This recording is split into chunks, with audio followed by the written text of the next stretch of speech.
Just when you thought the world couldn't get any more stupid, just when you thought you had seen the dumbest thing imaginable, here comes CNN looking to grab Olympic gold. This article came out from them just in time for Mother's Day, and I could feel the collective IQ of the internet dropping as it happened here. Now, this article, and we're just going to go ahead and just jump right into it. This article, as you can see on here, has the outrageous headline, "Advantages of being raised by a single mother outweigh expectations and outlast childhood embarrassment." The advantages of being raised by a single mother. Advantages. So, of course, like any person, the first thing I said was, what in the deep fat fried hell are you talking about? Advantages.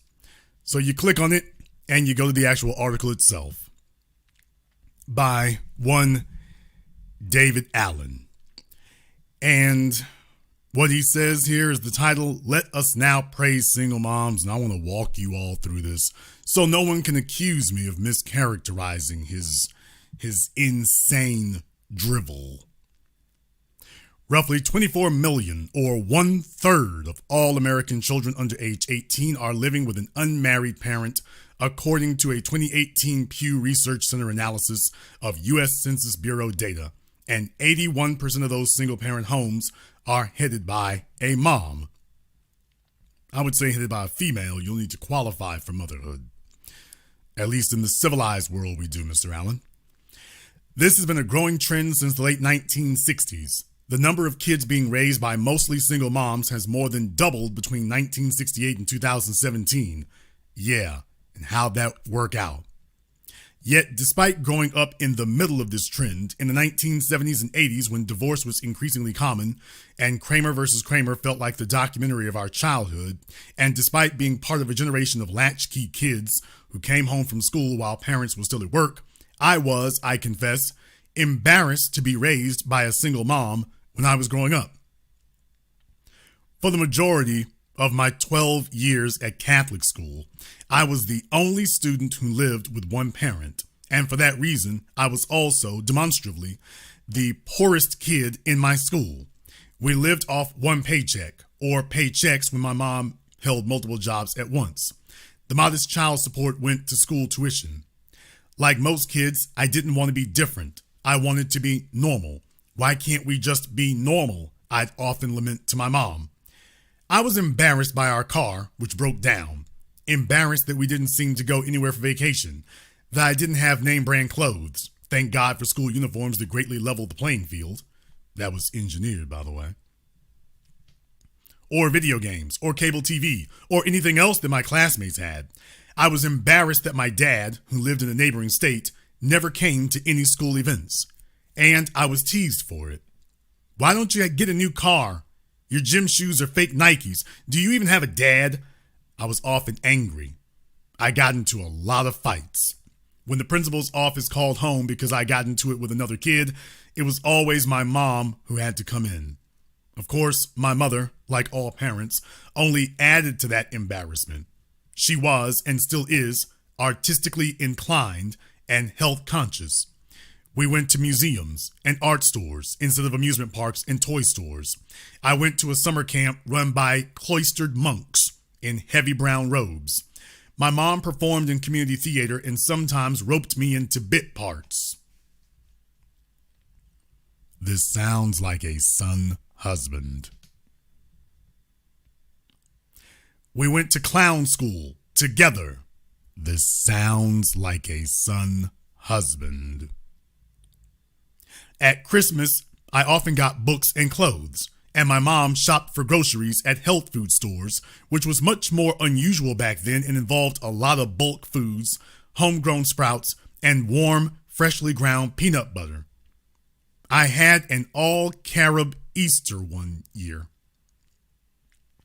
I was embarrassed by my untradeable school lunches and embarrassed at meals when friends spent the night. Sitting under a framed movie poster of Richard Attenborough's Gandhi, My friend would stare at an unappetizing breakfast bowl of natural cereal I poured for him out of a bulk food bag. His breath would blow a few rice puffs off the bowl and across the table. We can drizzle honey on it, I'd say, as if that would solve everything. And then he'd go home and eat his honeycomb or Count Chocula or whatever. Why can't we just be normal? The kids are all right. Well, you've heard his trauma. Now, you're about to hear his lying and covering up. There has been a lot of research over the decades that has shown children of single parents report more family distress and conflict and live at a lower socioeconomic status compared to those growing up in two-parent households. Two-parent households usually have more income and are generally able to provide more emotional resources to children. And that's also a reflection of how little the United States in general does to support working mothers with parental paid leave and access to more health services and quality education. In other words, the people who did it right and have two-parent homes need to subsidize all the women who are having recreational sex through their lives. The rest of us need to step up and support working mothers. Because you see, it's the rest of our faults. We're the problem. And if we would just understand and recognize that we need to step in and subsidize their sexual proclivities and sexual behaviors, then we would understand things to be better if the rest of us go ahead and do that. She's not required to do anything. And he's here to tell you from CNN, oh, she's not required to do anything. No, it's the rest of you. You all who did it right. You need to take from your resources and hand it over here. He goes on to say, and of course, it's difficult to compare single parenting outcomes to hypothetical alternatives. For many, a single mom can create a much safer and more stable environment than living with an abusive parent and spouse. Just growing up in an unhappy marriage has an effect on children. Sir, he literally just spent the whole first half of this thing talking about how unhappy his childhood was solely as a result of being raised by a single mom. He then sits up here and comes to gross extremes because that's the best he can do. Then he gets real dastardly with it. A 2017 study, however, looked at the long-term effects of single parenthood on kids and found that it had nearly no impact on their general life satisfaction. Keep that word in mind, that phrase in mind. The authors also found no evidence, quote, supporting the widely held notion from popular science that boys are more affected than girls by the absence of their fathers. What mattered most in terms of thriving, they concluded, was the quality and strength of the relationship between children and parents. If you want to know why CNN's ratings are in the tank, if you want to know why CNN is considered to be on the same level as the National Enquirer, if you want to know why it is that people simply do not listen to corporate news media anymore, if you want to know why Twitter has to enforce CNN's rules that you can't use certain words because everyone is ignoring them, if you want to know why it is you have to be coerced and bludgeoned and forced into doing it, this is why. This is outright lying. Total and complete outright lies. And the author knows this, and CNN just says, screw it, just lie to them. He goes on to say a separate 10-year study on single parenting that collected data from 40,000 households in the UK came to a similar conclusion last year. There is no evidence of a negative impact of living in a single-parent household on children's well-being with regard to self-reported life satisfaction. So in other words, he's cherry-picked a couple of studies that he claims are looking at For America, it's general life satisfaction. In the UK, it's life satisfaction. So it kind of makes you wonder here, what are you measuring as, quote, satisfaction with life? He never actually explains. But it said it had no impact on life satisfaction, quality of peer relationships, or positivity about family life. Well, I guess if you grow up in a screwed up family, you probably most people feel pretty good about their families, even if their families are completely screwed up. Because he didn't say a word about, by the way, what is the quality of these families that these people raised in single mother homes who claim that they've grown up to be satisfied with their lives. By the way, what's the quality of that family you were raised in? Then he goes on to say here, speaking for myself, I'd go further and say that there were benefits. There were benefits to being raised by a single mother, that it was foundational to becoming the adult I am now. He just completely jumps the shark. What does he say are the benefits? Being raised by a single parent required an Emersonian amount of self-reliance. If y'all didn't look up Emerson, you probably got taught it in school. If you forgot, look it up. I got myself to school in the morning, figured out how to apply to college, paid my way through that education, and embarked on a career with no shortcuts or introductions. And you ended up working at CNN as a staff writer, as an editorial writer. Yeah. Our poverty made me class conscious, even as I earned my way into the middle class myself. My role model for what women are and should be was smart, strong, independent, and deserving of all respect. Yeah, the son husband. The son husband. My mom performed in community theater and sometimes roped me into bit parts. We went to clown school together. Yeah, buddy. Oedipal complex in full effect. He sounds like a cult member because single motherhood is a cult. Even my childhood embarrassment was character building.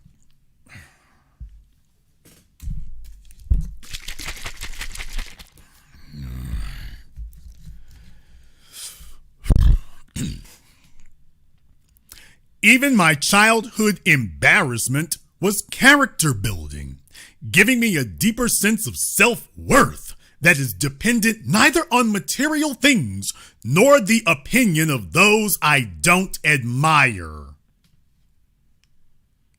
I'm not embarrassed now. Being raised by a single mother means the opposite to me today. I have a pride in her for enduring so much. She created the circumstances, sir. She created the problem, and you're now thanking her for navigating a problem that she created. She made the problem, she created the conditions, and like a good little brainwashed zombie cult member, you're sitting here telling the rest of us that you should thank her for creating the problem. But even as a kid, I thought of her as a role model of resilience and resourcefulness. She imparted integrity, a love of the arts, and a sense of occasion for the things I loved, like Star Wars and Orioles baseball. Before the age of 10, I was exposed to classical music, classic film, anti-nuclear activism, boxing as a participant, and yoga long before it was a thing people did at gyms. His mother took her son to learn yoga. So she turned her own son into both husband and sister. I want you all to understand that. She turns her son into both her husband and her sister. And CNN is sitting up here applauding this, but then again, CNN endorses grooming little children to talk about sex habits with kindergartners. That's what CNN is today. No wonder they're all such great friends of Jeffrey Epstein. Billions of dollars that they put behind this kind of thing. Billions, not millions, billions of dollars.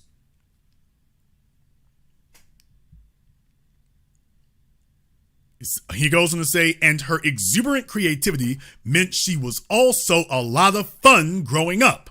We once invented a board game about the holidays of the world's religions. On weekend mornings, we went to a park near a music conservancy to hear musicians practice while we ate our granola breakfast.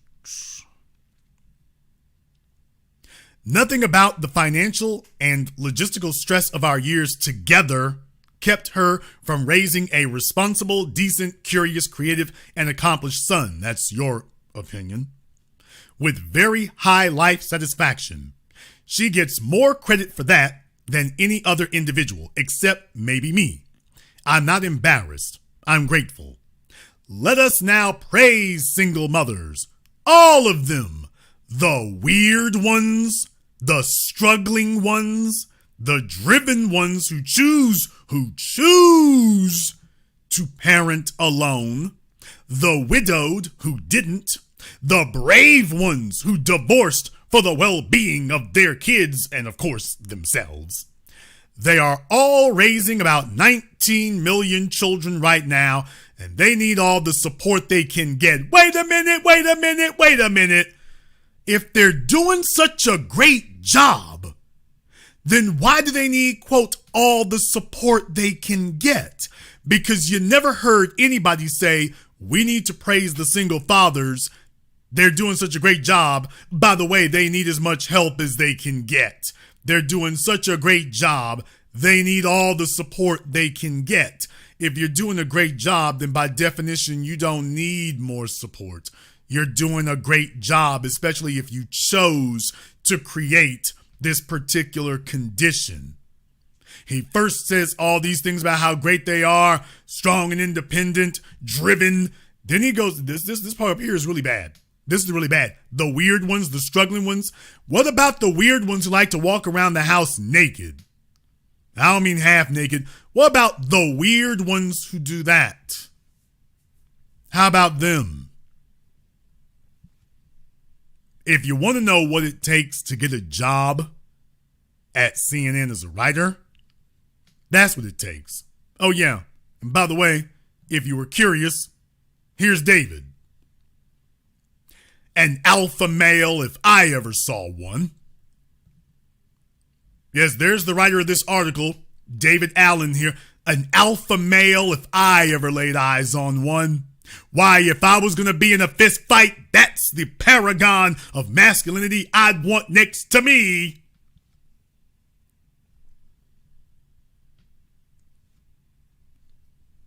This fella looks like he dry cleans his briefs. Yes, sir, if I was in a tough social situation, a life or death situation, no. Put aside all those other guys over there. Where's David?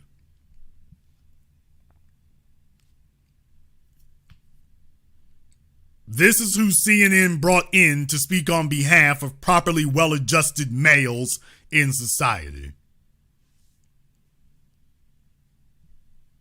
This is who they brought in.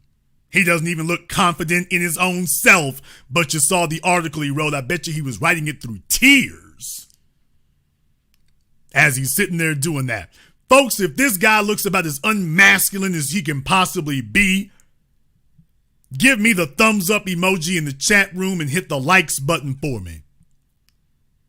We have over 2,000 people in here right now. I'm not going to be on terribly long here tonight because I had a few words that I wanted to say. But if you all think that this guy is about as unmasculine as it comes, and he has no business writing an article about what males should be, give me the thumbs up and hit the likes button.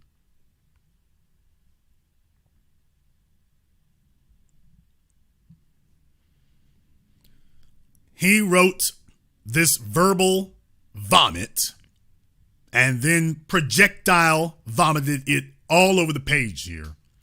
It was disgraceful. It was disgusting. It was criminal.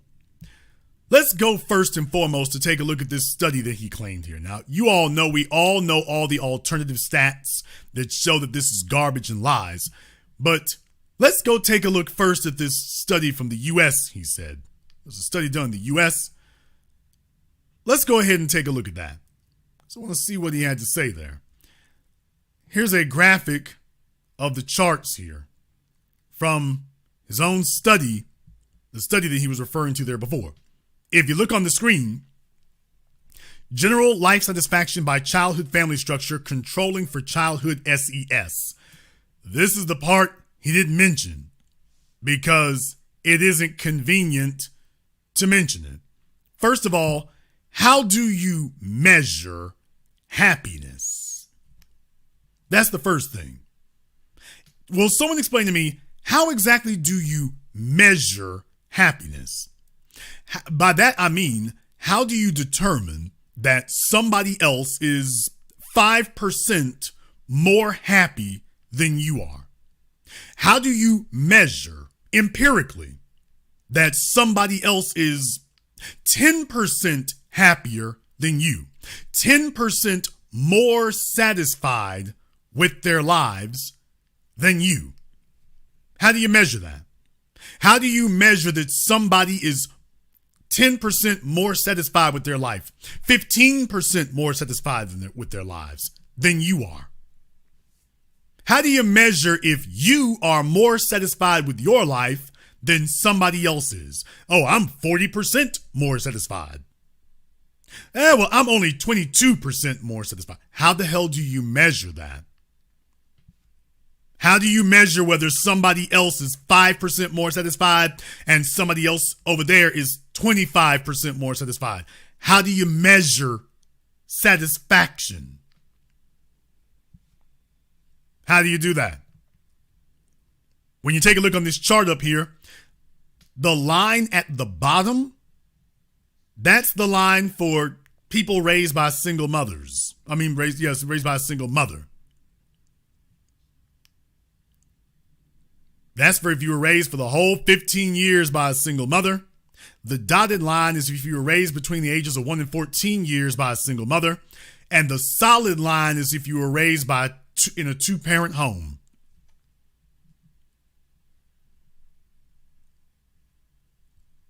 Even by their own measure, people raised in a two-parent home are consistently more satisfied with their lives than people raised in a single mother home. He didn't want to mention that. When you take a look at this other graphic here, you pretty much see the same thing. People raised in both parent homes, that's the long bars you see over here on the left. The white one is for the entire 15 years with a single mother. The gray one to the left of it is between 1 and 14 years with a single mother. And then the little dark one over there on the left, to the left of those, which is really dark. You can't see it on some of them. That's the part for raised with both parents. You take a look consistently when it comes to things like adult life outcomes by childhood family structure. You take a look at employment status. The two-parent household people are always doing better when it comes to employment status, occupational prestige, net income, physical health, number of friends, visits families, partnerships. The only place that goes higher is when we talk about divorce.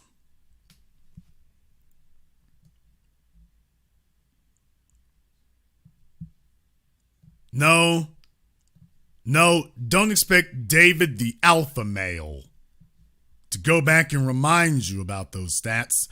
It's, that's from the study that he said in 2017. That was the study that he mentioned. Yeah, you take a look at it and realize, wait a minute, this bastard's trying to pull a con job.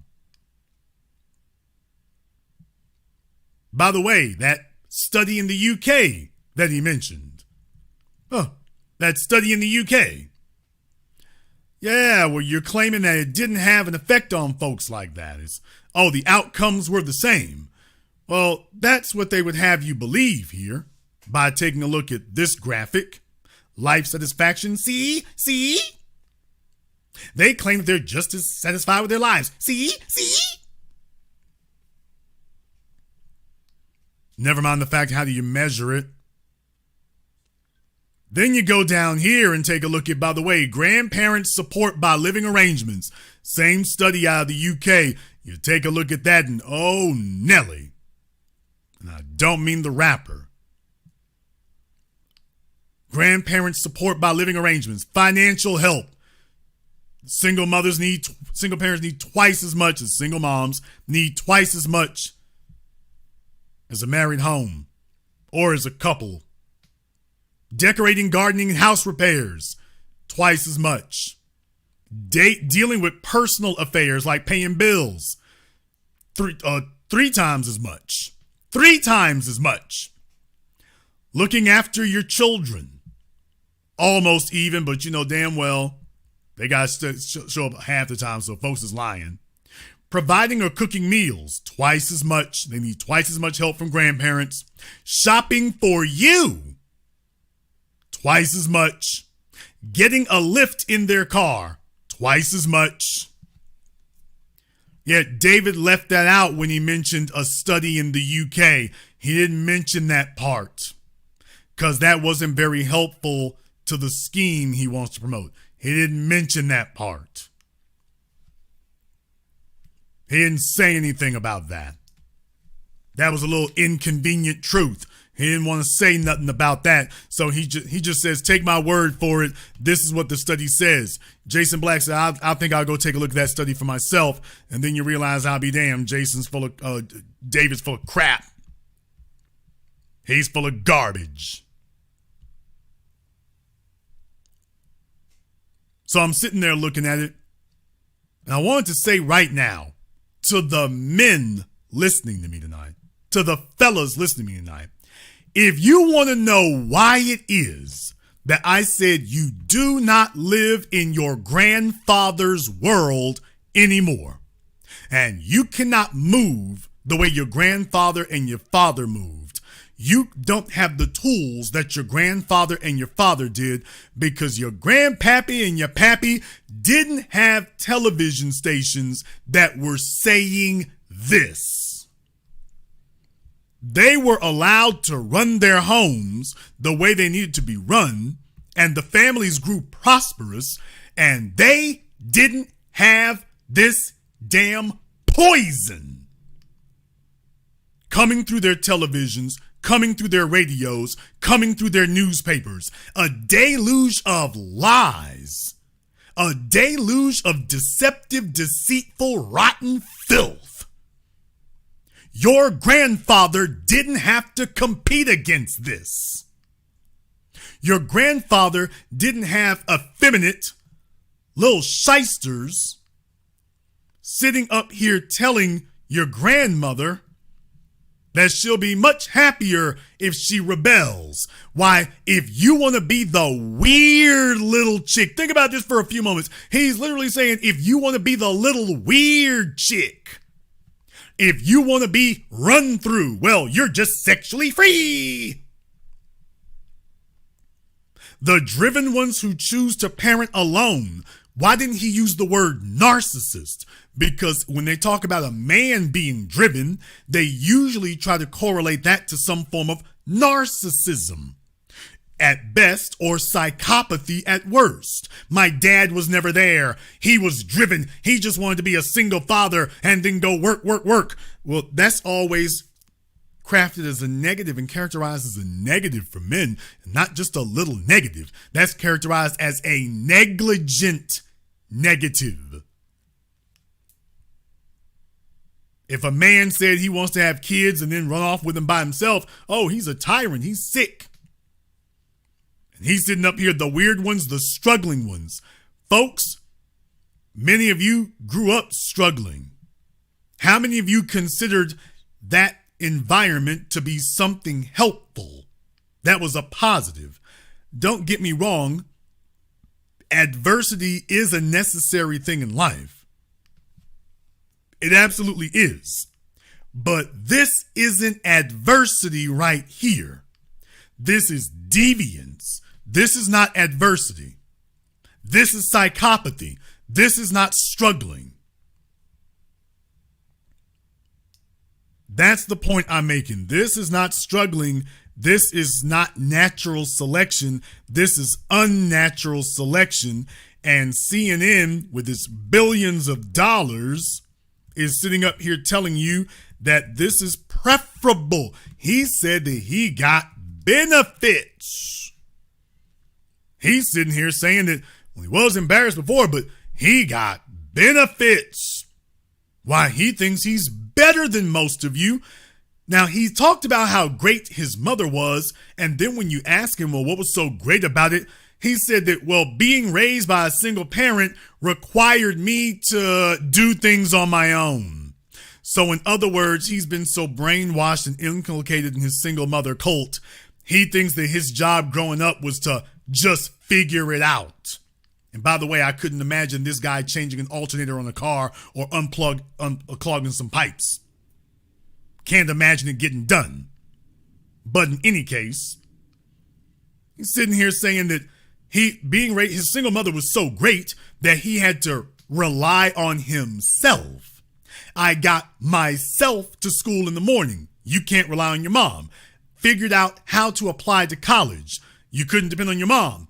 Paid my way through that education and embarked on a career with no shortcuts or introductions. Sir, white privilege, please.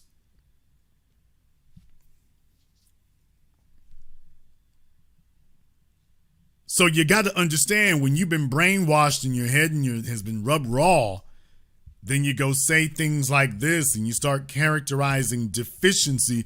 You start taking your mother's deficiencies and failures on yourself. I'm just being objective here. You're taking her failures and you're adopting them.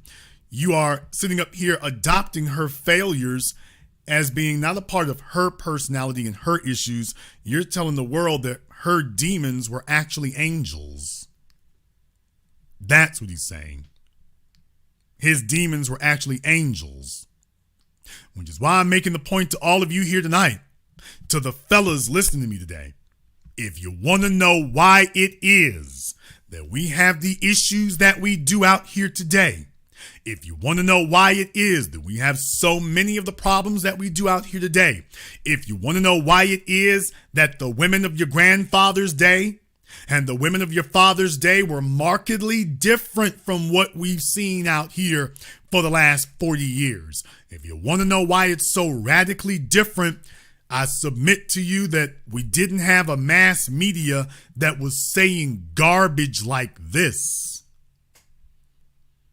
Our grandfathers did not have to compete against this, attempting to speak to and encourage the worst in the women, appealing to the most vain, narcissistic, and devilish side of the female psyche. We didn't have media outlets that saw it as their job to make money by trashing women's psyches, by polluting women's brains. We didn't have a mass media that used to do that. That wasn't what we had. And you certainly didn't have a multi-billion-dollar conglomerate doing it. You certainly didn't have that. So they're letting you know that we got billions of dollars and we're just going to tell lies. Folks, when you look up the drug addiction stats, who leads? Children from two-parent homes or children from single mother homes?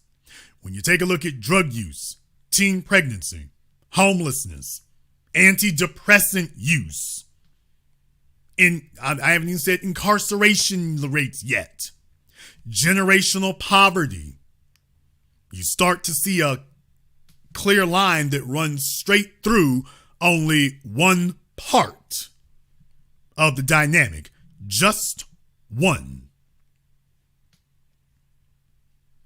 So you'll have somebody who sits up here and makes up outright lies, and then he gets paid by CNN to keep saying it. Something that all of us know at first blush is absolute fabrication. Not just that, it's evil.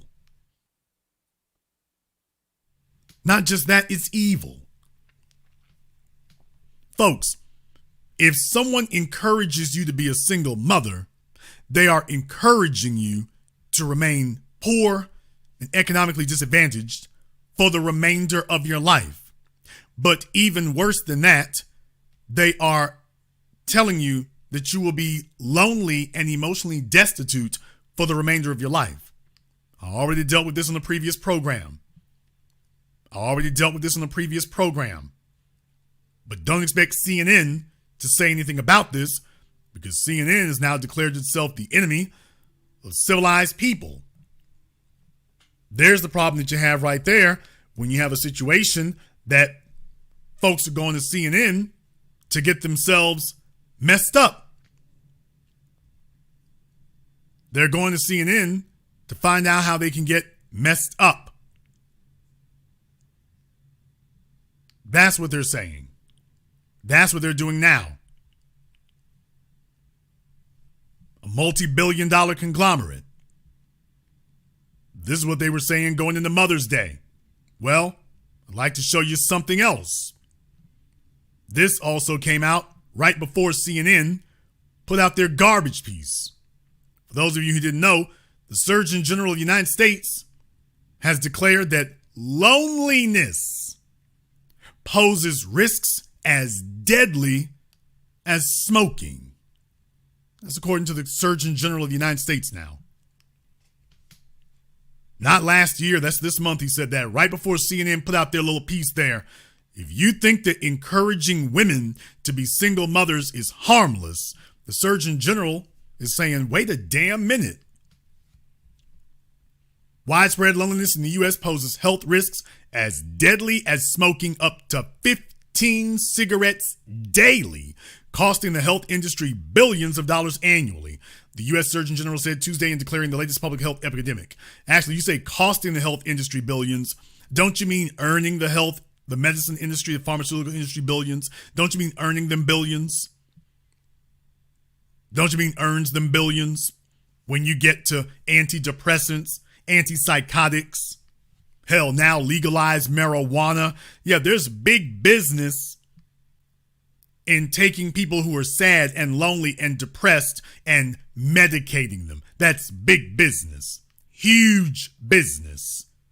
Number one medication is antidepressants. That's huge business. And CNN wants to make sure that their advertisers remain flush with cash. It says about half of U.S. adults say they've experienced loneliness. Dr. Vivek Murthy said in an 81-page report from his office, your tax dollars at work, quote, "We now know that loneliness is a common feeling that many people experience. It's like hunger or thirst. No, it's not. Hunger and thirst are natural. Loneliness is a condition. It's a feeling the body sends us when something we need for survival is missing. Human beings, by definition, naturally are social creatures. When you have folks who are just when you have a large segment of your population going around lonely, this is not natural. This is unnatural. You got to ask yourself, who is it that is encouraging individuals to be solitary? Because you see, when people get together in groups, they rebel against the establishment. When people get together in groups, particularly when those groups are led by men, you don't want homes led by men. You want men to be sperm donors to sire milk toast squids like this guy. But you don't want men leading the homes, because men tend to rebel against unjust authority. This guy right here never saw an unjust authority that he didn't mind bowing down for. It says here, millions of people in America are struggling in the shadows, and that's not right. That's why I issued this advisory to pull back the curtain on the struggle that too many are experiencing. So this is the Surgeon General of the United States telling you. This is him telling you this is as deadly as smoking cigarettes. This is as dangerous as smoking up to 15 cigarettes a day. That's not a joke. Now listen to what he says here. The Surgeon General is calling on workplaces, schools, technology, companies, community organizations, parents, and other people to make changes that will boost the country's connectedness. He advises people to join community groups and put down their phones when they're catching up with friends. Employers to think carefully about their remote work policies. Oh, so remote work is not so great. And health systems to provide training for doctors to recognize the health risks of loneliness. He doesn't say the obvious. Stop telling people that they need to be strong and independent. Because in the words of Aristotle, there is no one who can survive by themselves. A person who can only rely on themselves is either a god or a beast.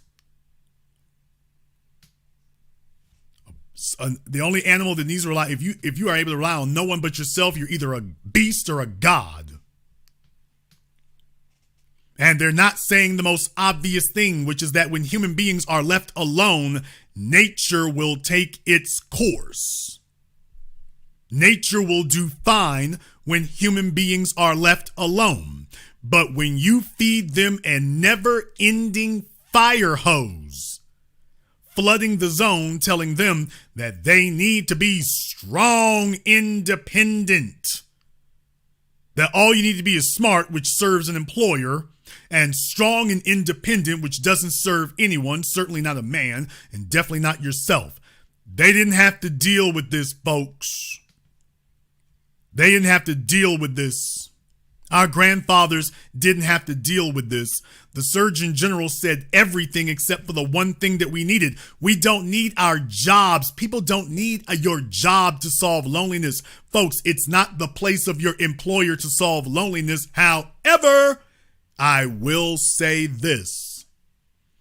When men are sitting at a job and men are afraid that if they try to holler at one of the chicks because she doesn't like her life as a decrepit, failed, single mama, and she's angry at the world, that at the job, you used to be able to talk to the females there. Now, if you attempt to do so, some down and out, whacked out broad will sit up here and say you were sexually harassing her. Now she wants to get a raise, and if they don't, she wants to sue the job.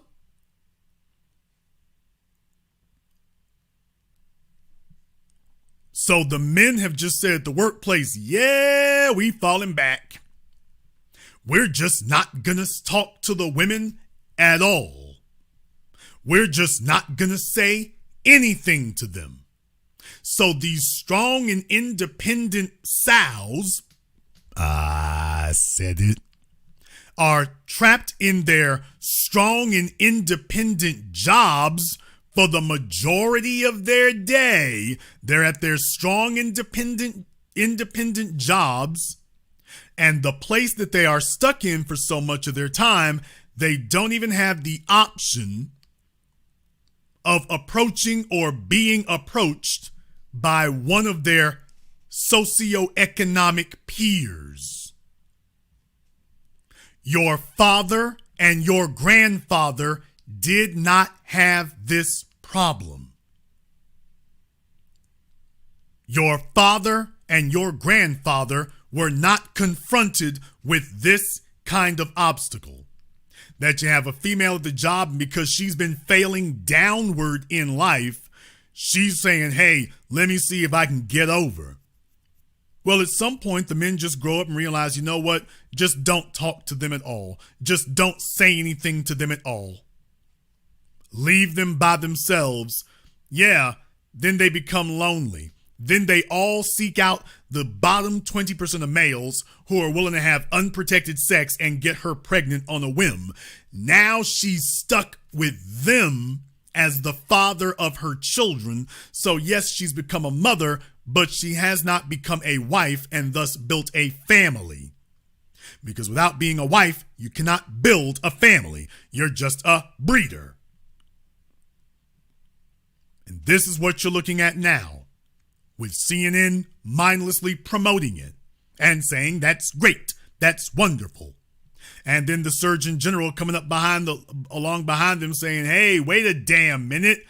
What CNN is suggesting is as dangerous and deadly as smoking 15 cigarettes a day. Folks, he's saying that being lonely, and the majority of them are women, that loneliness is you might as well have a chain smoking habit. If you are a female who is trapped in constant loneliness, you might as well have a chain smoking habit.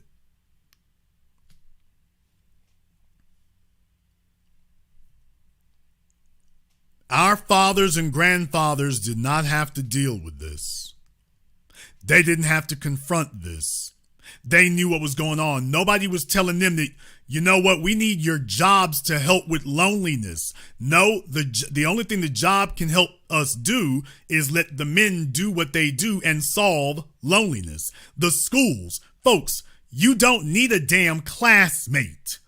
Nobody's out there saying I'm lonely because I don't have enough classmates to talk to except your 4-year-old. Adults aren't looking for interaction with adults are not lonely because they don't have enough classmates to talk to. Adults are lonely because they do not have enough people who are genuinely concerned about their place in this world. Individuals who take a genuine interest in them and are genuinely concerned and compassionate towards them. Individuals who have chosen to make a bond with you, not a bunch of people herded into a classroom like cattle. That's not natural, and it doesn't work. Let me get a show of hands in the chat room. Give me the hand up emoji. For all of you who are in touch with more than 25% of the people that you went to college or high school with.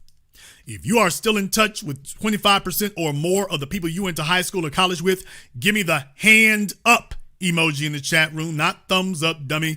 Hand up emoji. If you are still in touch and still friends and interact this day with 25% or more of the people that you went to college or high school with. Now, you know these folks is in here lying. If you had 30 people in the classroom, the only way you could still be in touch with 25% or more is if you only had a classroom of 3 people. Knock it off. I think some folks misunderstood the question. I said if you are still in touch with them. I didn't say if you really just liked them, they were groovy. No, you're not. No, you're not. No, you're not. Not unless you only had 3 people in your class. No, you're not. Because what you're telling all of us is that you're in touch with 15 or 20 people. We've been friends now for the last 20 years. If you don't stop your lying ass, you and David. I see some of you are auditioning to be CNN reporters. You and David. The only way that works is if you had a classroom of 3 people. You and David. We don't need jobs to solve loneliness. We don't need schools to solve loneliness. It's not your employer's job to tackle your social issues.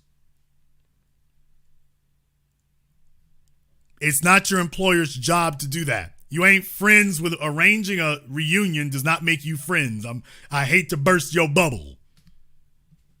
I arrange reunions. That doesn't make you a friend. Unless some of you graduated last year, no, it don't. That ain't it. And by the way, I hate to bust your bubble again. Them niggas don't fool with you for real, no way. And you already know that. While you sitting up there, I'm friends with them right now. They the biggest snakes you know while you sitting in my chat room talking about, I'm still friends with them today. Them niggas don't fool with you for real. They don't fool with you anyway while you sitting here big up in them. I'm still friends with Sherry. She don't even like your ass. While you sitting up in my chat room, I'm still friends with her today. 10 years later, we going strong. Sherry don't even like your ass. She's been hating you ever since sophomore year in high school. The hell?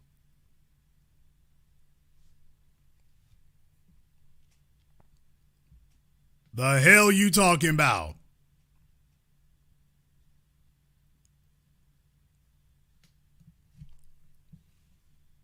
Figures they still like him.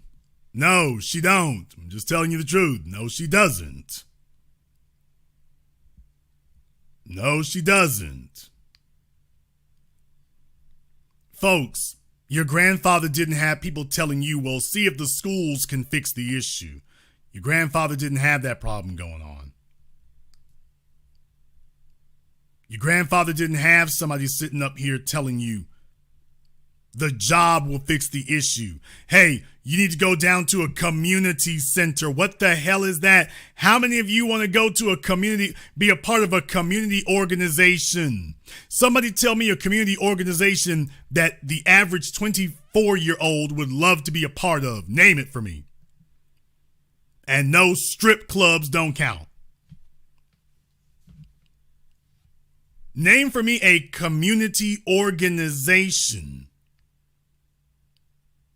that you would like for folk that you think the average 20-something-year-old would be happy, 24-year-old wants to be a part of. Did somebody in the chat room say church? All right. I'll let that one speak for itself. Name a community organization the average 24-year-old would like to be a member of. I think they'd like to join church. That's somebody's 75-year-old grandmama in here talking. I think that'd be great. The 24-year, they need some religions in their life. All right. All right. I said that a 24-year-old would like to be a member of. I think church be good. Church. I'll let the ignorance of that statement speak for itself. And do you notice what comes up here last? Parents and other people. This should be the beginning and end of it. Parents and people. That's the end all be all. None of these, your job, your school, Facebook, when you say technology companies, Facebook, community organizations, some of y'all talking about church. What in the world?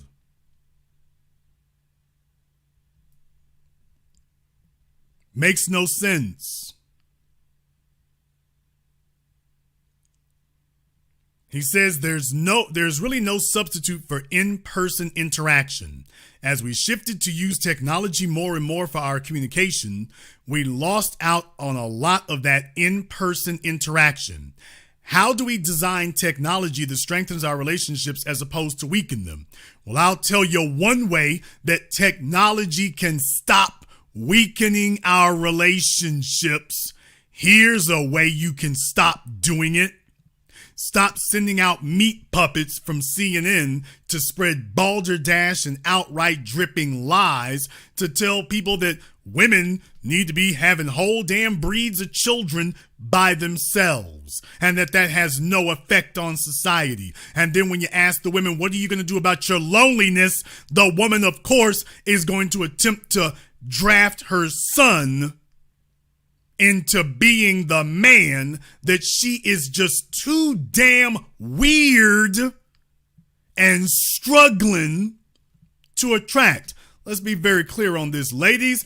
Ain't no man interested in indulging in your struggles any more than you want to indulge in his. A man wants to, you talk about a woman being driven and having drive. A man just wants to know you got the drive to solve your damn problems.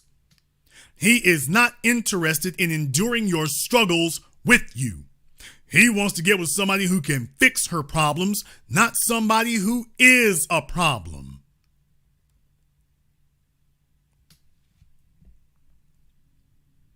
being the little weird, goofy chick, that ain't the lick. That ain't what dudes are looking for. David's mother had an unholy relationship with being isolated. Then she told her kid that, well, going to the museum and putting on clown clothes and eating granola bars was the thing to do. Hey, David, I hate to tell you, no wonder your daddy got up and left. No wonder your dad put as much distance between himself and that whacked out psycho silly broad as he could get. Yeah, folks, there is something, maybe you shouldn't be mediocre, but there's something to be said for being normal, because there's nothing to brag about being abnormal. This mess he's describing is abnormality, and he's sitting there cheesing like a member of the Church of Scientology. His face looks like he doesn't know whether he wants to cry or laugh. A man's not looking for a female who is struggling. A man's not looking for a female who is driven to be a single parent. And the problem is your kids and your pets and your plants have a very short shelf life with you. You need a man who can be there for 4, 5, 6 decades. That's what you need. That is the cure for loneliness. Another human being who has walked through this life with you. Another human being who has seen you at your best and at your worst. Another human being who has the motivation and the enthusiasm to push you and make sure that you're motivated and make sure you're encouraged. That's the cure for loneliness. This is the disease. This is how you catch loneliness. This is how you stay stuck in loneliness on your screen. This is how you start an epidemic of loneliness and continue it.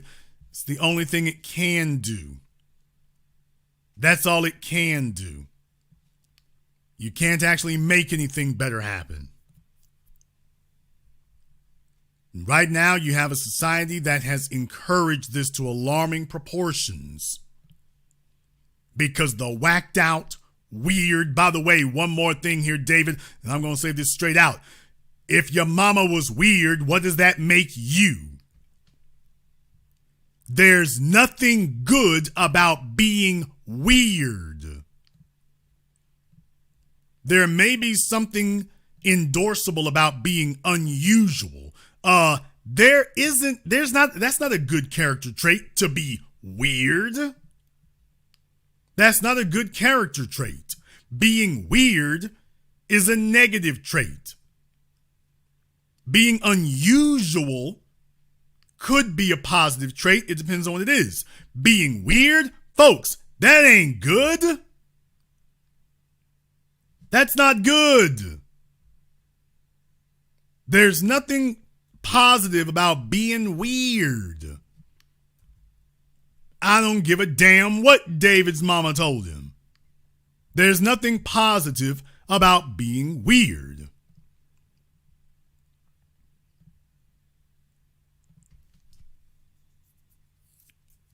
You are a human being in a world full of human beings. You need to be able to interact with other people. You can't do that if you don't learn how to interact with other people. If you do not learn to gain the social skills necessary to interact with other people, that includes the people that you may not necessarily always get along with, because you also need to learn how to be able to deal with people who are useful and be able to recruit them to be useful to you, even if you don't like them personally. If your children are only able to get along with, capitalize with, network with, be attractive to people that they quote unquote like, they're going to spend their lives struggling, because there's always going to be something that other folk don't like about you. And there's always going to be something that you don't like about other people. You can't be a person going around saying the world's going to bend for you. You've got to become a person who is good at being able to deal with that. In the chat room, if you have questions, I'm very glad you said that, because the Zoom is now open and the telephone lines are now open. The telephone number is 646-787-1933. That's 646-787-1933, your personal access code to the program that all your favorite YouTubers love to hate watch. So if you have questions, you are more than welcome to give us a call, and we'll be glad to discuss that with you and handle all of your questions for you. We can take care of all of that for you today. Let me explain to you the problem here with single motherhood, especially where boys are concerned in this situation. I was talking to a single mother earlier today. She's someone who's called into the program previously, and she basically, within the first 5 minutes of her getting on the phone, she demonstrated how it is that her husband was the one who filed for divorce and has attempted to basically put as much distance between her and the kids as humanly possible.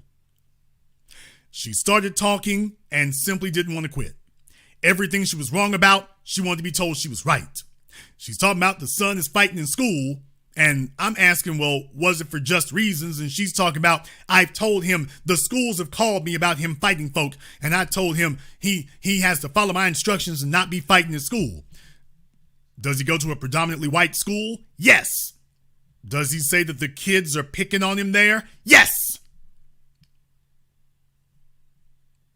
And when the principals called you, I had to discipline him, but he's a little big to be whipping now. To which I told this jackass, fighting is normal for a boy who has encountered injustice. If nobody else is going to stand up for him, he's going to stand up for himself. That's normal. That's normal for a boy who has encountered injustice. You know who looks at injustice and says, I ain't gonna fight? There he is. You want to find somebody who doesn't fight against injustice? There he is, right there on your screen. There he is. So yes, basically, she was basically collaborating with the white supremacists at the schools and stuff, and then asking me what the problem is, and then just demonstrated right down the line why it is that she is where she is, and oh yeah, by the way, why your ex-husband is where he is. He's like, man, look here, the system ain't gonna help me. I'm stuck. The system isn't gonna help me. The system's not gonna stop me.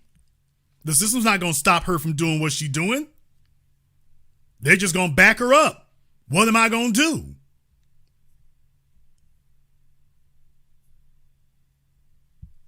Any good I might do, she's going to just sit there and unravel it. Any good that I try to put in my son, she's just going to sit there and undo it. Why the hell you think I left? Okay. All right. You think loneliness is not a crime? You think loneliness is a victimless crime? You think loneliness is not going to be an issue? You think loneliness doesn't bother anything? All right. Okay. All righty then. The telephone lines are now open. The number is 646-787-1933. That's 646-787-1933. Also, the Zoom is available as well. The link is pinned to the top of the chat. You are definitely welcome to go ahead and give us a call on Zoom. Just remember the rules. Have to make sure your camera and your microphone is on Zoom to get priority treatment there. So definitely make sure that you have that available as well. By the way, you got somebody there on Zoom already. You don't have your camera or microphone on. I'll give you a few seconds here to go ahead and remedy that. If you do not remedy that for you here, I'll give you 5 seconds to fix that. Or permanent vacation. We can do one or the other. All right, what is your name? Where are you calling from on Zoom? Oh, my name's Khalil. I'm calling from Baltimore. Okay, Khalil, and what is on your mind? So, like, when I saw the the topic for today, I was just thinking about how I think that this single and lonely epidemic goes on both sides. There was an article a couple months ago about the rise of lonely single men, and when I see this article right here, I'm just thinking that it goes for both sides in both ways, and I think that that's a problem that technology has exacerbated. What do you think? I think that you did not hear my recent program dealing with this before, sir. I think you didn't hear that program. I think that you are not even slightly up to date on prescriptions for antidepressants, self-medicating. I dealt with all of this before when I was dealing with the Miss Auntie Pearly things. The loneliness figures, sir, are very, very clear. The majority is female. As they get older, it gets worse. It skyrockets as they get older. For men, for us, it's only higher as a group for men. It's never higher than the women, but for men, it's only higher when we're younger, and then it goes down as we get older. For women, it starts high and keeps going up. So is that like perceived loneliness? No, sir, because loneliness is a perception is reality when you're lonely. Understood. There's no such thing as perceived loneliness. You can be in a room full of 1,000 people and be alone. Because if you don't know any of these people, or if you don't care about any of them, or if you know that none of them care about you, you haven't gained a connection to them. So y'all, he's throwing out phrases here. I'm glad this is an opportunity for me to go ahead and explain what the fallacy of that is. Loneliness is perception, but the perception is the reality. If you are unable or unwilling to make a genuine connection to other people, whatever your reason being, even if your reasoning is faulty, it's still your reality. But see, what I have a question about, Jason, and don't take this the wrong way. As we understand, in the new dating marketplace, as evidence with this, it seems as if more women are hooking up with less men. So wouldn't that mean that and in your broadcast today, you were talking about the family setting and how that would be a remedy for loneliness. Could you say that there are less men in a family setting? So wouldn't that be or is it that the fact that men are more predispositions to be able to withstand loneliness to a reason why this isn't happening, or this isn't being reported as much on the men's side? Or why would it be that you have the same amount of families being formed, but more loneliness on the women's side than the men's side if there's less men being well, I would argue against whether or not you have the same number of families being made, because you don't have the same number of families, sir. The marriage rate has declined precipitously, so you don't have marriages start with a man and a woman, not a woman and a gang of bastard kids. And you know what? You're 100% right with that, Jason. And I understand. I'm glad to put out. Now, to your other statement there, when you were saying about it's an issue with the men. I mean, when you're saying about the other statement that you had made there about whether men handle it better. Yes, we are biologically wired to handle isolation better. Hunters, by definition, have to go to a place. It's not like sewing. Sewing is when you're doing something with your hands. Coddling babies is when you're doing something with your hands.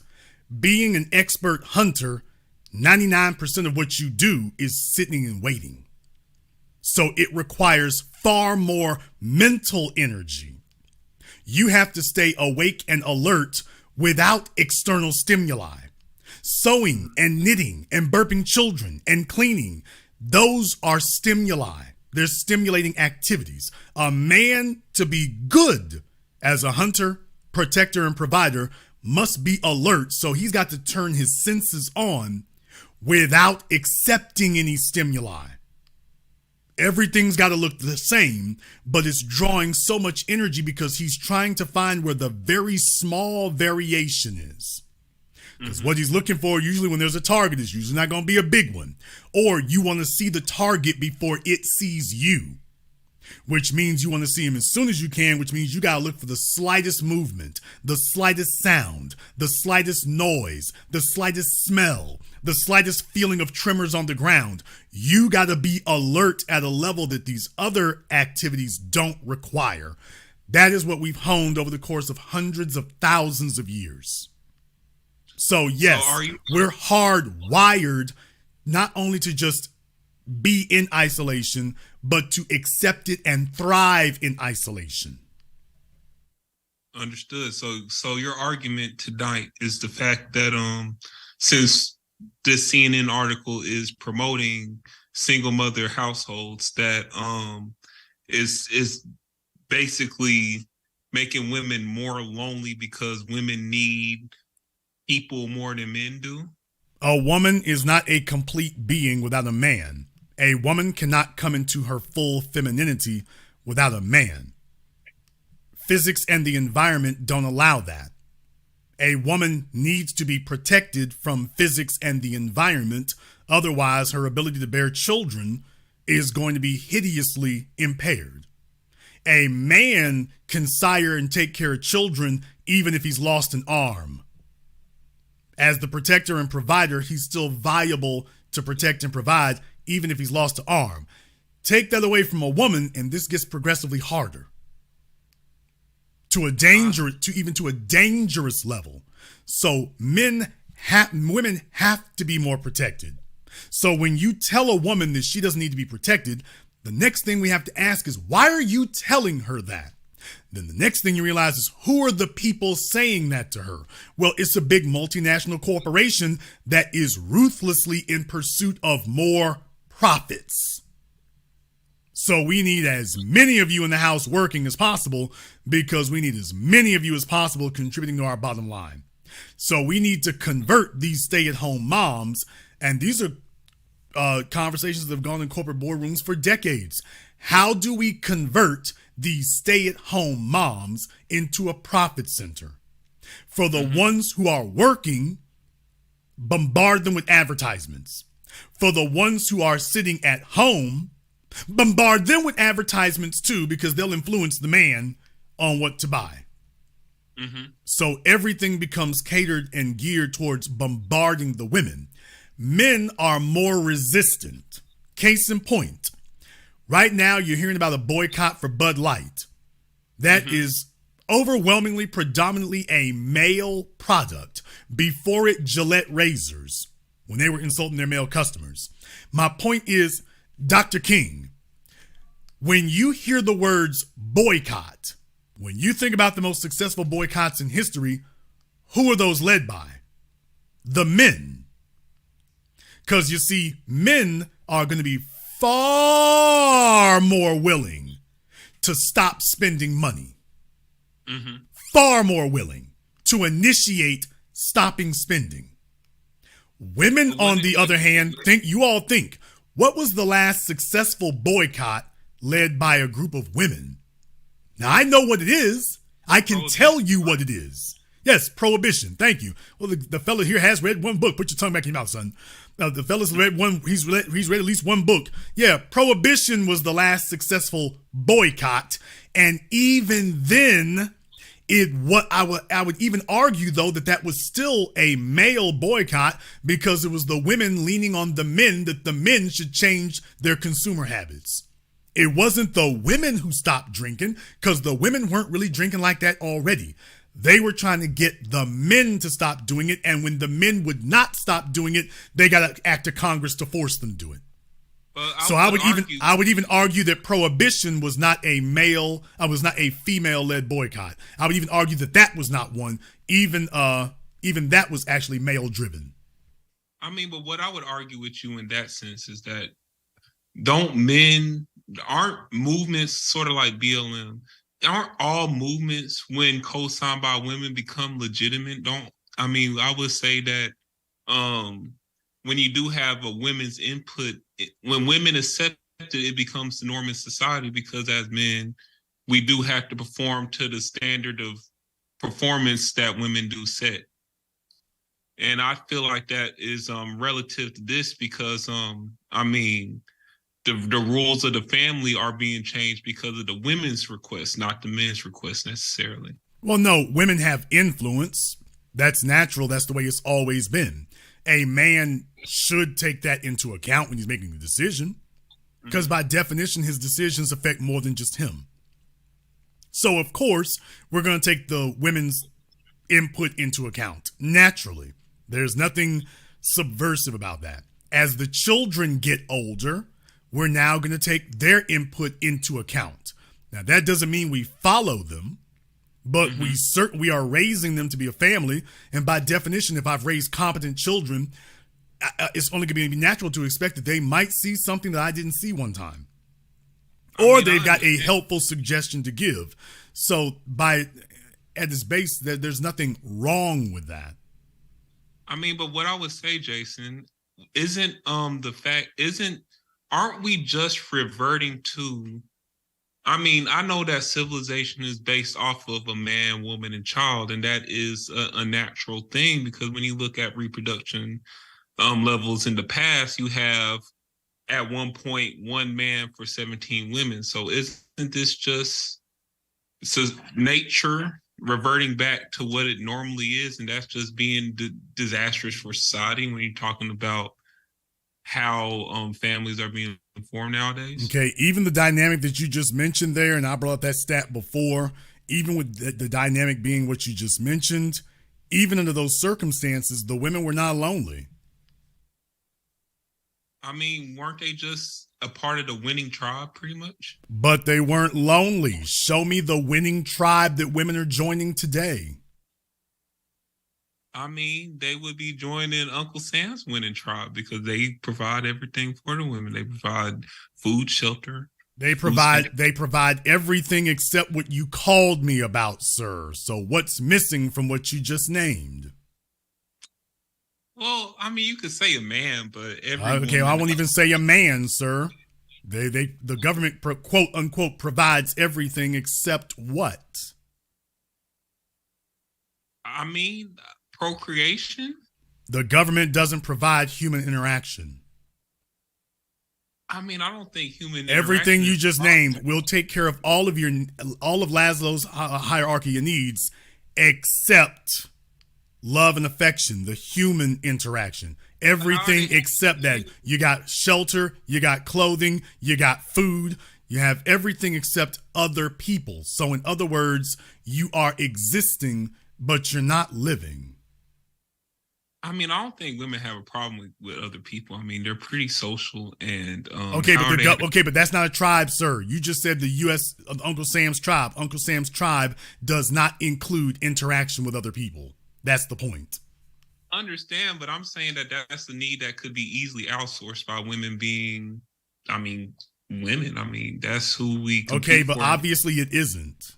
So your assumption is obviously wrong based on how the women are acting and based on the results the women are getting. Obviously, it's not as easy for them as you tell yourself it is. Obviously, it isn't. I mean, I'm being a devil's advocate, but I'm just saying, how are kids being made if human interaction isn't being made in a romantic context? I mean, granted, it's not the same as a marriage where you have somebody there for the thick and thin, but how are these kids being made if this love is not being met? Well, take a look at why do you think you got a loneliness epidemic? You've got people who have not been socialized giving birth to other people who have not been socialized. Now it becomes an epidemic. People who are properly socialized are the minority. People who are not properly socialized are the majority now. And that majority can't even interact with each other. I mean, but is that necessarily a case of male to female interaction, or could you say that technology has disrupted the normal male to female interaction? No, technology has increased what was already there. They were already becoming inept before. Technology is Steve Jobs' iPhone has simply put rocket boosters on it. I mean, in a sense, yeah. Okay. I could agree with that. I could agree slow with that. Bus sound effect. Well, look, the bottom line is that it's mathematics. It's not a matter of opinion. If people today were interacting at a competent level, at a sufficient level, you wouldn't be seeing the things that you're seeing now. The problem isn't that we need to, the problem isn't that somehow the men are not trying enough or this is natural selection. There's nothing natural about this. This is totally unnatural. Human beings isolated by themselves, even if you take a look at your game shows on TV, the reality shows like Big Brother, when they take the people and put them all in a house by themselves, nature takes its course. That's one environment where you can say nobody was really lonely. Yeah, when you leave people alone, they figure it out. When you start putting obstacles in their way, including bad advice, now you're going to be in trouble. I'll let you have the last word. Well, Jason, I just want to say that I love your shows, and it has been a pleasure debating this with you. Have a great day. Okay, well, thank you very much for giving us a call here. If anybody knows where Handyman's brother came from there, just let him know. He needs to come back and get him. Telephone lines now open. The number is 646-787-1933. That's 646-787-1933. The Zoom is also open as well. We are discussing tonight here. CNN says the single moms are better for children. There's actually advantages. When I saw this coming across my Twitter, I said, what in the deep fat fried hell is this? They said that there are advantages of being raised by a single mother. Advantages. Now, you can say, well, Jason, they just said that to get clicks. And what I'm telling you is that's a dangerous way of trying to get clicks. And then you have a whole article that tries to substantiate it and then tries to bring stats to it too. That fellow would be flipping burgers under Five Guys if he worked for me. Caller from area code 312. You're on live with The Business. What's your name? Where you calling from?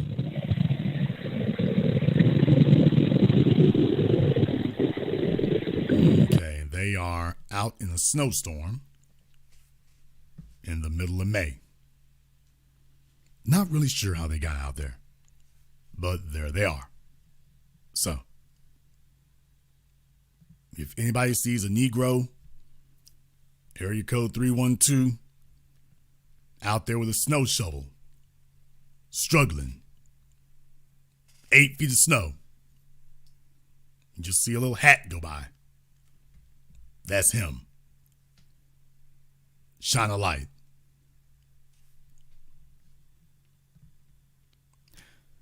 Number is 646-787-1933. That's 646-787-1933. Your personal access code to the business. Caller from area code 612. You're on live with The Business. Turn off your speakers. What in the world are these folks doing? They call me and then they got their speakers on.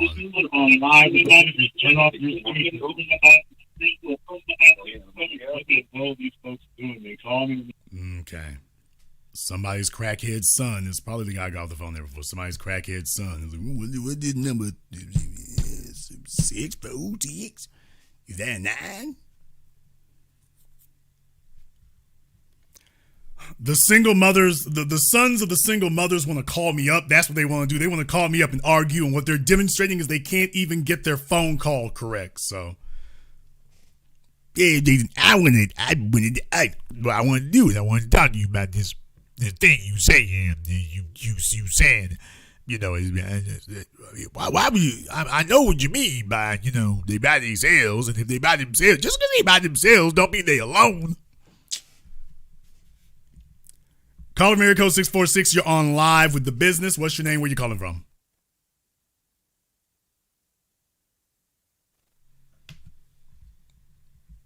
Okay. Caller from area code 646. You're on live. Okay. Caller from area code 646 is apparently trying to find their friend over there. So, welcome to the jungle. We have fun and games. I can only imagine that every escapee from the group home got angry and found the last payphone in Cleveland to give me a phone call from tonight so they can go ahead and let me know. I don't like what you said there. Sound like you talking about my mama. I probably am. I think she did a good job. Your daddy doesn't. Well, he was biased. Some of these folks don't understand. Some of them don't get it. I'm wondering if I should give them more time now. I'm under some misgivings, so wondering if I should give it more time. Let me get caller from area code 646. You're on live with the business. What's your name? Where you calling from?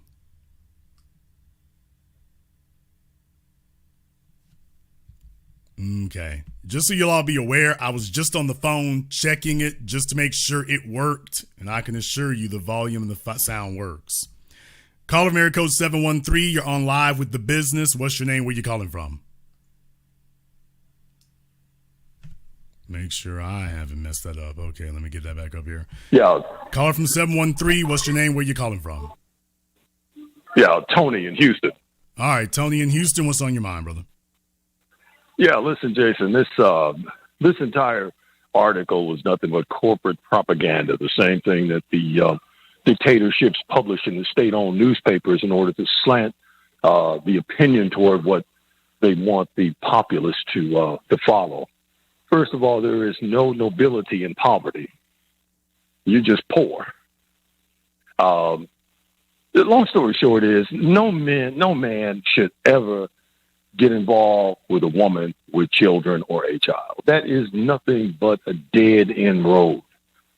There is obviously no benefit for a man to support and also to care for another man's children, because not only is it does him no good, but that woman is also going to be falling back with those babies' fathers. And that's something a lot of men don't consider. If a female is used to sleeping with a bunch of dudes, unprotected, no rules, no anything, that's the way she lives. Right. And she tells herself at any moment, I can just jump up and hop out and here we go. In the 21st century, like I say, this is why you got to have a media. Why would you have a media outlet saying this? These media outlets aren't even telling these women they can get husbands. They're not even telling them that. They're just like, oh, forget that. They don't want them to. They're just trying to tell them to be happy where they are. We need you to be happy in the condition you are, where you are. But the bottom line is, that's not something you can pick up later in life. When you see red flags and warning signs like that, that's something to get away from there. So there's a reason why they end up alone like that, because it's like, okay, only the fellows who got kids by them, they're trapped in the damn situation. If it was so great and wonderful, dude would still be there. Right. It's just not. Look, I believe, and I've called in before. I'm an elderly man now. I went through the very same thing perhaps 48 years ago. It was the worst disaster of my young life. It was the first real decision I made as a young adult, and it was a complete unmitigated disaster. Not only did it ruin my life for many years, but the children behind that. It's just not a good thing. If you are a black man or any man, but specifically for black men hearing our voices, you have no children, do not get involved with the woman with children. The women without children are dangerous enough. And those are the ones you should stay away from as well. I believe now that men simply should go their own way. You can have a woman when you want one. That's not the issue at all. There are plenty of women out here you can have for a day or a night. But you do not need them every day, 7 days a week, 365 days a year, chained to your wallet, chained to your future, and chained to you. You don't need that. Thank you very much. Thank you for giving us a call tonight, Tony. We appreciate that. Let me get a caller from area code 562. You're on live with the business. What's your name? Where you calling from? Good evening. This is Elton from Long Beach, California. All right, Elton from Long Beach. What's on your mind? How y'all doing? I have to agree with the earlier caller. But the thing is, I have an experience of, I was raised in a 2-family home. I saw it dissolve, and then it became a single mother raised household. And to be honest with you, no one's really talking about what the purpose of advocating for this single mother thing, which is getting you used to having what they call toxic females in your life. Because I remember those nights when my mother was crying, or all the uncles I got to meet when I was in my early teens, or things of that nature that are now the norm in a lot of ways. But in the 80s, it was interesting, shall we say. You know what I'm saying? And because of that, I think it's a conditioning process going on that they're just trying to reinforce it now. almost like folding steel when you're making a samurai sword. The more you fold it, the stronger it gets. And to what end, I do not know. But it is conditioning bad behavior long-term from a societal perspective. I'll land my plane on that. Y'all have a good day. Thank you very much for giving us a call. Remember, disorganized people are very easily dominated. All right, on Zoom, Priscilla, you can go ahead and unmute yourself. Unmute yourself, Priscilla. Unmute. Mr. Black, can you hear me now? We can now, Priscilla. What is on your mind? I'm a longtime listener and I agree with the CNN, but more importantly, I also disagree with the previous caller who was referring to just getting a one for the night. I disagree. I disagree with your internet connection. Your audio keeps cutting in and out on you there. So every 5 seconds it kind of clicks one time. So hopefully it'll stop doing that. But go ahead and say what was it exactly you were disagreeing with? I didn't what the caller was to, women, and he may have categorized experiences with women. Okay. Here's what I want you to do, Priscilla. For some reason, it's clicking or cutting off. I'm not sure what it's doing. If you're not using your home internet, you might want to do that instead. What I want you to do, I want to put you back in the waiting room. I'm going to bring you right back up again because it keeps cutting every 5 seconds. It clicks like that. So let me go ahead and see if we can try that a little bit different way here. Let me give her a minute. Let me get caller from area code 870. You're on live with The Business. What's your name? Where you calling from? Hey, this is Trey calling out of Little Rock, Arkansas. Trey out of Little Rock, what's on your mind? Yeah, I do agree with what you're saying. I will admit that I have a son. I'm no longer with his mother because there was some things I seen in her that made me want to leave. And he's the only child, so the only interaction he has is his mom and his grandmother. She don't take him anywhere. When she come home from work, she just sit him in the house in front of the TV, or he has his tablet. And when I take him to his family, they notice that there's a problem. Sometimes they even say he's mentally ill or slow, but it's not being even around a foolish woman turns your children basically identical to mentally handicapped. That's the problem. If your children are forced to be in an environment with a chaotic, difficult, stubborn, strong, independent, bullheaded female, then you will not be able to distinguish the difference between your child and one with a developmental disorder, because he actually does now have a developmental disorder. Now he's got one. He's socially disaffected. But he's still young. I mean, he's only 5 years old. Brother, that's the worst part of it. He can change. These are the most important formative years. These are the most crucial years between the ages of 0 and 5, sir. We're talking about this is where the hard coding of language comes into the brain and into the mind. Let's not sit up here and act like we got forever. It'll be like they're just eternal sponges. That's not the way learning works. As the brain is developing, it's starting to hard code things. So, for example, when you're teaching children how to talk, you don't talk to them with goo goo gaga. My parents didn't do that. And now they advise parents, don't goo goo gaga your kids. Talk to them in whole sentences, because that will get them to develop faster. The brain will pick up on it faster. And so you're hard coding language, you're hard coding motor reflexes, you're hard coding practices and mores, you're hard coding whether they're in a quiet house or a loud one. These are basic things that are being hard coded at a very young age. So whether they become introverted and extroverted, yes, there is plenty of evidence that says that it is genetic, but let's also be very, very clear. Introverted parents make introverted children. So there's all kinds of things. This is the most formative years. What I'm saying is, if something's been happening to you since the day you were born, that's going to be a whole lot more ingrained in you than something that started happening when you were 10 years old. Well, Jason, I've heard you say that, you wasn't the most social, but, as time went on, you got better at it. So I do believe there's hope. But, sir, I know that it's okay, slow down. Let me get this very clear. You are correct. I did say that. I am the exception. I am not the rule.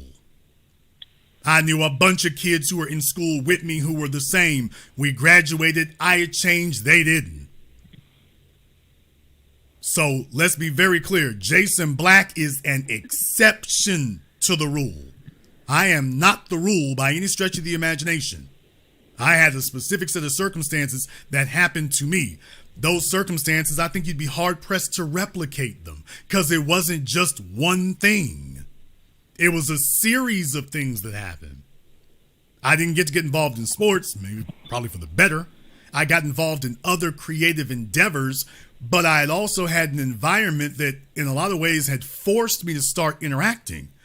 Remember, I keep telling y'all, by the time I was 12 years old, I knew I wanted to be a millionaire. Well, the first thing that I found out when I started talking to actual millionaires is you can't do it by yourself. You're going to have to learn to work with other people. I learned the word networking very early, relatively early in life. So what I'm saying is that was drilled into me in my adolescence because I had a goal. Well, the average kid doesn't have that goal. They don't.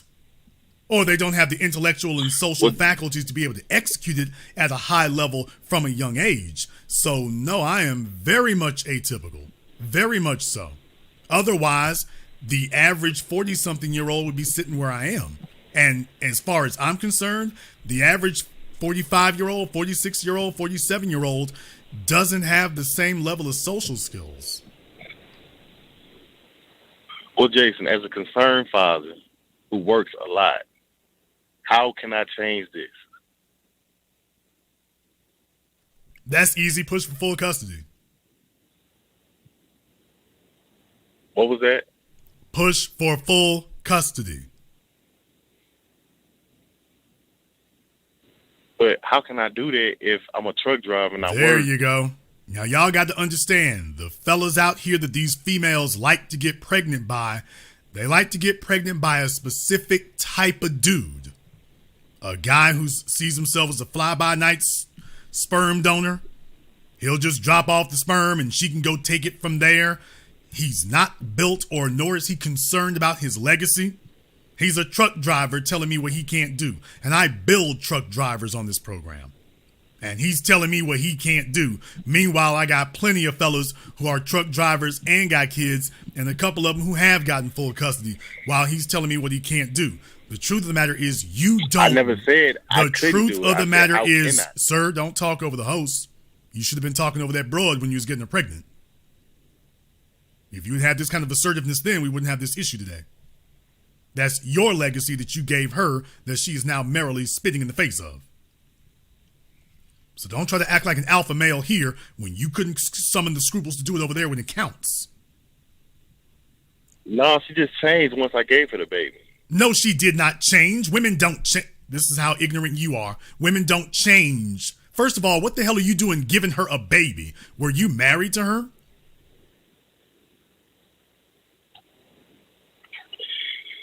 That was a yes or no question, sir. Were you legally married to her? No, I was not. Okay, now whose fault is that? No, you gotta get up off the broad for a minute. Whose fault is that, sir? Who made that decision that you trusted that woman with your genetic legacy? I made that decision. Okay, you're the coach, you're the general manager, you called all the plays, you recruited her and said, that's my number one quarterback.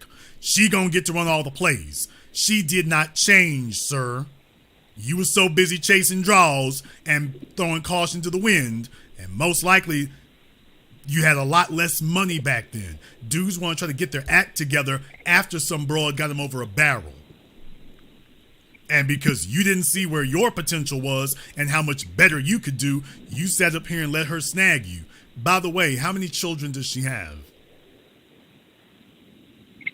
We only have one child. I didn't say we. I said, how many does she have? She has one. I have one. Has she ever had an abortion? I don't know. I don't think she believes in that. He doesn't think she does. You said she has one, you have one. Are you meaning you got one between the two of you, or both of you got one apiece? We got one between the two of us. What's the age difference between you and her? She's older. She's about 7. Yeah, she's about 7 years older than me. There you go. How old is she now?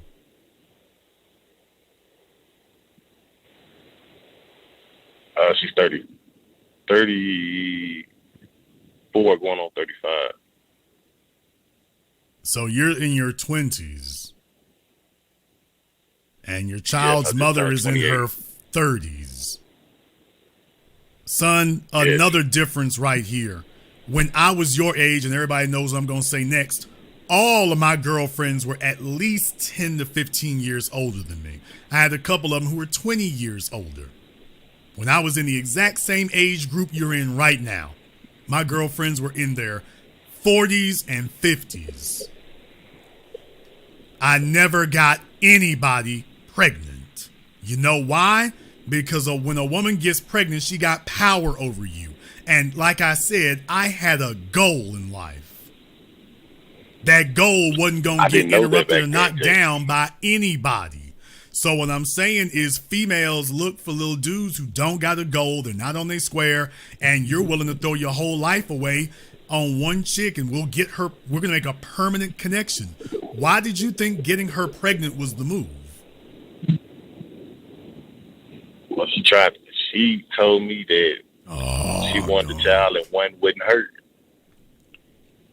Okay, why did you think that was a good bit of rational logic? I didn't. I told her I didn't want it. And, she kept bringing it up. And I was with her at the time. So, I just went on and did it. And she just changed. Ever since I got her pregnant, now it's like, I can't just leave. What does your father father think of her?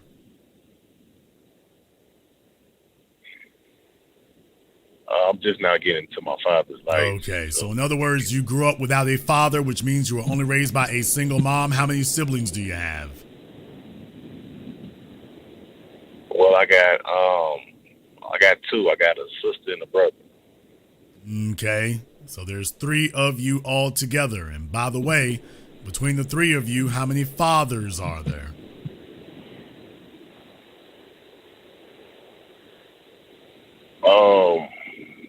That I know of, 2.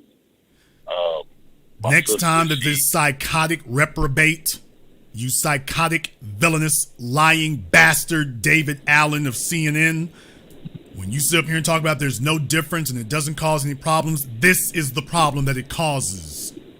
You sick, demented psycho. This is the problem that it causes. Right here. Single motherhood is not a victimless crime. It destroys children for life. You got this patchwork quilt from some psycho hood rat who sits up here and gets pregnant by anything that slithers by, and then the sons replicate what the mother does. But the problem is that we have a social system that supports females who engage in reckless sex. It penalizes males who do. Because it's about controlling the males. And now you're under control. Who needs chattel slavery when you got males who will willfully walk off into reckless sexual behavior? Well, mama did it. Well, you're going to get different results than your mother did. Your outcome's going to be different from hers. Oh, the family's still going to be screwed up, so the government loves that. But as far as that control mechanism, you won't be able to do what she did. That woman's got control over you and over your legacy now. So males who are raised around promiscuous females, they become promiscuous adults, but it backfires on the males.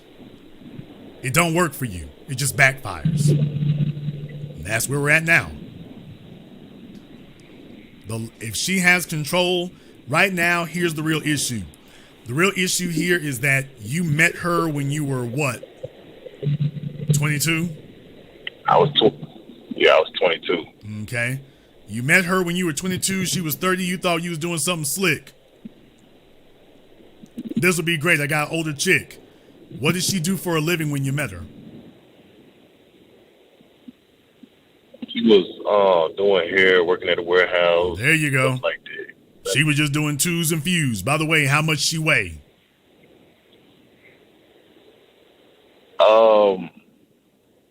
She's slightly overweight, but she's not fat. Man, if you don't quit. Man, if you don't stop. She's I guess what they call it, dick. She thick, dude. She thick. She's not fat. Man. Where were you originally born at, son?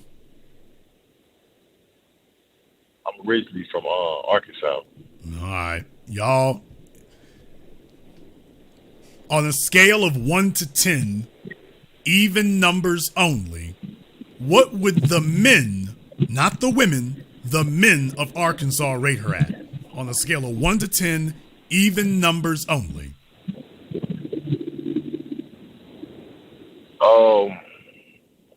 I say on a good day they'll rate a 6, but on an average day they'll give her a 4. So he's got an Arkansas 4, y'all. An Arkansas 4. But an Arkansas 4 can get pregnant by a truck driver. So just keep that in mind. He's rocking with an Arkansas 4. He said that's the one to get pregnant. Not that's the one to lay up with and hide her under a paper bag. Let's not do that. That's the one to get pregnant by. So, to get pregnant with. So, welcome to the trap. Welcome to the trap. At this point right now, brother, the only thing you could do is try to flex as much as you can to get as much custody away from her as you can, because she don't give a damn about that. The bottom line is, you're the guy she got pregnant by. You don't know how many other fellas she got pregnant by or was trying to get pregnant by before you came along. Niggas like you don't look for stretch marks. So you don't know if she was pregnant already because you weren't looking.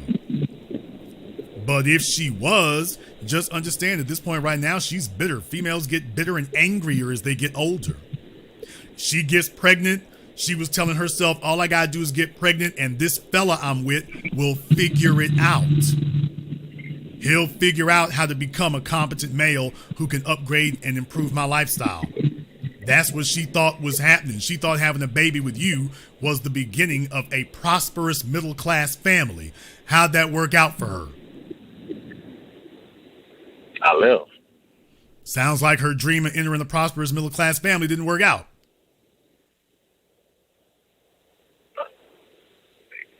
Okay. Do you think she's happy about that, sir? Well, she acts like she not, but I know it bothers her. Okay, sir, let me try this again. Do you think that she is happy about where she's at in life right now? No. Okay. Do you think that she blames you a little for that? Yes. Do you think she blames you a lot for that?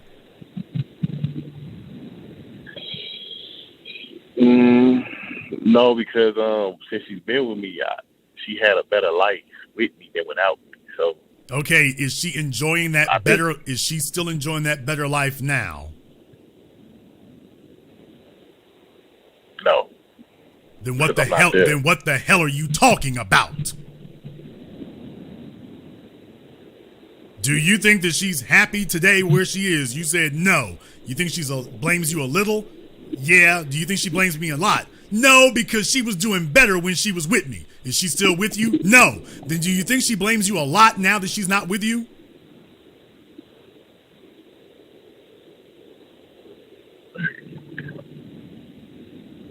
You said you left. You said you left. Why did you, quote, leave?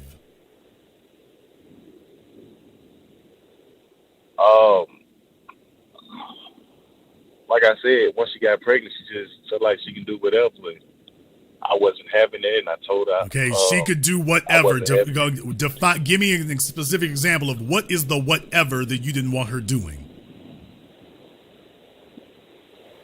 She got lazy as far as cleaning, as far as cooking, as far as how I wanted my son to be raised. And the more I tell her, the more she ignored it, and it got to a point where I just said, "The hell with it," and I left. And you left and went where exactly? I'm focused on working. Like you said, I'm focused on building myself up so my son can have somewhat of a better future. So you were truck driving by the time she got pregnant? No. I started doing this at 26, by like 2 years ago. Okay. Let me ask a question here. Between the time that she got pregnant, not gave birth, but the year before she got pregnant to the time that you broke up with her, were you the only man she slept with? At that time, yeah, but I'm sure in the past you had somebody else. When we was together, I'm pretty sure I was the only one. Okay. So you're saying that when you were together with her, you were the only man that she slept with. Now, was she the only woman you slept with the whole time you've known her? No. What was that? It was a no. Was this when she got pregnant? After she was pregnant. After she got pregnant, you decided, by the way, I haven't laid up with enough females. Let me go get a strong foe and see if we can try that again. Did she know the other female? No, she didn't know him. Okay. And your chick is either pregnant or done giving birth. You two are together and you decide to go sleep with another female. And what were you doing? And what were you doing for work at this time that you were sleeping with another female while your woman was having your kid? What were you doing for a living at that time? I was 23, going job to job, warehouse to warehouse. So you were just an entry-level worker trying to lay up with as many females as you could. He wasn't trying to just have fun with them and keep it moving. He's just like, man, just let it all hang out. If they get pregnant, meh. No. Now he's in his late 30s. Yeah, he's in his late 20s. He's like, oh, can I get a bailout? Boy, if you sit up here and try to tell me that you did not ejaculate in the other chick too, I'm just going to call you a liar.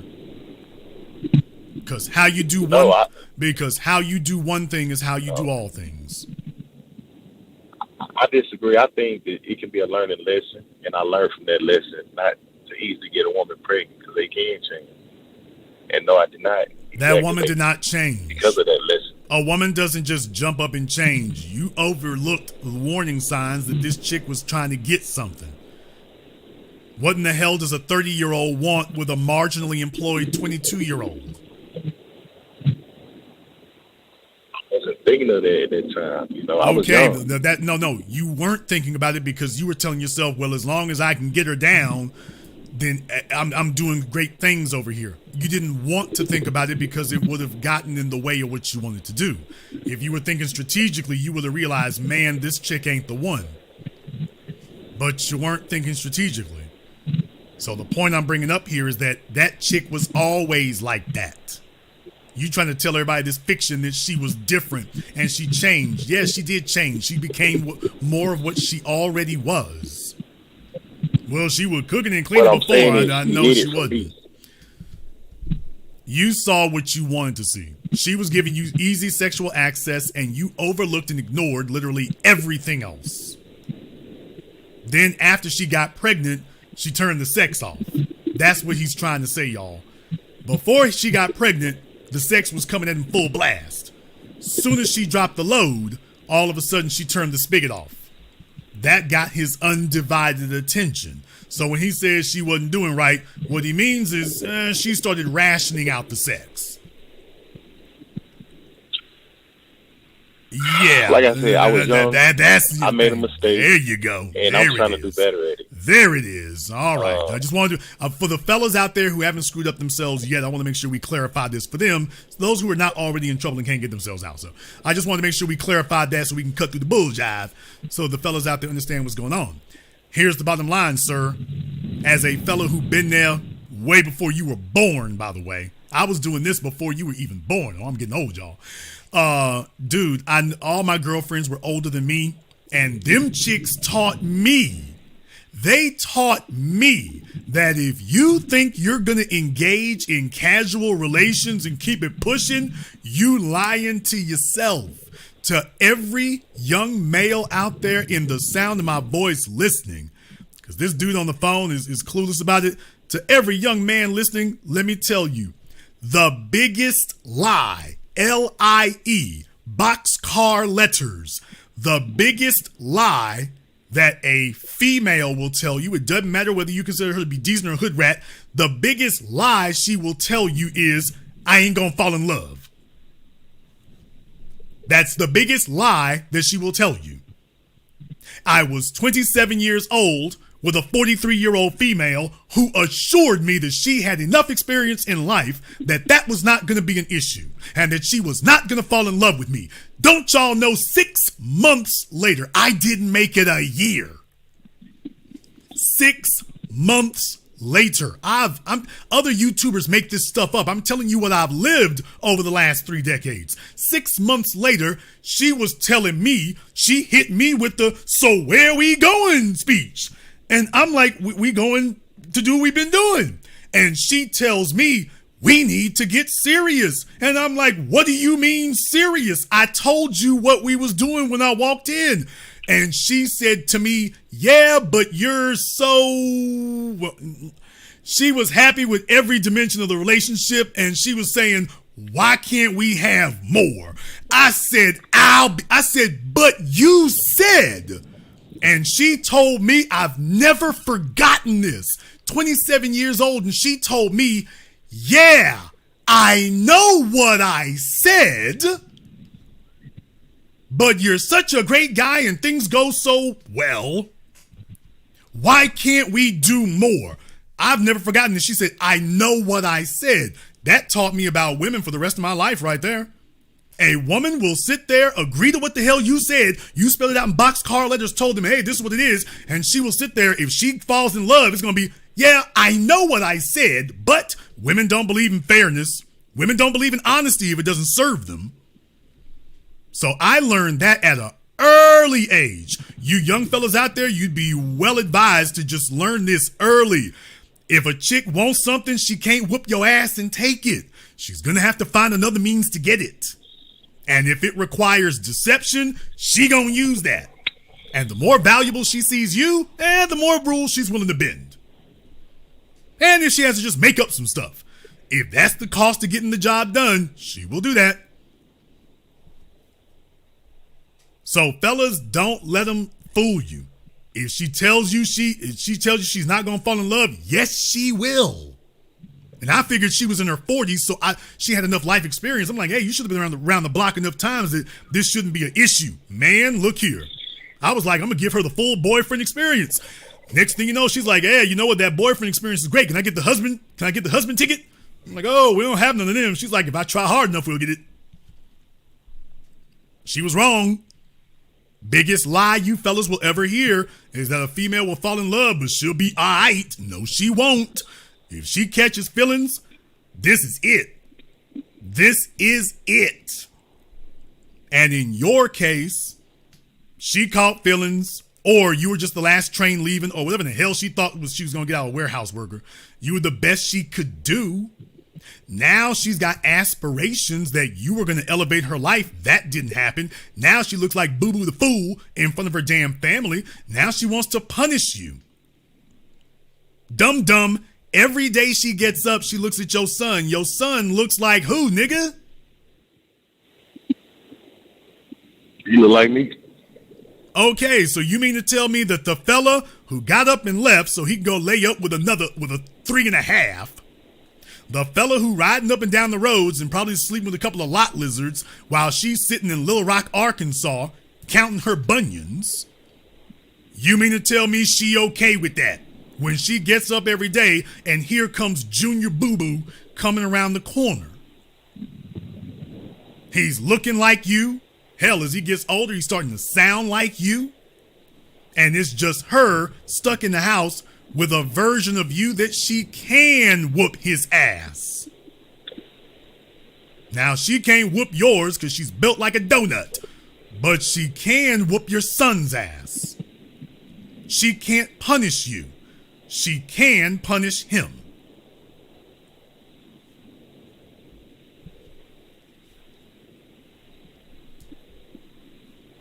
And that's the situation you're looking at. All she's looking at is she's in her 30s. She's a damn single mom in Little Rock, Arkansas. And she gonna have to see if she can go find some simp idiot out there to take her off the market. And in Little Rock, that's slim pickings. Because you're not gonna be available. The damn plan ran aground. And now she's stuck in the house with your kid. With no benefits to having him. Your son is not a net positive for her. He's just a mouth to feed and somebody to take care of. She can't even run these streets like she wants to. No, it doesn't get better from here. It doesn't get better from here. The only thing you can do is push for as much time and custody of your son as you can have. What you see her doing now, this is, I would like to say this is as good as it gets. I would like to say this is the worst it'll be, but no, it's not. It's not necessarily the worst. It can get a lot worse. Take a look at her mother. Take a look at her siblings. How do you get along with them? Well, her mother don't say much. She don't say much at all. What do you think taught her? And they nasty, like, don't clean up and nothing. But okay, y'all remember what I said before about y'all remember when I told him he was lying that she was always like that? I'm so glad you said that. You grabbed a chick from an episode of Hoarders. I'm so glad you finally admitted that. Yeah, the apple don't bounce too far from the tree. She wasn't always like that. Nigga, all right.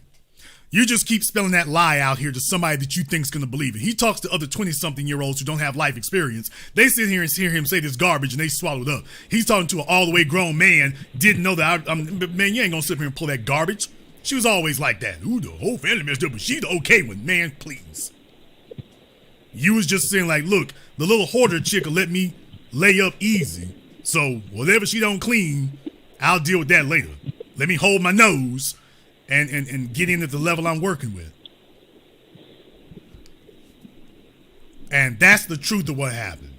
And now she's in charge of your genetic legacy. The only thing you can do is try to separate her from it. That's the only thing you can do. She's not going to get any better. This is it. She done maxed out. And she doesn't see any reason now to do you any favors. Because she knows that's the only trump card she got. She ain't looking to do you no favors. She's like, damn, all I'm doing is helping his son.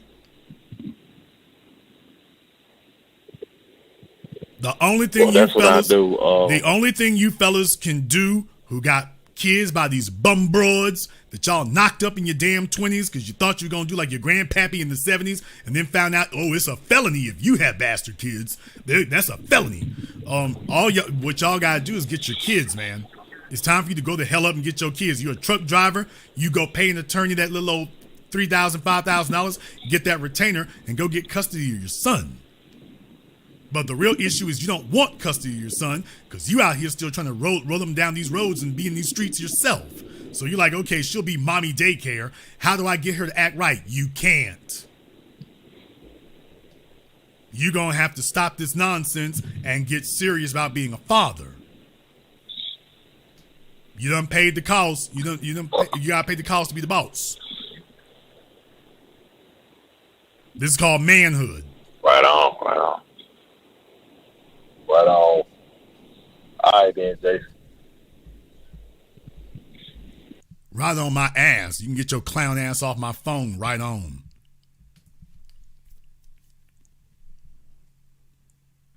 You don't have to like what I said. You're the one who sat up here and got Shamu pregnant. I didn't do that.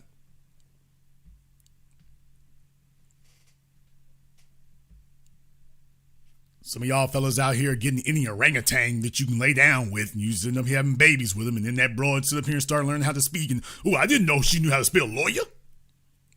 Okay.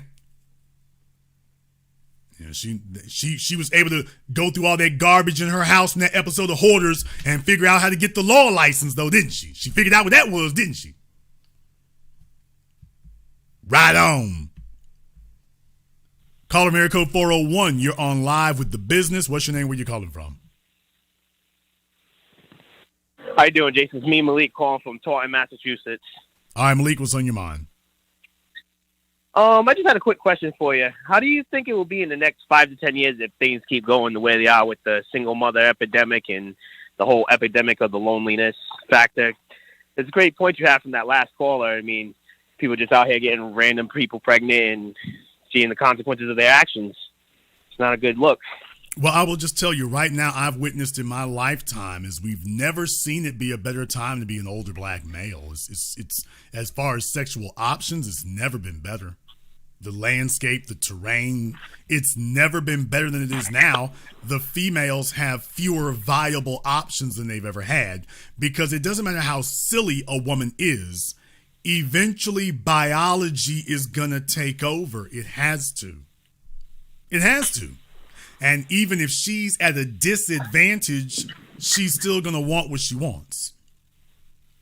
So the environment getting less advantageous for those kind of women, that only serves the men who have prepared themselves.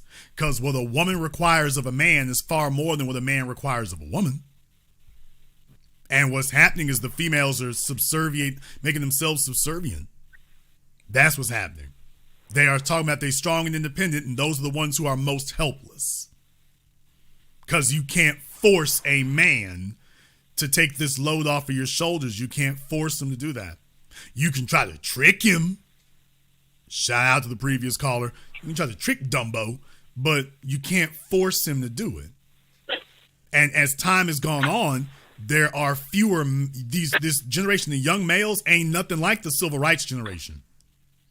With the exception of the guy who just got off the phone. These young fellas today, man, the internet is getting them hip to the game early. Now, while it might not be doing it with the level of competence that I would like, because there's some holes in the game, the conversation is going on. They're just not being given the full statement of what they need to do. But there's a lot of folks telling them, hey, don't get them married and don't get them pregnant. And the females are upset because guys are listening. So that's what the future looks like. It looks like a generation of males that even if they're undesired by the females, they're a lot smarter than their fathers and grandfathers were. It will not be nearly as easy to get over on them. Not nearly as easy.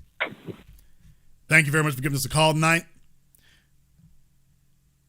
We got a caller here on Zoom. Okay, sir. Vic, what's on your mind? Yes. This is Vic from Port St. Lucie. All right, Vic, what's on your mind? All right. I want to first say that there was a great program on Saturday on the Patreon. It's very motivating me, throughout the weekend. Appreciate it. Now, next is, last time I spoke to you, I told you my situation. I'm in school. I'm in the last session of HVAC, which will be done by mid-June.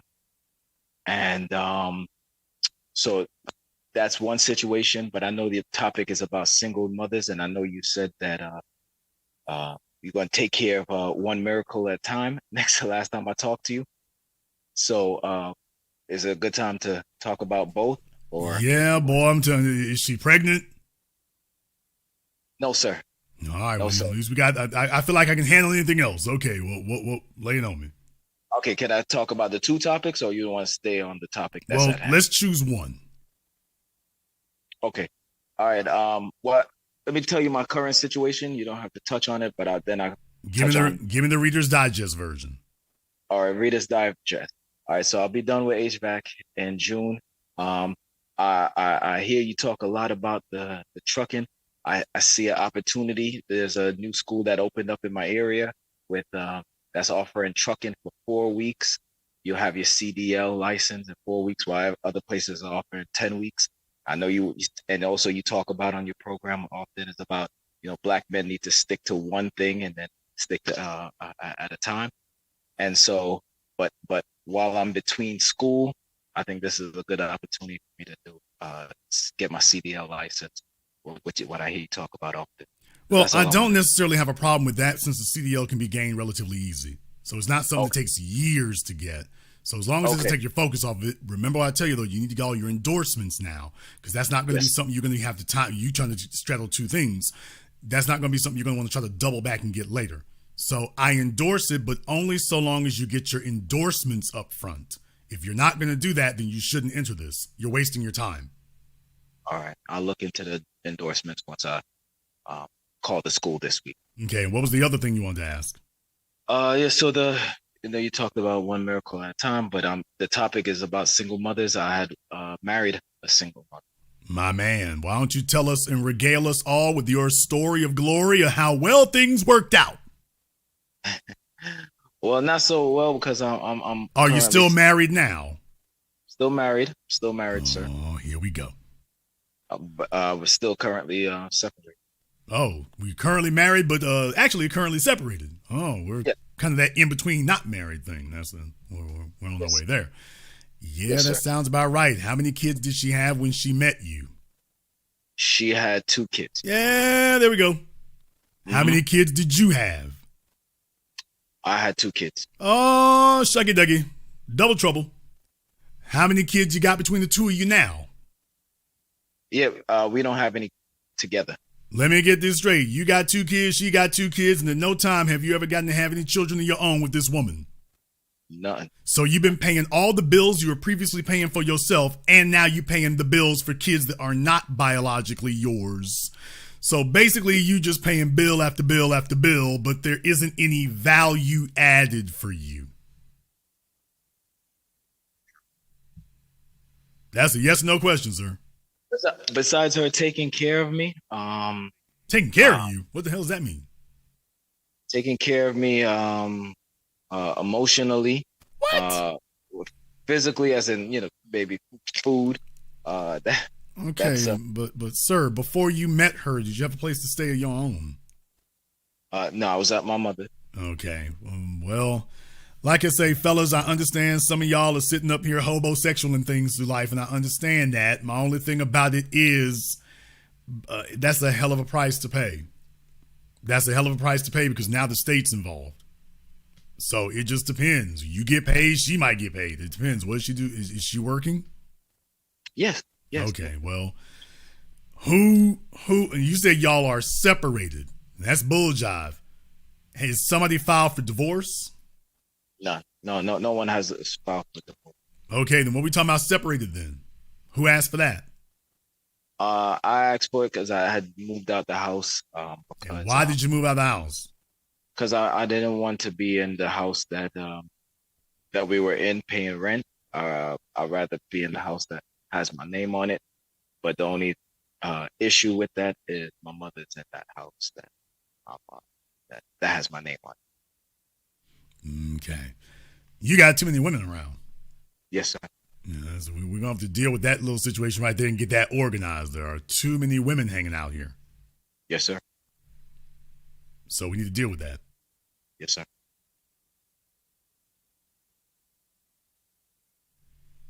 You got any ideas? Well, one idea is that I would move. I'm looking for a place since my mother is in her 60s. Now she qualifies for many senior living facilities. So and a lot of those facilities, they're the rent for those places are very low. So she moved in there, but now there's no guarantee that my wife will move in because how I view it from what she tells me, the little that she tells me that it's because it's my house. She wouldn't want to move into the house, even if my mother moved. Okay, so your wife does not want to be under a roof that you have domain over. Yes, she hasn't put it that way in those terms. Yeah. It doesn't sound like she's a submissive woman here. No. So you have choices to make. Now, everyone knows my policy. I don't tell people to break up with anybody. Yes. Except under one circumstance, if somebody's touching on the kids. Right. If that's happening, yeah, get the hell up out of there. Anything else, I'm like, if Jason should chase me around the house with a meat cleaver. Oh, you might want to move next door. And I will tell you that, but I'm not going to tell you to leave her. Jason, she's chasing me around the house with a shotgun. Should I get a divorce? Well, I mean, can you duck? Can you hide the shells? I don't tell people to leave anybody. I don't do that. Because I'm not going to snuggle up with you. She'll snuggle up with you. If I tell you to leave her, don't try to call me, Jason, I'm lonely. Well, nigga, you're in trouble because I'm not going to snuggle up with you. You told me to divorce her. Ooh, I didn't know you was going to call me. So that's not going to happen. So I'm not going to tell you to leave her. What I am going to tell you, however, is a man shouldn't sit there and tolerate blatant disrespect in his face. Now that can't happen. We need to work with her about working things out and get her head on straight if that's the way she's really approaching you about saying that. That she's not wanting to act like a wife on a basic level. It's like, whoa, it sounds like we got some fundamental trust issues here and this is really childish. We can't really play about that. So it's going to be up to you how you handle that as far as if you let the separation go through and whatnot. If you're inclined to do that, based on what I've heard, I'd be more about trying to get through it sooner rather than later. If that's the situation, there's no reason to drag it out if you don't think it's going to get any better.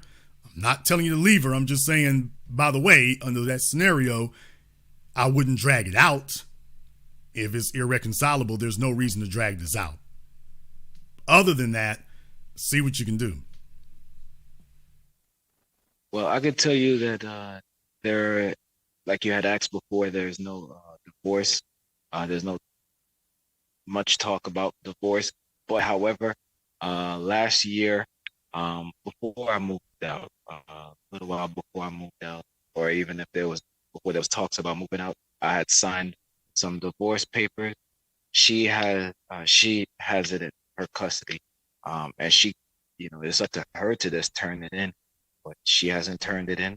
That means she wants to stay. But I just haven't gotten, okay. If I'm but moved, wanting to stay is not, I didn't sign the divorce papers. Wanting to stay is getting on your program. That's wanting to stay. Right now, I'm not hearing getting on your program. So that's going to be something that needs to be dealt with. Got to be. You can't be expected to be the head of the household and then you're being told what you can't lead and what you can't do. And it's not to the detriment of the family because she got security issues. I'm like, what the hell are you marrying me for? You got security issues. You can't be a man expected to lead and then you can't lead. Bottom line. So she has to get with my program? Is that what you're saying, Mr. Black? You're the one who has to stand in front of bullets. Who makes more money, you or her? She does on her job. But okay. I have a little side job. There's the other issue right there is your financial situation isn't solidified. So you're too easily challengeable. Yes, sir. And I'm not saying that necessarily needs to be a requisite because some of these other things I'm not liking, but you need to get your act together here so that you can lay down a program because right now you don't have the means to even do that. Right. So it's hard to call shots and you ain't got no resources to call them with. Right. And I'm about to be between jobs. About to be. I mean, between jobs. Okay, about to be is about to bounce. So, I mean, that's just the way it is. Women respond to results, not intentions. She'll let you go with intentions for a little bit, but if results don't start stacking up, she's going to go into open rebellion. As I said, she got CNN and Instagram and a bunch of other folks in her ear. She's not going to let you ride on results and potential forever. Too many of you fellas are on my phone and y'all trying to get females to submit to potential. Potential benefits, potential ability, potential competence. Well, you end up with a potential relationship. So you need to hurry up and finish that up so you can actually have the ability to start calling some shots, brother. And by June, or the end of June, I'll be working. Okay, well, get her done and got her did. Yeah. I want to hear back from you after June. Yeah, you'll hear from me in July. All right, let's get to it. Thank you very much for giving us a call here tonight. Hey, man, y'all can't be about potential, y'all.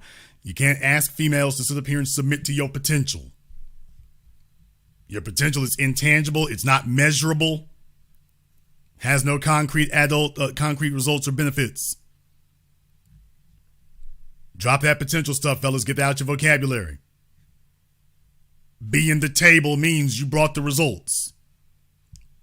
If you ain't got the results, you don't need to be getting married to a chick. It's going to be misery for you. She figures if you're trying to get married, it's because you're ready to be the table. And you sitting there saying, hey, the two of us can work on me being the table. Man, look here. That's not the way it works. A female does not marry a man hoping that he learns how to become the table. She's marrying you because she figures you already know how to be the table. Even if what she's saying is not realistic, even if what she's saying is not practical, she has the biological, physiological expectation that you can figure out how to become the table. If you fail at this, she is going to punish you. She's going to punish you because as far as she is concerned, she will not take responsibility for her lack of decision making, her lack of decisiveness. She's going to punish you for it. She's not going to hold herself accountable. She's going to punish you. She's going to stick you with the bill for her incompetence. She's not going to say that she made a mistake. She's going to say that her mistake was trusting you. Fellas, hand up emoji in the chat room for how many of you have heard a female tell you or a female said to you when you asked her what happened with her last relationship that she said it was what was the mistake that she made in her last relationship, and she told you my only mistake was trusting him. My mistake is being too trusting. Let me get the hand up emoji in the chat room for the fellas who've heard a female tell you that in her last relationship, when you asked her what were the mistakes she made in her last relationship, she said, my mistake was trusting him. That was my mistake. My mistake was that I trusted him. Okay, but what did you do to him? I didn't do anything. I'm just too trusting.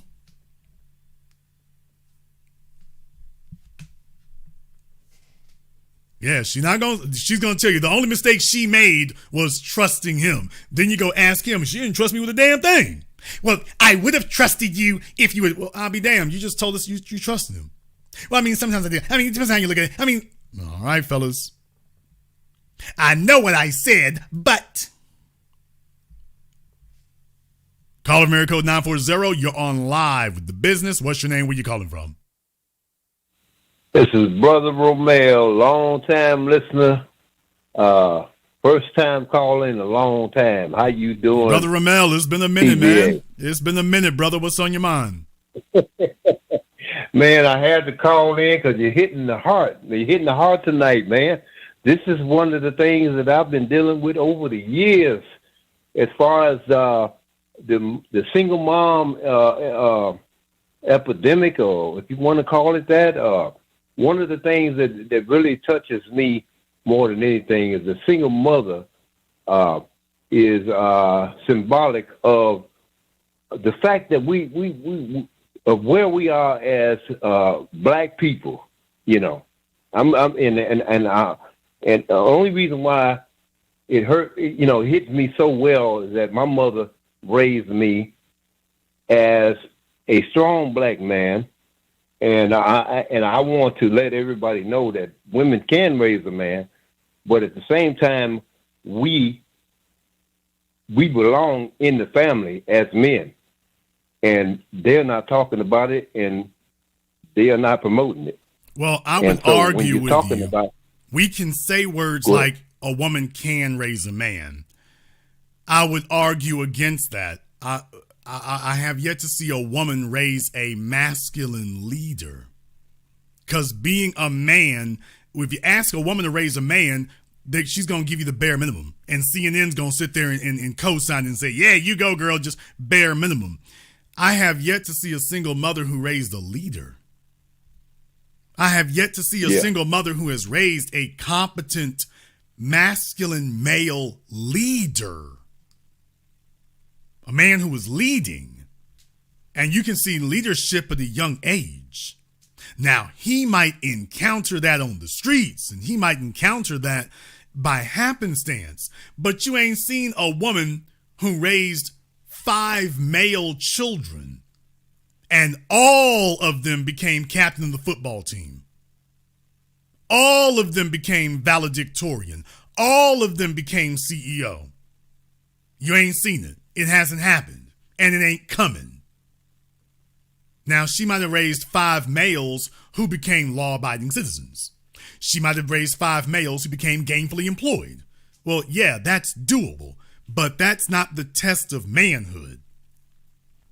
You see, when you talk about men being isolated, you're in the woods, you're on a desert island, you got to make the rules for survival. What's the first thing we do as men? We start gathering to determine who's going to lead the hierarchy. Females sit there and catfight with each other, and they'll just starve to death. Men are biologically predisposed to organize, but we want to know who's going to be leading in each capacity. Follow me here. I'm with you. Because some of y'all got this sideways from some of the other folks out here who've been trying to teach you all what I've been saying for the last few years. As men, it isn't that we look for a singular leader. That's not the way we work. What we're looking for is different people do different things, so we expect some of these guys to have competence in other areas. So if we're stranded on a desert island, somebody might know how to make fire, but we need more than fire. Somebody needs to gather wood. Now, you might say that gathering wood is, quote, easier, but the guy who needs to build the fire, the guy who needs to fish, the guy who needs to make the raft, they can't really be stuck going off getting wood. We diversify in that matter. So it's like, okay, you might not know how to make fire, but you better be the best damn wood gatherer we got. Or you might not know how to fish, but you better be the best damn water gatherer we got. If all you can do is gather up water, you're going to be a water gathering son of a gun. That's your job. That's your function. Woman to recognize that. Well, like I say, being at a high level is what they look at. We're looking at, do you operate at a high level at something? And what I'm saying is that, generally speaking, women don't know how to bring that out in sons. She can help you be a law-abiding citizen. That's a low bar to clear. That's about what you're not. We're asking about what he is. He's not a lawbreaker, but as a man, when a female deals with him, what women are assuming is that when they encounter your mother's son, that she is encountering a male who's ready to lead. That's what she's assuming, is that your mother has done all the work before she came along to encourage you and prepare you to lead. And most of these fellas out here today, they're getting to and realizing they're not leading. Well, Jason, what do you mean by that? Oh, this is very simple. Now, here comes the part that the guys don't like to hear. Fellas, I was the guy who created the term financial leader. Because a woman wants to know that this year's results will be better than last year's results. And she also wants to know that next year's results will be better than this year's results. So not only do you have to maintain where you are, you have to keep excelling. And that is what reassures her that she's made the right decision. Stagnation is going backwards. Stagnation is not sitting still. Stagnation is actually going backwards. So when we talk about leadership, that means, are you leading her somewhere? She wants to know that the man she's with is always looking towards a brighter day. That where he's taking her is just over the horizon.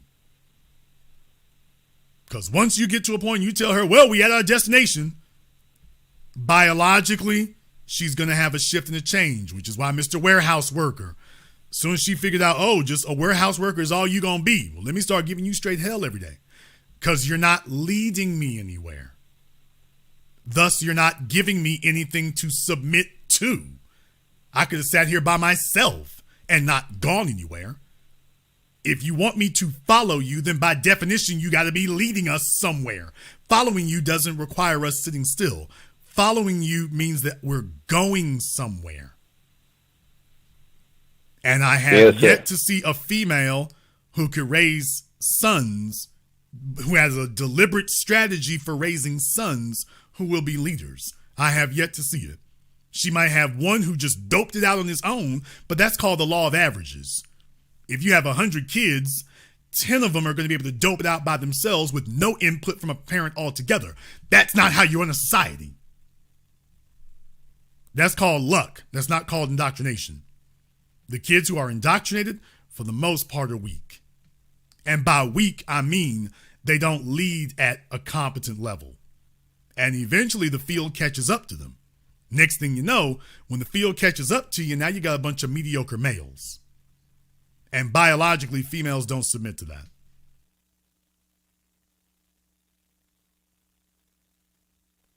Yes, sir. Well, brother, I totally hear you out, and the whole thing that I'm focusing in on is I'm in total agreement on what you're saying. Now, Rom, did you? And in most cases, well, let me find out here. Now, did you say you were with a single mom? No, my mother. Well, what do you mean? No, I wasn't with a single mom. I mean, I'm not with a single. Well, yeah, I married a single mother. There he goes, y'all. He's stumbling, bumbling. It's coming out slowly. Drip, drip, drip. Drip, drip, drip, y'all. It's coming out slow. I mean, it's Well, I took on a ready-made family at some point in time in my life, but how'd that work out? I mean, that's well, I'm still trying to get them to learn what's happening. Specifically, what you're talking about, 90 it seconds. It happen that easy. How'd it work out? Well, I'm still working. Some of us brothers out here that deal with that, Yeah, well, you say how long? Some of us brothers have to get some of the. Are you still married now, Brother Rom? Are you still married now? Yeah, I'm married. How long? How long you been married, brother? About 8 years right now. That's my first 60 time seconds. being married, Did you say which time? I got married after. Well, I had kids out of wedlock, but I got married. How about that? Okay. Does that make sense? Okay, I didn't hear whether you said it was your first time getting married or your third time getting married. No, Ma. Well, if you count common law, that makes sense. Then yeah, I've been married a lot of times before. Nope. We don't do common law. We only do common sense, not common law. So in any case, he's been married to this woman now for 8 years, and you say after 8 years, we still trying to get her on the program. Yeah. All right. This seems counterintuitive, brother. This seems counterintuitive. 10 seconds. I'm not gonna lie to you. This seems counterintuitive. I got you. I don't know how we got on that subject, but because I asked if you was with a single mother, because you talking about I like the subject tonight. By the way, do you got one to know? Matter of fact, I do. Well, how is it going? We still working on it. All right, brother. Thank you very much for giving us a call. Now that's Ramel. We ain't heard from him in a minute. All right, on Zoom we got Angelic. We got you on Zoom here. All right, Angelic, and what is on your mind? Hi, yes. My name is Angelic. I'm Angelic and Layman, like you just said. I'm calling from Nashville, Tennessee. And when I was listening to your broadcast, it made me think about a broadcast that you did. I believe it was from 2021, titled How Single Mothers Ruin Mother's Day. And I was just thinking that this guy is the white man's version of the young woman who the article that you featured and she was talking about how my single mom, my Black single mom taught me how to hustle. And she pretty much talked about the same. Well, he talked about all the time how he spent being his mother's husband or his mother's little companion. But he talked about the struggles too, but she talked about the struggles of it. And it was supposed to be, they both started out talking about how it's this virtuous thing to be raised by a single mom. Like I noticed the parallels in that. But then when they went into the article, they talked about how it was the struggles. It was just basically a struggle. It was basically struggles, but somehow they made it be a virtue. It was so weird to me. I thought, like, that's called brainwashing. That's called brainwashing. That's called doublespeak. When you sit up here and take something and try to redefine a word that we all know what it means, when you try to redefine a circumstance that we all understand what it is and tell us, no, that's not what it is. It's something else. That's not bad. That's actually good. You're not struggling. You're building character. Why, that's actually a benefit to you. Right. So recognize Absolutely. brainwashing when you're being subjected to it. And right now, you literally have a government and a media complex that is dedicated to brainwashing the population. That's literally what they're doing every day, is getting up saying, how can we fool them today? How can we trick them today? How can we brainwash them? Ain't no rules. Here, give them some free weed. Hell, let them do drugs. Let's just let them do drugs up in the New England states and whatnot. Let's just let them do drugs. Mm-hmm. Let them get stoned, let them get tranked, whatever. Let's just set up sites for them to do drugs in. Hell, keep them under control. They've pulled out all the damn stops. You know why? Because if you are worried about doing drugs, do you know what you're not worried about doing? And if you are worried about engaging in frivolous sex, do you know what you're not doing? And if you are focusing on watching booty models, do you know what you're not doing? You're not rebelling. You all need to go read George Orwell's 1984. He spelled this out decades before. He was talking about the Soviet Union, but in reality, we've now seen since the crumbling of the Soviet Union, it basically applies to every government, starting with the U.S. They've all just gotten more sophisticated with it. If you take a look, when he was talking about in 1984, they're talking about the Soviet Union giving out free booze, he said. They were giving out free booze and drugs. It's like, dude, how did you know this? It's because this is what they always do. Booze, drugs, pornography. For those of you who don't know, the biggest repository of pornography in the world is the Vatican. No, I'm not joking. Look it up. Don't believe me. That's old news. For those of you who don't know, we can go down the playbook here for a while.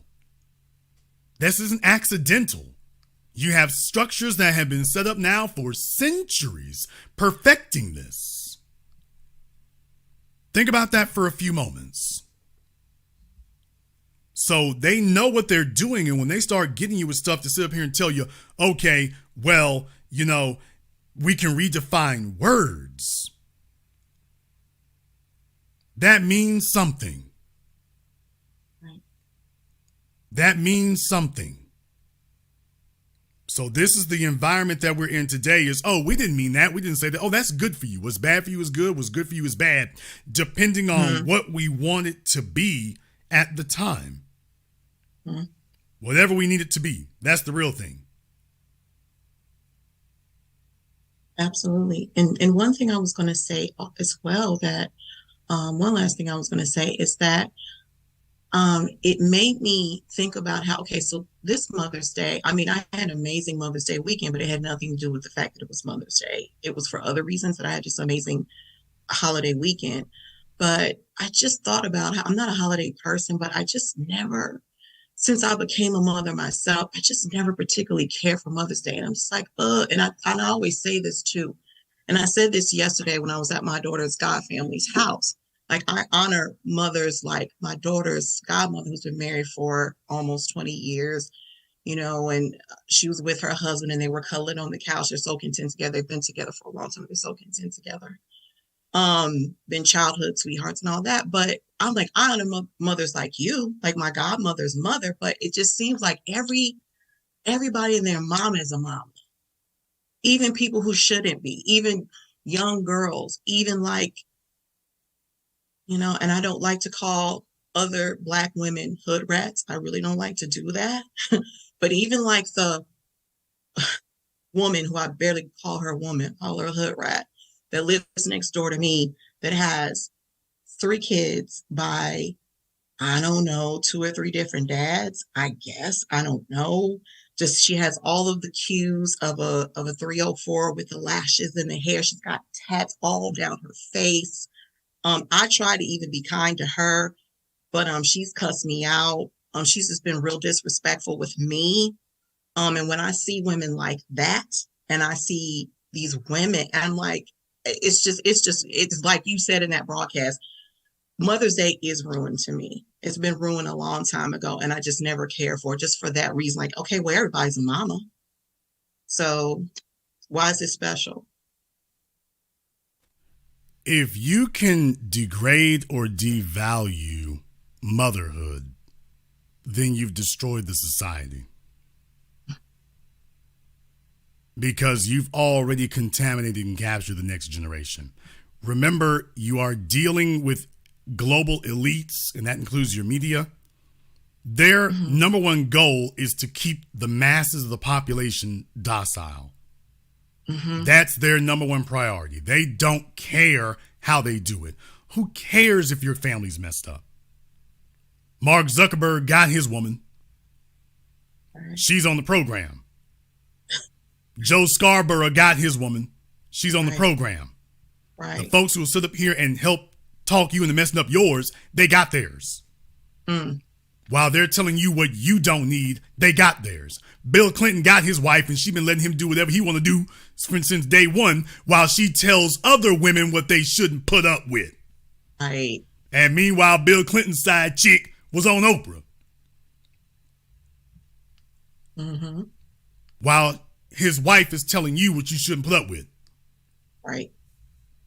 So what I'm saying here is I want y'all to recognize lying to you and misleading you, that's for your consumption. Messing up your family dynamics, that's for your consumption. You living with it is for yours, and the folks who buy into it, you're just turning out children who basically are operating at an entry-level intellect and mentality.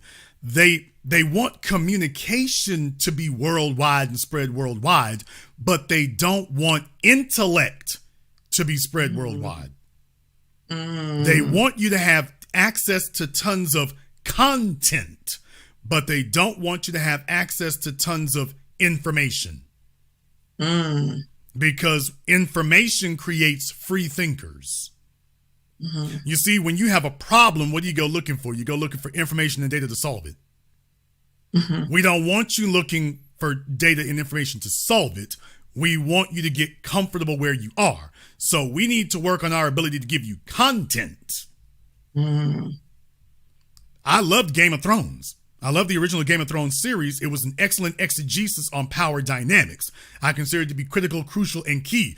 Filled with tons of philosophy. I think it was excellent. Same thing for House of Cards. Same thing for Billions, at least in the beginning. But what I'm saying is, I'm not so cool with House of the Dragon. And now we've switched over from power dynamics to content. I don't like 50 Cent's TV shows. This isn't power dynamics, a more falsely named program I've never seen. There's no power going on there. It's just content. And keeping you all strapped to your cell phones, strapped to computer screens, strapped to iPads. You're quote unquote consuming content, but you are not consuming information.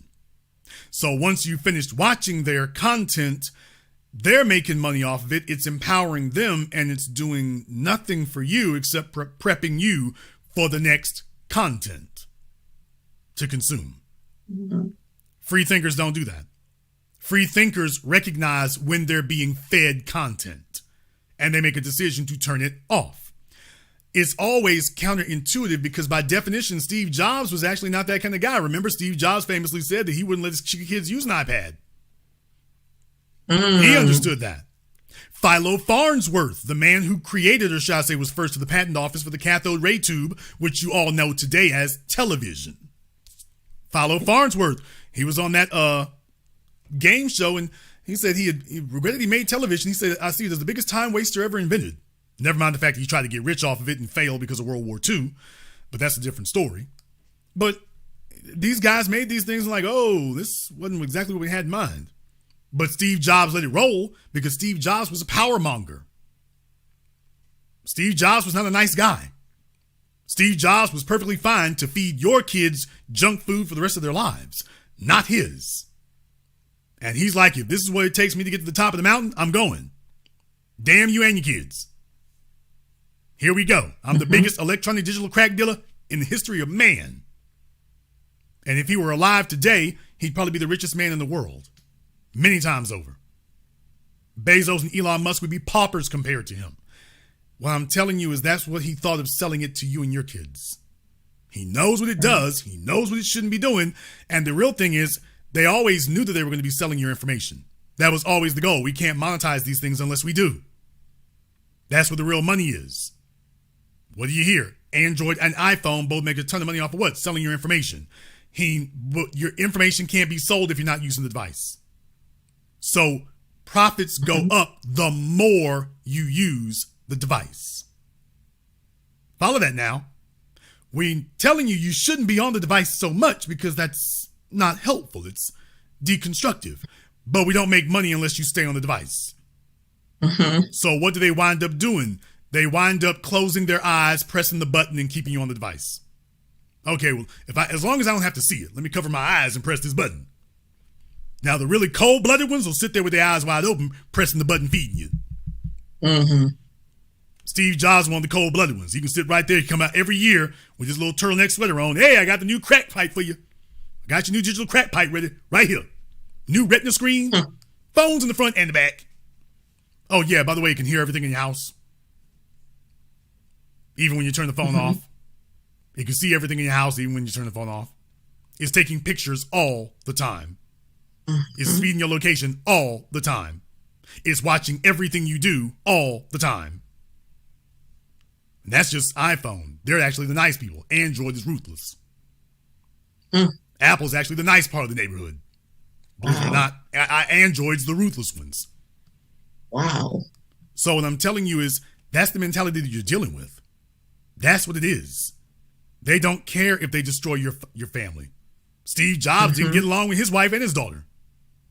For anybody who's seen both of those films about him, I think the one with Ashton Kutcher and the one with Michael Fassbender, that was a true story. When he's on the roof with his daughter, and she's like, why do you have to be such a you know what? And he's like, I was poorly made. The guy who invented great manufacturing, he said, but for myself, I was poorly manufactured. Okay, but he's still out here doing it. We can go down the damn list. The folks who are best at wrecking y'all's lives and wrecking your personal lives, they're like, hey, I got mine. Skull and Bones, valedictorian, Harvard Law Review, I got mine. Barack Obama dating men, women. First black woman he ever met was the one he married. Before her was a bunch of white women. Imagine following up behind that. Well, guess what? He found a chick who would.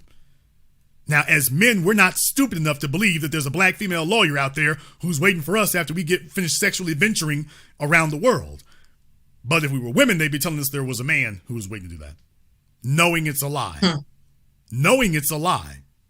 Oprah Winfrey, you're old enough. I see them gray hairs on your head. Oprah Winfrey been promising you she was going to get straight now for 45 damn years. You have watched her in your lifetime go from a young woman to a little old lady. What did she get?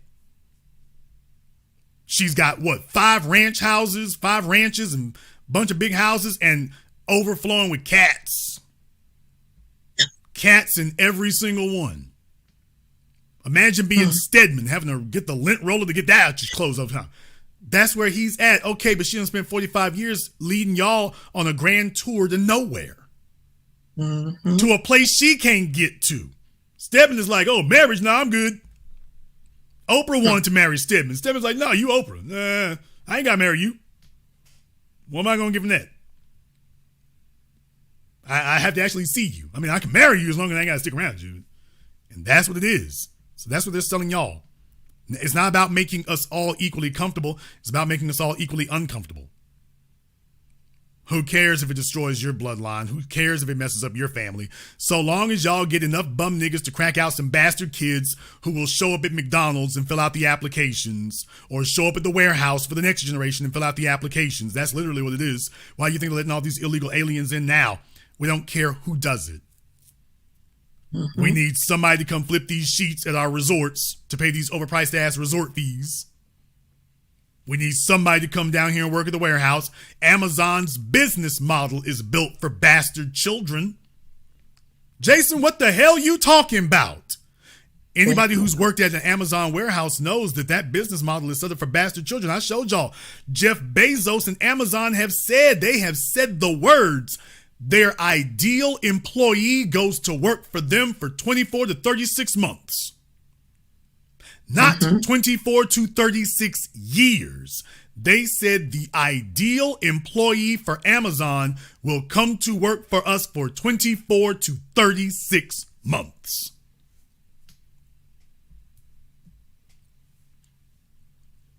Now that's letting you know, oh, what do you mean pension? We won't be there for that. That's our ideal employee. Well, as you probably assumed, hey, there's only a limited number of the population that would actually qualify for a job like that or desire a job like that in the first place. So if at that burn rate, you're going to pretty much run through all the available workers in these areas around the country. You got these fulfillment centers, to which Amazon's like, yeah, bring in the illegals. What's happening to Joe Biden? We estimate there's been 5 million illegals let in across the border because he's let them in. And Amazon is sitting right there, okay, yeah, all right, we can burn through this here for another 7-8 years. We can make that pop for another 7-8 years. But then next thing you know, Caesar's Palace and MGM Grand is elbowing him out the way. Hey, get out the way. We need some of them. We need housekeepers. We need groundskeepers. We need landscapers. Look here, bring them on over here. And that's what you're up against now. Who cares if you don't know who your dad is? Mm-hmm. Can you pick up a broom? Who cares if you don't know who your mom is? Can you turn these sheets over? Mm-hmm. Who cares if you came from a group home? Can you go put this soap in this box over here and put it on the Amazon truck? That's the name of the game now. Who cares about whether you knew your parents? Feed the machine. Free thinkers don't do that. So guess what? We need a war on free thinkers. And the best place to cultivate non-free thinkers is in a struggling, impoverished environment where you're struggling for survival. You're so worried about that, and you're at such a disadvantage. Did you even notice how far behind you are?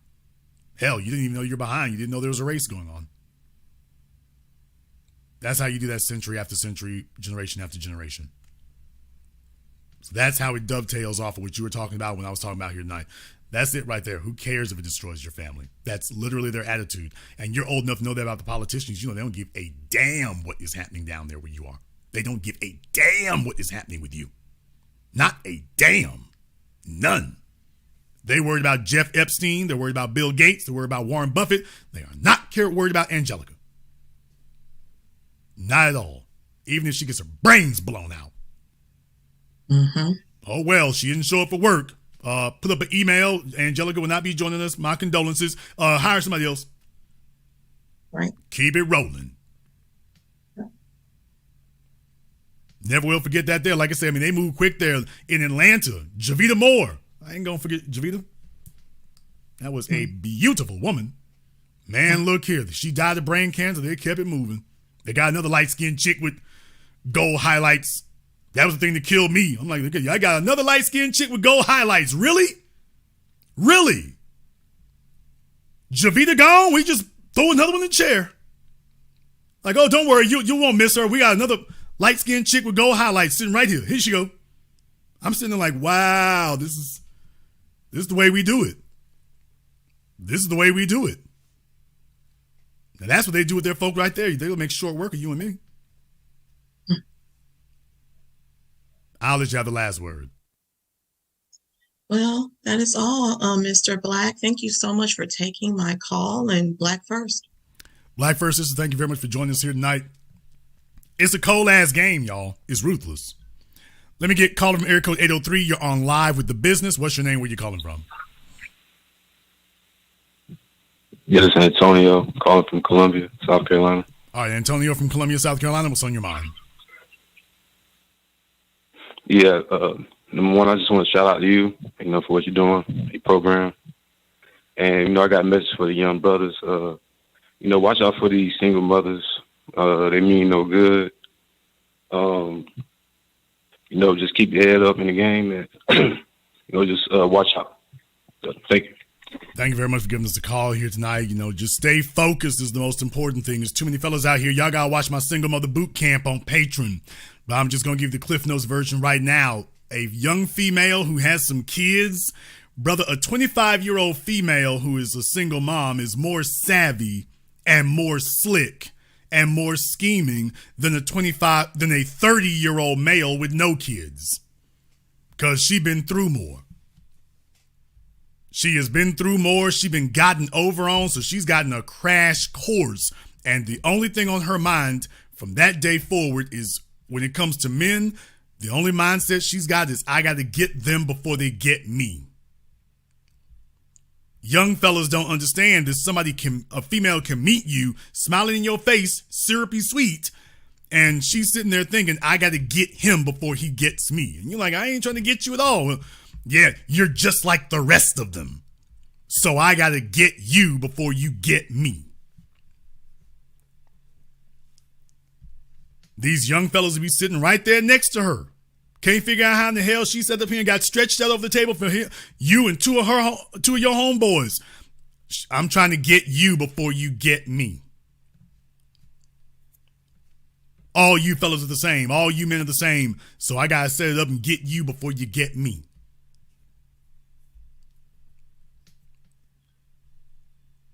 All she sees is she's just remembering the last two baby daddies. Oh, I wasn't smart enough for them. By the time she gets to you, nigga, she is Mephisto. She is Diablo with it. She's like, oh, nigga, this is a street fight. Ain't no damn rules. Ain't no damn rules.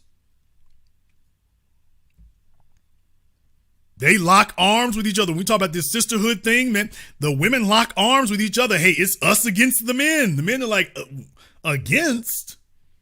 What do you mean against? I'm here to get you. Wake up and realize what's going on.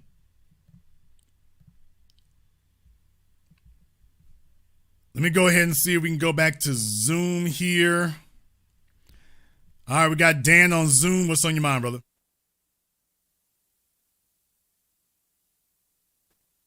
Dan, wake up. You're on live. He's trying to figure out how to connect his audio. No, we cannot hear you, Dan. All right, y'all. Dan is working on getting his life together. Hear me now? Yes, we can now, Dan. You're slowing the program down, brother. What's on your mind with your Led Zeppelin shirt on? Sorry about that, brother. I was just calling in because I actually saw that on CNN. I think that shit was very despicable, but I understand what message they pushing. So now I don't have kids myself, and another thing, when you was talking to the dude about him getting full custody of his kid, that his sperm that he chose in that chick, I actually had that same conversation with my biological daddy some years back, and it was one of those conversations that he asked me how I feel about him as a father, or however the case may be. He probably didn't want that. He probably didn't want an honest answer to that, but since he asked, well, I'm gonna be honest with you. Oh, I laid at the time when he asked me this, I was in prison. This was this around the time my brother got killed. So this was 7 years ago. I was walking dead. That's a hell of a time. What kind of father am I? Nigga, I'm in jail. Can't you see what you was? And I guess around the time my little brother had got killed. So basically, I'm the oldest on both sides of my family. So I'm the oldest, and my mom was married to my stepdaddy, which they had 3 kids together. and on my daddy side, just me, and I have a sister on my father's side too. So, and he basically, we had that he basically came up to jail because, my father was the youngest out of out of out of all out of all his siblings. So all his brothers and sisters 20, 30 years older than him. So I guess a lot of my uncles kind of held him accountable. And so when he asked me that when I was in prison, I basically just laid it all out to him. I ain't holding nothing back. I just laid it all out to him. I basically told him that you should have been more. You should have. I basically told him everything because I knew what happened between him and my mom. Because him and my mom got the same similar story, and I also told him, like, man, you should have saw signs when you was dealing with my mom at the time too. But the problem is, you didn't see those signs. You know what I'm saying? Because she grew up in a totally different background. And he was a spoiled kid, and she grew up in a dysfunctional home. So, so he didn't. So I ain't gonna lie to you, Jason. He ain't like that answer. He ain't like the answer when I was laying on him.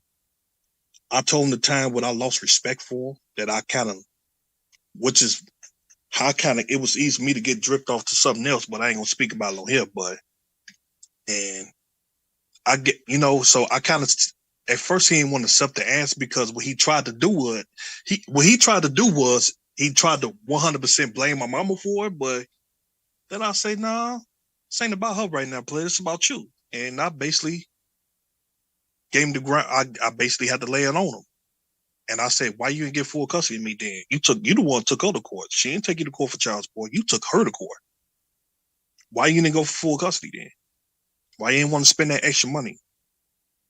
You know what I'm saying? Now, even though I did stay with my biological father for 3 years, like my 6th, 7th, 8th grade year, but at that time I kind of lost respect for him because he lost his house and shit like that. So that kind of made me real more rebellious because I was already dripped off on the front line anyway. But once my old man lost his house and he got fucked up, and I kind of had some resentment. You know what I'm saying? So now I'm thinking about it now at almost 31, which is I don't have any kids. I'm not married. So one of the things that told me was to get myself together. If I'm gonna have kids with a chick or give a chick my seed, she had to earn it.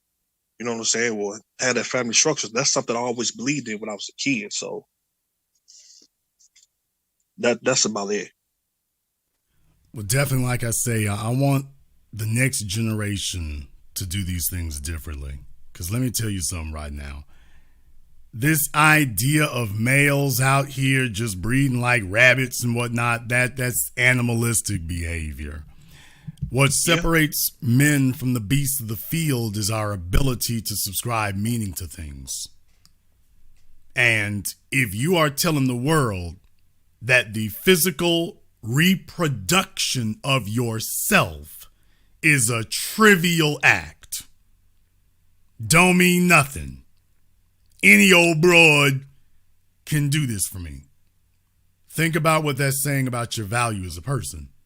You're telling the world there's nothing special about me. You're telling the world my DNA is trash.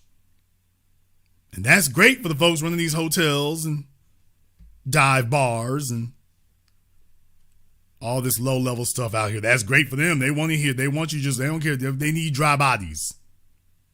They just need spare bodies who are going to be fed into the machine. The worst thing a man can do is tell the world that his genetics don't mean anything. Because at that point right now, by then, you got to just take a look at yourself in the mirror and be like, okay, what am I living for? Why am I here if my genes aren't worth anything? That's the problem. If your genes are not worth anything, that's an issue. That's an issue. Thank you very much for giving us a call tonight. We appreciate that.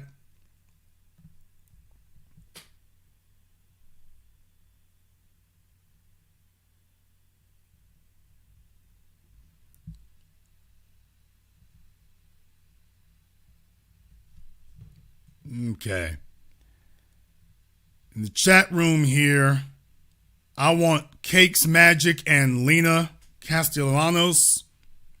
I'd like for, looks like you two ladies here, I would like to have both of you ladies on Zoom.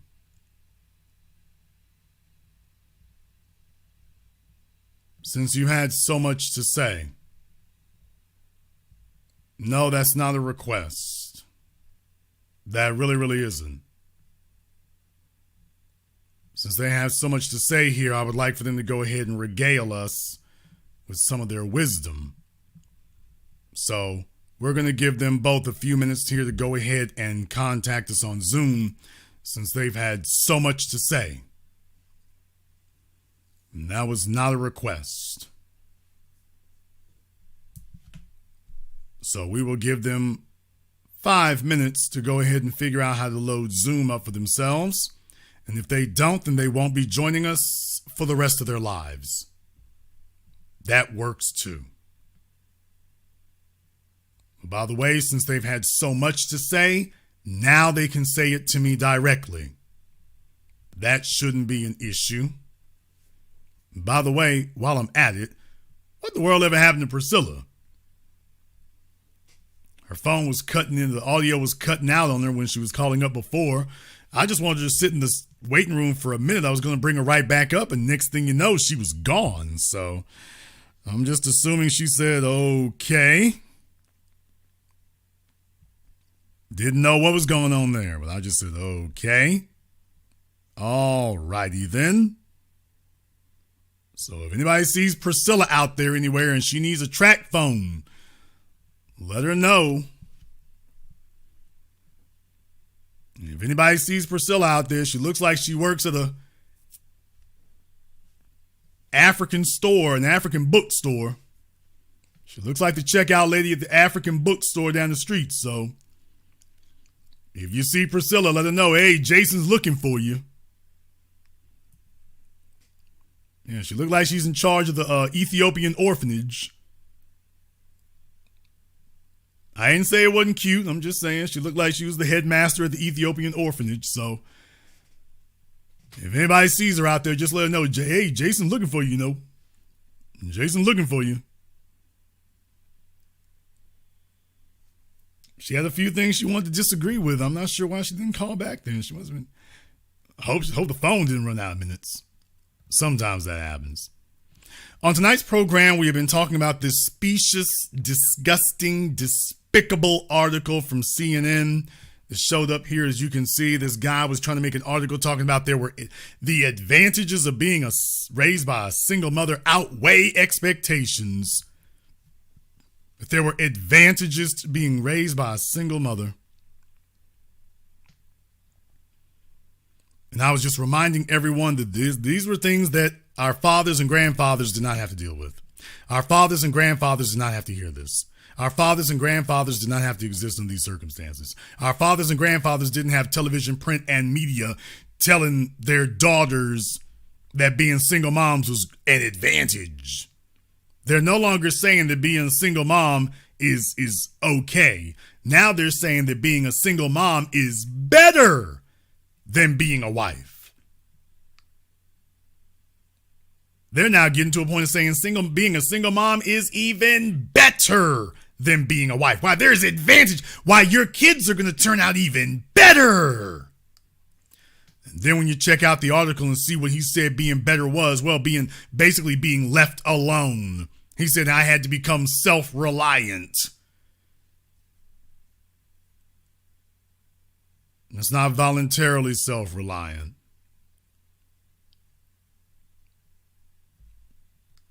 That's the worst way to go about things.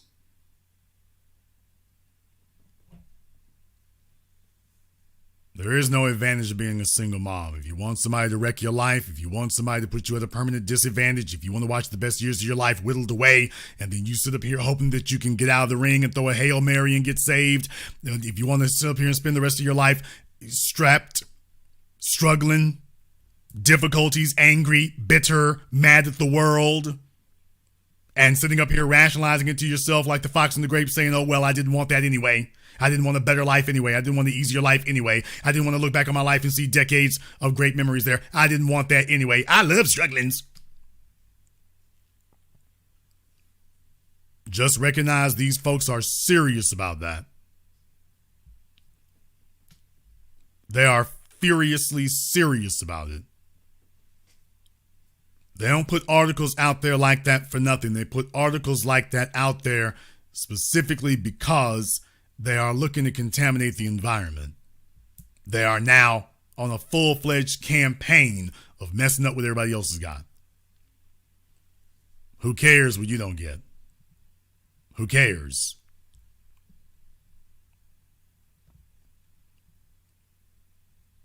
On the phone line here, not on the phone line here, on Zoom.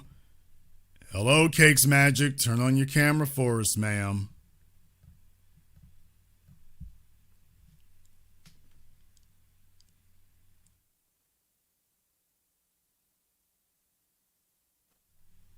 They all sit there, quote unquote, connecting their audio for so long, you figure they're wiring up the sound stage for the Rolling Stones.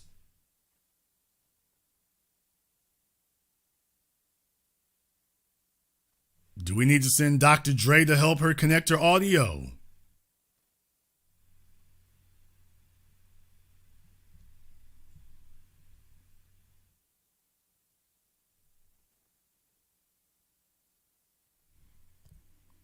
Hello, Cakes Magic. You're wasting our time.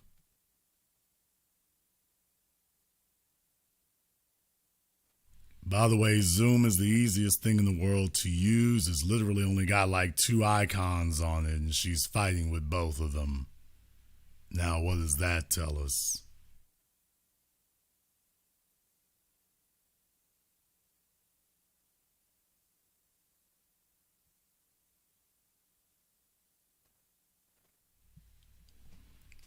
Lena, if you're trying to tell the world that you don't have a camera on your cell phone, that one's not going to fly, ma'am.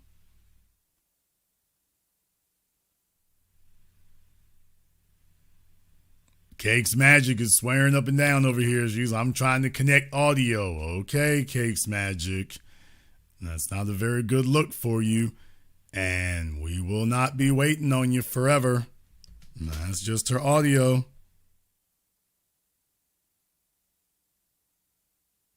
Let's go ahead and get on with this. Tyrone, did you say playing Minesweeper?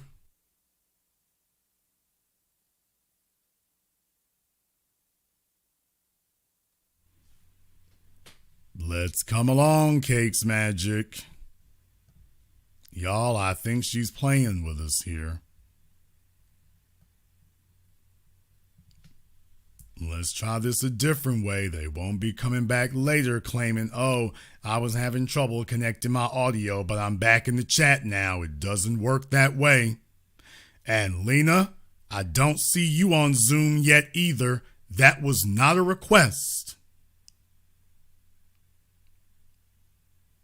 No, I'm really serious. That was not a request.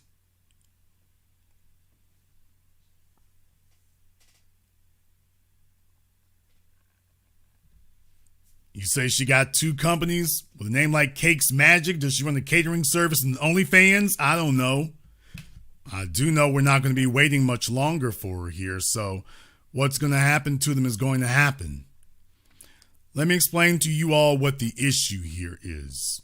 Let me explain to you what the issue is for some of the smart Alex or smart asses, or should I say dumbasses, who want to sit up here and work on their comedy careers. Hello, Cakes Magic. You don't have your audio on.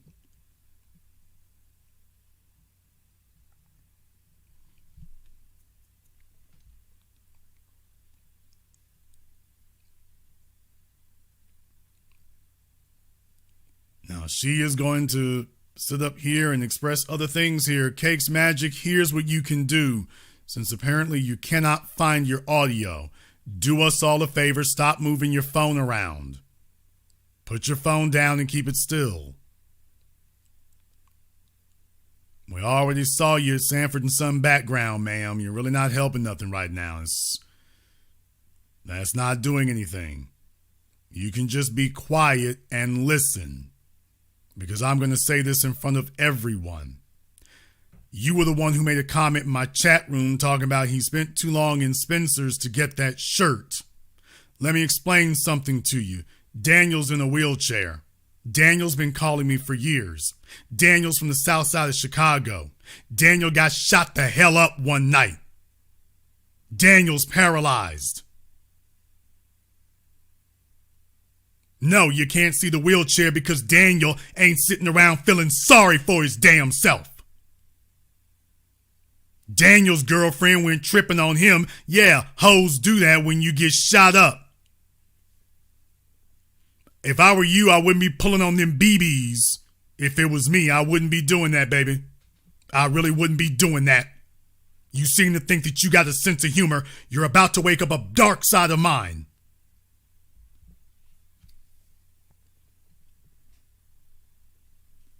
If I were you with that half a fishbowl head, I wouldn't be sitting up here talking about nobody. Talking about shirts from Spencer's. Look like you got that hairstyle from What's Up Magic or Party City.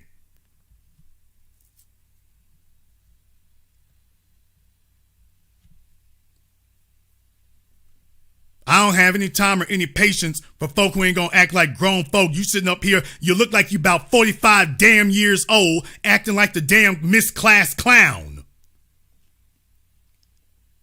You need to be less worried about where Daniel buys his shirts and more worried about where you buy your toothbrushes. While you're worried about him. Since you think it's a situation where you need to sit up here and make jokes about that, that's not funny. You want to know why CNN thinks they can say stupid stuff like this? Because folk like you.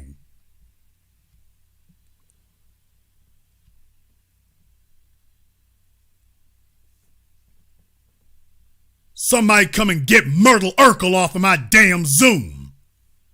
Talking about somebody's shirt from Spencer's. Daniel been through some things. When folks sit up here and ask me about why over the years, Jason, why have you given a table to folk like Mona Lachey and Jeff Brown? Why have you done things like that? Because I talk to people who've been through some things. I talk to people who done handled some stuff. I talk to people who've been hit with some vicious ass blows out here that a lot of folk do not recover from. How many of y'all can get shot 5 times, be put in a wheelchair, and you ain't tried to blow your damn brains out?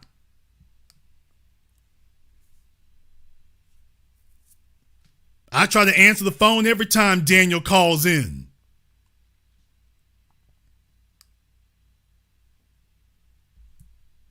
This is not the teeny bopper place here. Some of y'all who come from Fresh and Misfit, y'all sitting over here, grown ass women, supposed to be grown ass middle-aged looking women, sitting up here acting like middle schoolers. You sitting among a bunch of adults. We ain't sitting up around here, sitting up here trying to get cheap thrills and laughs off. We didn't ask you to be amateur comedy. I've been on the south side of Chicago. It's real. I've been on Halstead. It's real. I've been by that little chicken shack down there. It's real. I'm looking around that whole damn thing. I'm doing something I don't never usually do. I'm doing a U-turn in the street. I ain't even trying to turn up none of them streets down there. It's all the way real when you get there. And you gonna know it. And you got folk who live there and you got something to laugh about. Let me tell you something, old booty brain shaped girl head.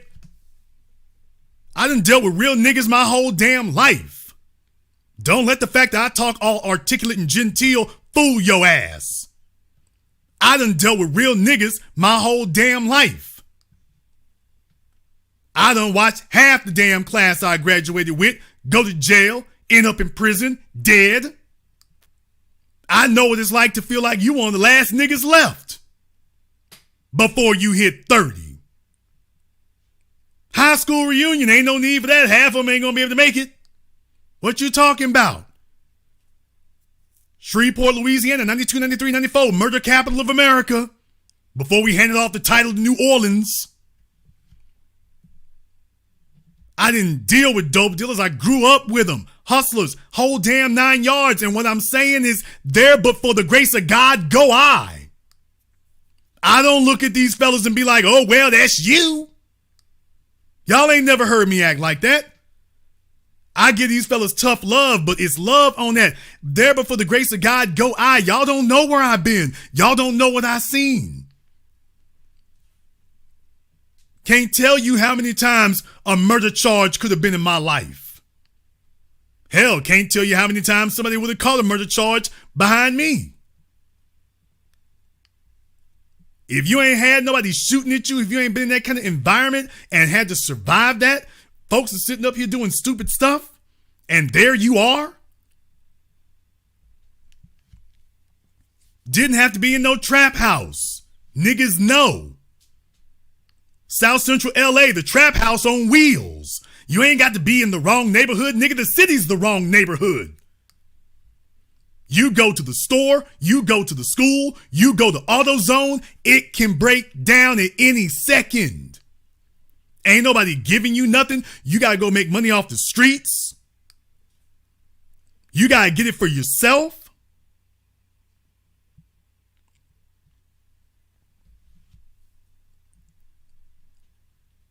The only reason I ain't got a bunch of bullet holes in my ass now is I was quick. That's the only reason. I don't look down on anybody. When these fellas call me up and whatnot and they tell me they've been to prison, I ain't looking down on none of them. Nigga, you don't know how close to a 20-year bid I've been. I don't even feel comfortable going into details about it now. When they talk about, what's his name, Mr. Townsend, Marjorie Harvey's first husband, he had to pull a 20-year bid, and the only reason he got out was because Obama commuted his sentence. You don't know what the hell that's like. You don't know what the hell that is like. I don't look down on him for that. I done told y'all, I don't sit up here and judge these fellas out here moving them things. I don't judge that. Hell no. Ain't never did it. Never gonna do it. Just because I found a way of getting over and it didn't require that, don't mean everybody can. I'm the exception to the damn rule. I'm the exception. I have never tried to distance myself from all that. I can't speak to these fellas if I'm distanced from it. Steve Harvey, I got more respect for Marjorie Harvey's first husband than Steve Harvey. Marjorie Harvey's husband is a G. Marjorie Harvey's first husband is a gangster, but he's straight up and down. Steve Harvey is phony as hell. I sat there and listened to that man. Y'all can listen to Mr. Townsend for the first 5 minutes when he talked to Tasha K. You can tell he's straight up and down like an arrow. You can tell he's just giving you the real. Steve Harvey, I don't know what the hell going on.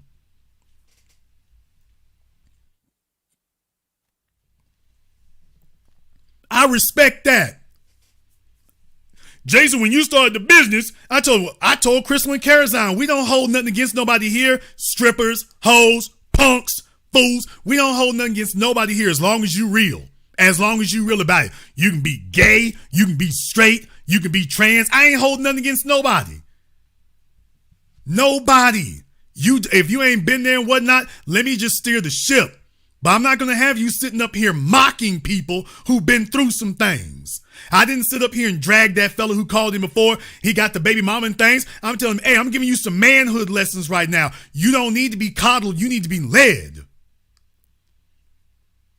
You need to get off your ass and go get your child. That chick is sitting at your son growing up to be a junior version of you. Don't give me no damn right on back talk. Get to it. She's over there hating and ain't playing.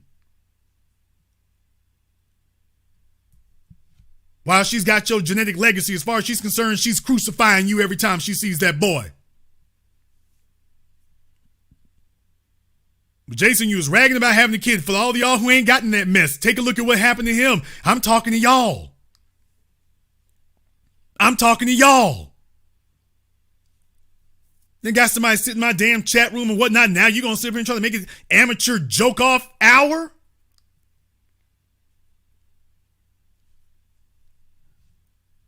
I ain't going for it, man.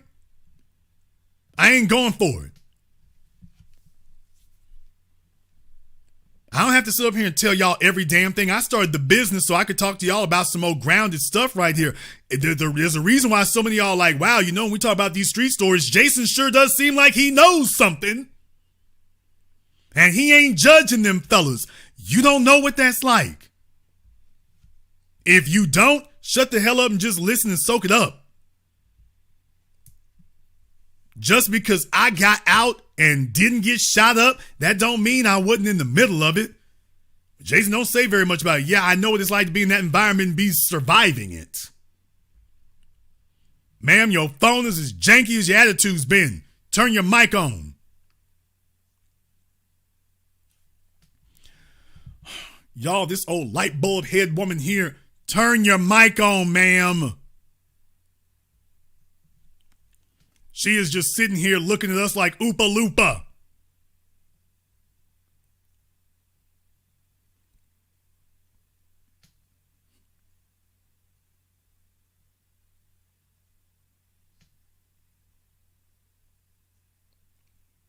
Y'all, she is slowing down the world. Just slowing down the world. Press the microphone icon, ma'am.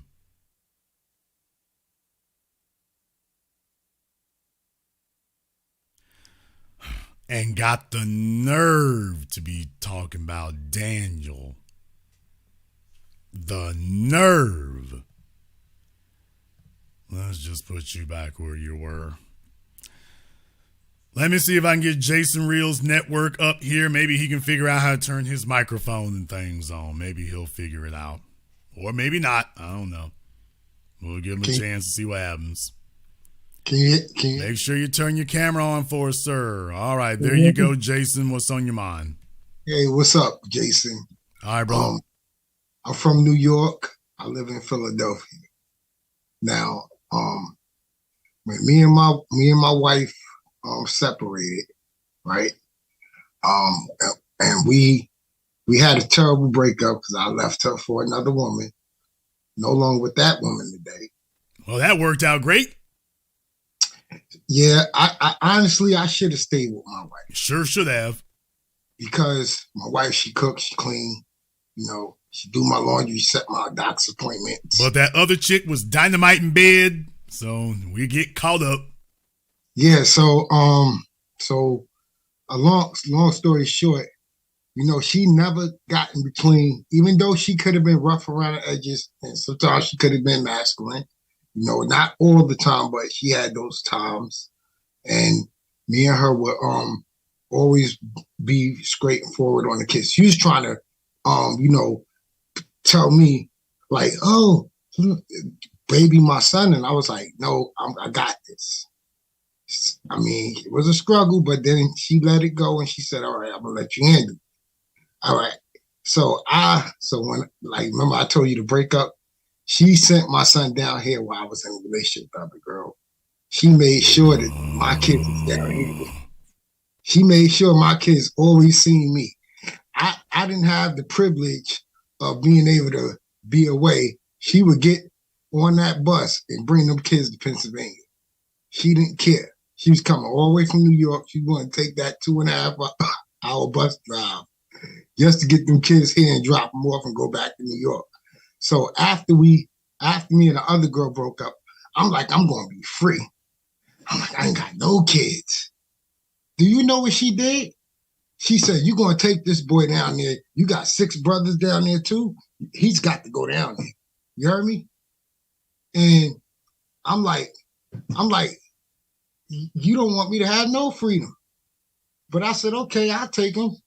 So I took him. I didn't have a hard time like the woman. I had actually enjoyment with my son, even teaching him how to be a young man. Even sometimes I had to fight with his grandmother because she wanted to spoil him, and I had to let her know that this is me and this thing is going my way. But I've always been like that ever since I was a child. I always told my mother the truth. I never lied to her. I never said, oh, you didn't do this, you didn't do that. Me and my mother had little debates when I was a kid, because I always wanted that, I'm not going to stand here and let you just do what you want to me. So, and my mother kindly, she always respected that about me, that I stood up out of all her boys. Well, yeah, like I say, for a minute there, they had to remind you you're still a father. So that's an important thing to keep in mind there. Freedom has its place in this world, but I'm just telling you as a person who doesn't even have children, children and freedom are mutually exclusive. You can have one or you can have the other.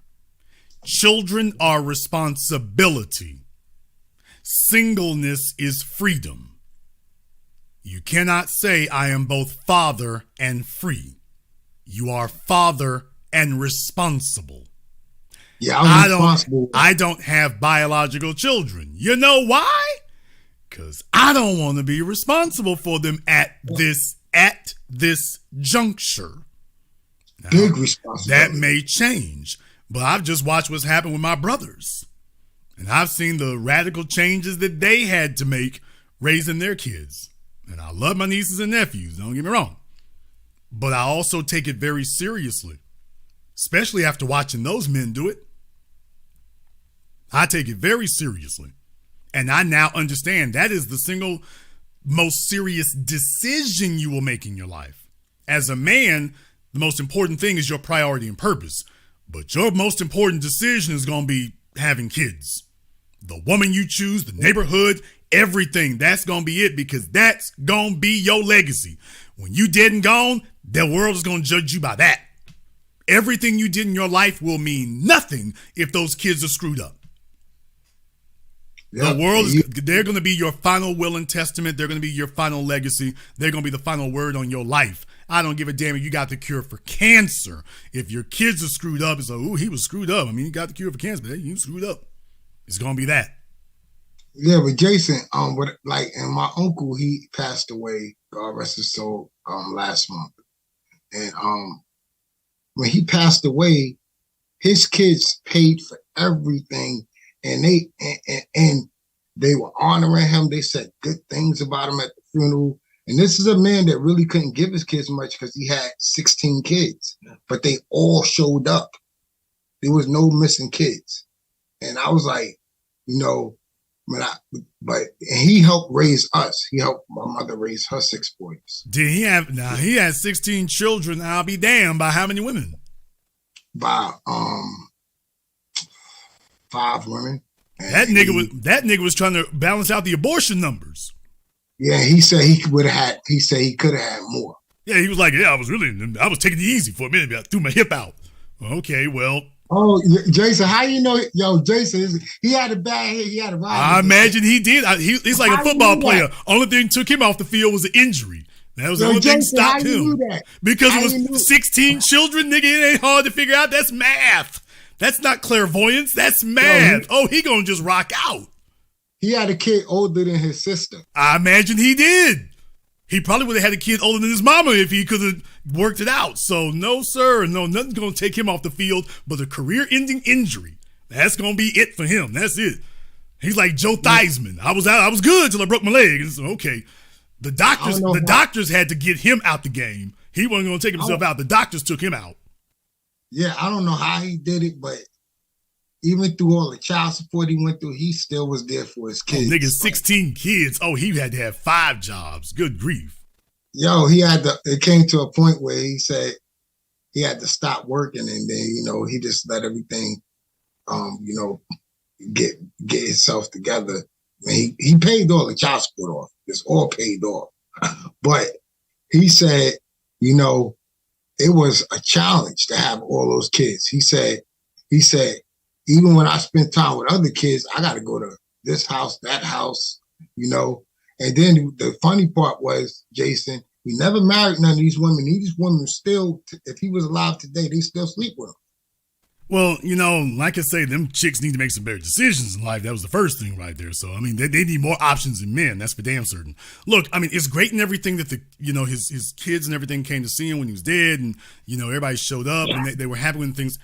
That while that's one thing, I do have an issue with it because while it may have worked out for him, even though I don't have kids, you do. How effective a father can you be in 5 different households? Yeah, you can only be in one place at a time. How much, like Nick Cannon's dumbass, how much time can you give these 12 kids in 12 different places? Yep. And he had when he got his kids, he would see certain kids. Sometimes he'd miss out on other kids, you know. And he actually admitted all this to me. You know, he said, you know, he said I set up there and I was trying to have different women in different area codes. And he said, I think I made a fatal mistake, but he said I didn't realize it for a long time because I was out there still going up in these girls. He had 9 kids by one girl, you know, 9 kids by one.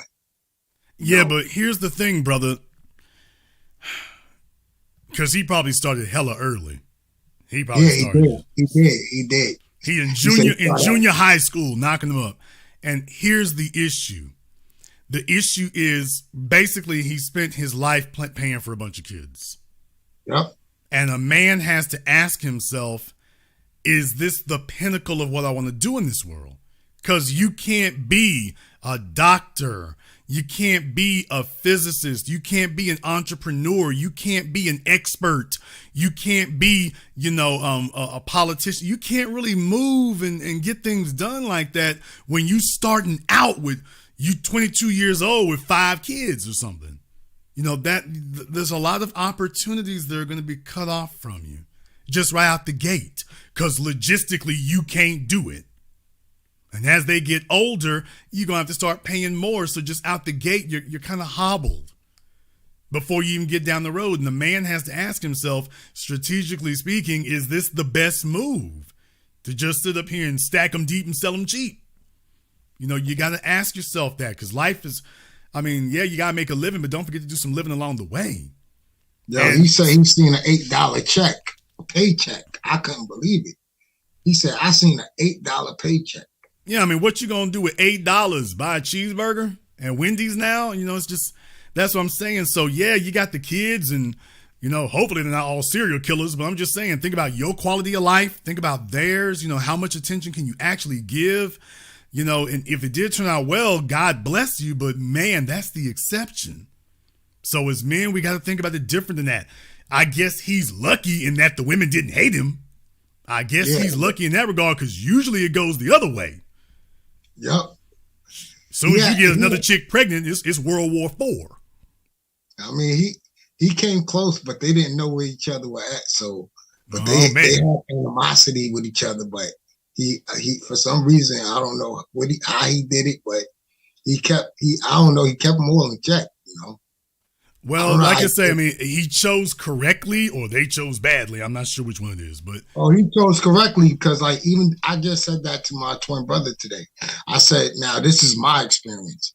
I said, one thing I'm grateful for, even though it didn't work out with the women that I had kids by, I chose to have kids by good women that they will beg me to see my kids if they had to because they're so invested in me being in my kids' life. Well, that's cool, but my other thing here is you say I chose good women.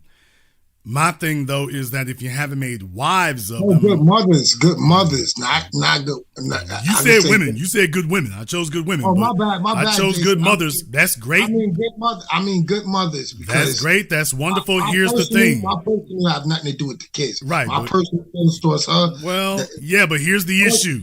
Here's the issue. The issue is if she isn't worth making a wife, how in the world is she qualified to be a mother? I made the wife, honestly, even though we went through hell and back, I wish I would have not left her for the other girl because it wasn't as bad as it seemed after, Okay, you didn't get the other one pregnant? I got the one I left her for, I got pregnant. That's what I'm saying, dude. Okay, that's what I'm saying. We left the wife, we got the side chick pregnant. So that's what I'm saying, bro. It's like, how did she qualify to become the mother of your second set of kids if she was not qualified to be your wife? Because I didn't know you existed, Jason Black, back then, and I was in my mid-20s, and I was I was looking for love, and I didn't understand that love come and go in a marriage. Man, I can't even define it. I don't. What the hell is love? I don't get it. I was just looking to be I was looking for like someone to like be like more emotionally and mentally invested. My wife will be like, we'll be affectionate, we'll be doing all of the stuff, but then it'll stop because we married and stuff. But I didn't know how marriage was back then. I didn't know. I got married when I was 19. She was 23. Too young to be getting married, and she's older than you. So, because older chicks know things you don't, and they got experiences you don't. You don't have. Was right. That's why I tell fellas today. Right. They ask me. Right about the child. Well, slow down now. I tell fellas today because they ask me questions like this. And what I sit up here and tell them is, I want you all to wait now. I don't want any young man listening to me right now, man. You shouldn't even be thinking about having kids till you're in your 30s. At least. Preferably in your 40s. Jason, why would you say that? Because I need the fellas to understand these chicks out here ain't moving like your grandmama and your mama. You need to have a lot more life experience to deal with this crop of women who's out here today. They're more crafty. They're more cunning. They're more calculating. You need to be ready for that. And you can't do that at the tender young age of 20-something. Thank you very much for giving us a call here tonight. Folks, please don't get lit up on YouTube, because YouTube's image recognition sees when you're doing drug use. You'll have my video getting flagged. So please, if you do call in, and I know you're getting stressed, we can't get blowed while we're on here. Let me try one more time here. Where in the hell is this heifer at? Have you figured out how to use your microphone yet, Miss Magic? No, her life is in a tailspin. Y'all see what I got to deal with here?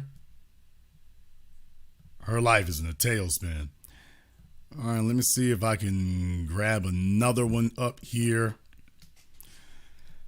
All right, let me see. I got my man Jeff on. All right, brother Jeff, what's on your mind? Hey, man, you hearing me well? We hear you well, brother. What's on your mind? Okay. Brother? I again, another great show. I think what to address, and this is the reason I chimed in, is the brother that was just on. You asked him a very good question. How did the side chick become the mother to his kids when we know that baked chicken, fried chicken ain't no chicken like side chicken? We ain't, the side chicken is some magical stuff that is new on its level now.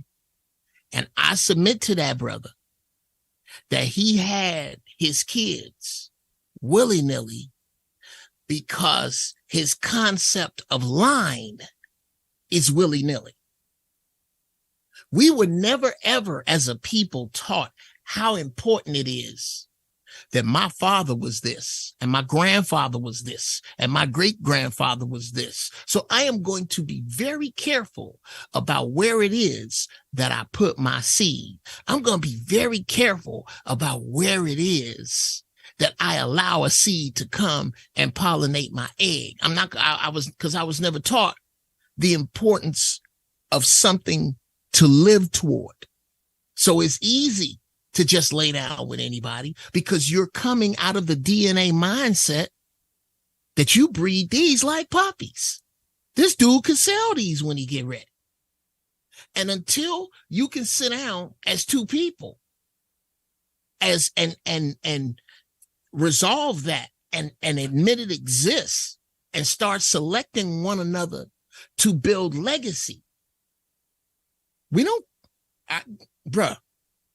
I wasn't picking no women talking about no legacy. I wasn't taught that. This is just coming back around to where legacy is important. What do you see of that amongst us, if anywhere? And do you agree? Does that make any sense? I think it is essential because you can't build empires without legacy. You can't build an empire without it. The slaves are bred. Rulers are groomed. You can have millions of people who are just bred. Well, they'll just be slaves. That's how you make a slave workforce, is just breeding. If you want rulers, you're going to have to sit down and take your time. Rulers have to be crafted. So that's what I'm saying. A father, I don't care how brilliant the man is. If I tell him he's got to groom 16 individual people, I've basically into being copies of him and 16 individual people in 5 different households. I've basically given him an impossible task. They will be law-abiding citizens, but there's absolutely no way that you can give the proper amount of focus to all 16 in 5 different places. That's the problem. Well, I'm gonna give a little pushback on that. That doesn't work in the capitalist setup, and here's where we draw swords. In the capitalist setup that we're now under, the problem is that I say a man should be with as many women as he can afford to be honest with. Well, certainly under ideal circumstances, sure. Mm-hmm. Here's the issue. We don't have males today, and I'm saying males, who have been raised with a legacy of understanding how to do what you just said. So you got a bunch of dudes trying to define it on their own terms. Even in the places around the world where they practice that, there's rules to it. You don't just jump up and do it. There's rules to it. Otherwise, use a deadbeat. So what I'm saying is it would be different if we had generational, legacy and learning of that. That would be different. We don't. We got a bunch of dudes trying to sit up here and ad lib something that their genitals are telling them to do, but that their brains have not plotted out, and nor is it not part of an overall strategy. It's just, hey, you mean I can have sex with more than one? Here we go. He's not thinking, okay, this chick excels at this one over here excels at that, and I need to plug them into a system. They've never seen a generational practice of plugging a woman into a system, much less more than one. So I can't trust this group of males out here to do that. They've got no frame of reference for what you're talking about. Right. Okay. So, and I'll say this and get out of your face. I think you, sir, I am responsible in light of the numbers, in light of what's coming, in light of the winter that you predicted eons ago, that we are a quarter way into. We've got to teach these brothers that sure, you the man, you the man, you got 4 women. If you think that make you the man, fine. What are those 4 women to your future? Not what are they to your right now. Not one got a big butt, one can cook, one light skin, one dark skin. Not toys. Correct. Tools. What are they to your future? If you make children, what are those children to the future of all of you? Because that is what a king does in a kingdom. And are those women better after they met you than before? And I'm not talking about marginally better. Is she a woman who was wayward, had no ideology, had no worldview? When you got done, she's got a solid pro-black vision. She doesn't just see them as movies, names. She knows them as individuals and people, and then she can put that into practice. So that now you got cross-reference outside of you. Yes, now you got children that she has indoctrinated with your values. So I'm not talking about we learn about the pyramids and the way we go. I'm talking about if I teach you about the pyramids, the only reason I'm teaching about the pyramids is because I want you to have a frame of reference that it's time for you to build your own. Do you have a woman who you've told her the significance of the pyramids is that we learn to build our own, and now she takes that and properly, keyword properly, instills that in your children? In other words, do you have a woman who can do for you what your mother did for your father, make a replica of you? If you haven't done that, then we just laying up with them. And I'm like, hey, lay up as with men's females as you want to, but don't make long-term commitments to something that you ain't ready for or she's not qualified for. Absolutely. Absolutely, bro. I think we're basic. What we are doing right now is formulating what should be the forward black mind. And there's no other way. There's no other. I say this and I'll take your argument off the air. I say that if you're under 35 and you want a black man, sister, you're going to have to share him. That's what the math says. Now, I'm not telling you to get with no bums. I'm so tired of bums. The man that Jason just described is not a bum. You're going to have to share that man. That man is going to have the forethought to do what Jason just said. He's going to have the mindset, the spirituality to make that work, the connection to make that work. And you are going to have to drop this concept, this European concept for tax units of monogamy. It's not going to work.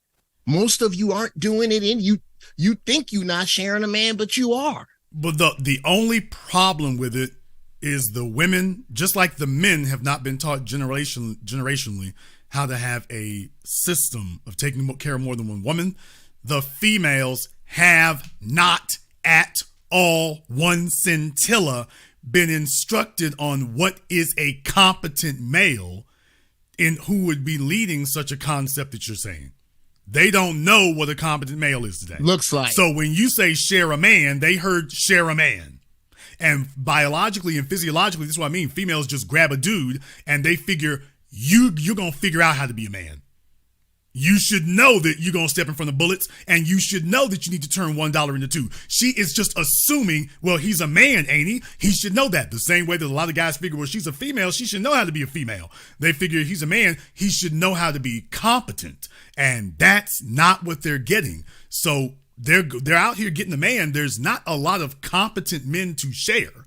And if we don't make sure that we drill home not to get a man, the key word is, believe it or not, is not so much man, but competent.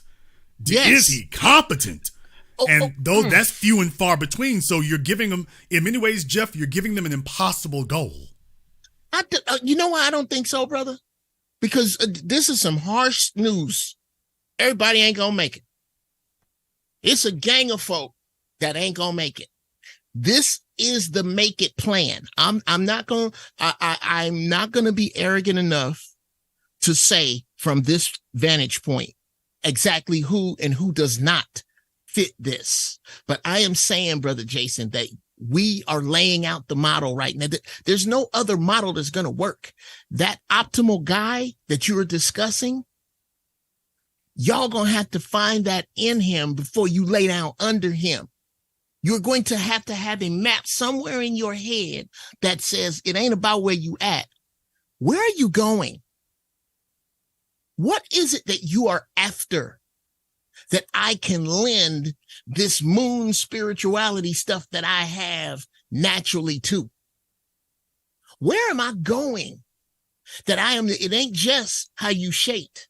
It's how you shaped. And you happen to also be an accountant, or you happen to also have a degree in physics, or you happen to also have a computer science degree, or you happen to also be in the medicine or STEM fields. Yeah, you got to have a purpose. You got to choose some guy who has found his purpose, not a fella sitting in his mama's basement or his friend's basement or his own apartment, and he has not found his purpose yet. Here's the problem. 80% of children raised by single mothers, women don't teach their children, not daughters, they don't teach their children to find somebody who's a purpose. They don't teach their sons to hang out with dudes who are finding their purpose. They just say, don't hang out with dudes with trouble. No. He needs to know exactly what he's looking for. Don't hang out with other fellas who ain't going somewhere. You work with some of the biggest names in the comedy business. You work with dudes who've gone somewhere. D.L. Hughley, some of his politics I might not agree with. He's gone somewhere. He's done something. So what I'm saying is those are the cats you hang out with because you've learned, hey, I need to be around competent men. Now, you've learned that as a guy.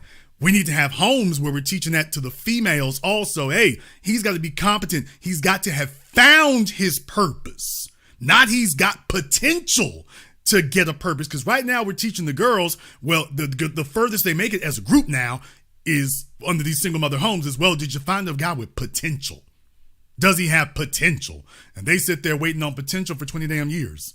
That never materializes. Now, a father, you and I would know, hey, we don't fool with Mr. Potential. We were both, because both of us would look at him and say, hey, that baby girl, that's not potential you looking at. That's pipe dreaming. He ain't never going to get there. You need to get a finished product, not in the making.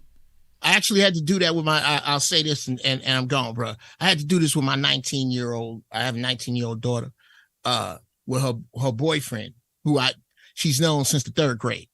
And I dig this dude. I said, in order for you to seriously get my blessing, y'all grown. Y'all can rob a liquor store or join the army or y'all can get pregnant. And there's nothing I can do about that. Y'all grown. But here's what you are going to need, young man, for my blessing. I need to know where you see y'all in this mess in 5 years. And I need you to divide that by 5. And then I need you to divide that by 12. And then I need you to divide that by 4 so you can tell me what you are supposed to be doing week by week to get where it is that you need to go. And I need to see you making these marks, and we need to go over this. You have 30 days. And this brother brought it back to me because I said, you don't get my blessing. And my daughter does not want to break my heart. That's the kind of paradigm we need to lay down. We have to, bro. There's no, you're the last of the streetlight wisdom. After you, it went to hell. There's no, we are the last of the wisdom. So I'm saying that I failed if I only deal with my children. You've failed if you are a black man and you got half a damn brain in your head and you're only talking to your children, you have drastically failed us. We need to spread that out. Why do you think I put that out here where I put that out here? All y'all lay out a program so that the potential is one side of the battery.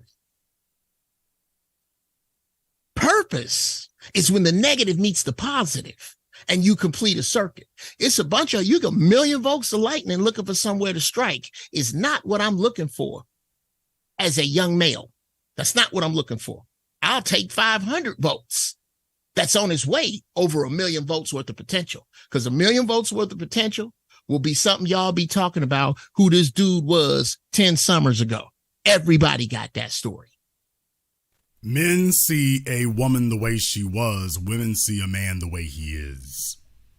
And fellas don't understand. I was mentioning that with Marjorie Harvey and Steve Harvey, that he's kind of in a flux here because he thinks that she sees him the way he was.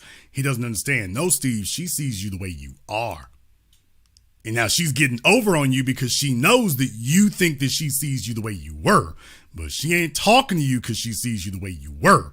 She came back in your life because she sees, oh, this is a different fella now. She sees you the way you are.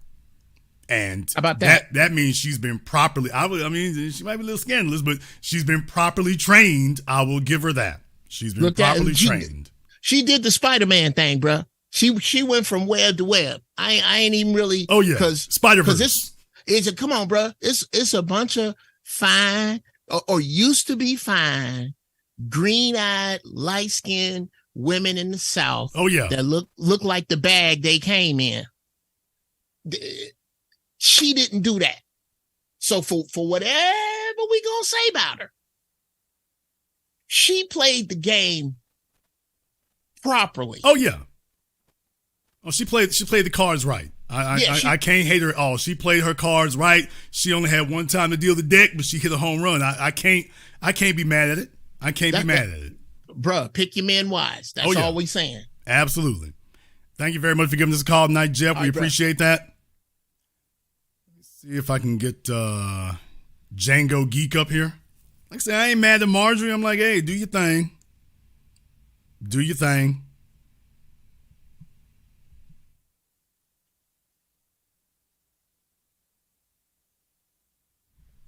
Okay, Django Geek, are you awake? Yes, sir. In the chat room, by the way, Opal needs to give me a holler here on Zoom.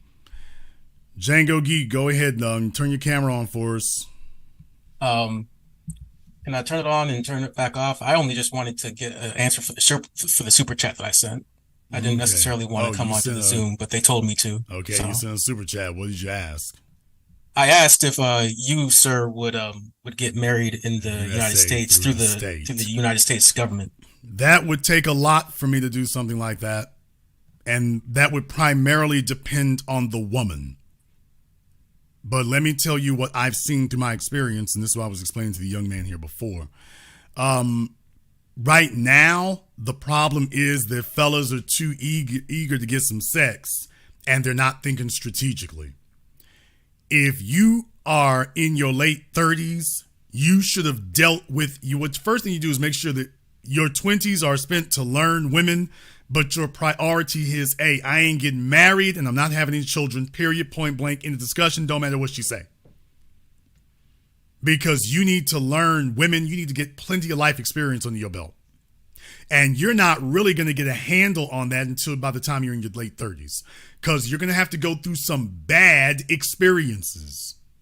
Please keep in mind, I didn't meet the first female who looked me in the face and told me, yeah, I know what I said to you, but that didn't happen until I was 27.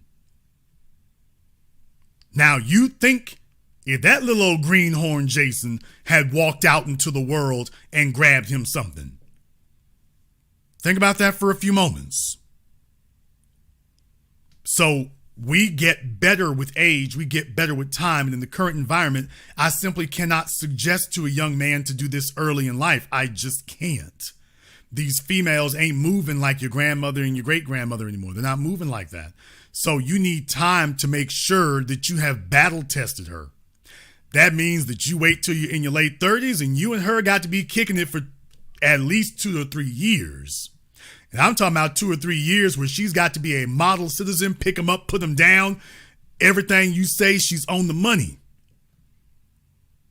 Because fellas don't sit up here and do that. You sit up here and meet a chick and then 6 months later, y'all talking about getting married. It's like, oh, this is going to end badly. Why do you think she's rushing you to the altar? Because she doesn't want you to sit up here and start thinking. So I'm telling fellas, it's like, hey, man, you got to think decisively. You got to. So that means you wait till your 30s or your 40s today, and it's going to be 3 or 4 years. It's going to be that you're going to have to give that time. You're going to have to give that time. You can't rush through this. And the reason why is because she can't be fake for 3 or 4 years. She can be fake for 6 months. She can be fake for 12 months. She might be able to fake it a little bit more than 12 months. Brother, she going to be wore the hell out because after the first year, she going to be like, okay, when the hell are we going to get off this carousel? And you're like, oh no, baby, I'm gearing you up for your second ticket to ride. She's like, what? Then when she gets the second one, I'll be damned. By then she started to fray around the edges and you starting to see her at her worst. See, giving her that time is to see what her worst is. So you can determine if you want to live with that for the rest of your life. But you can't get there. This environment, the females have been taught to be sneaky. Ladies, y'all know it's true. You've been taught by your mamas and your grandmamas, get over on niggas. So the females are taught today by the old women in the family that men are something to be gotten over on. But that she got to take it slow and play it nice, but hurry up and get him down the altar. And the fellas got to sit up here and not be so thirsty and not be so desperate and just say, yeah, we're going to slow walk this. And you put her through her paces. If she values you, she gonna make the run. She's gonna make it all the way to the end of the line. If she doesn't, if she's here for something else, it's gonna show itself. Because you can't be fake that long. Brother, you ain't never had a job where you was sitting up there smiling after year 1. If you didn't like the job, you was smiling the first week you were there. White folks looking at you like, this nigga phony. Month 1, yeah, that smile's starting to come down. Month 6, okay, he's frayed around the edges. Month 7, you ain't smiling at nothing. The real thing is going to come out. That's what time always does. Time always, guaranteed, always reveals what's there if you're actually looking. If you're a man saying, hey, she going to have to pass this if she could go to college for a 4-year degree, she can stick with you for 3-4 years. She sure can. She sure can. And if she doesn't think you're worth it, it's like, okay, she ain't the one.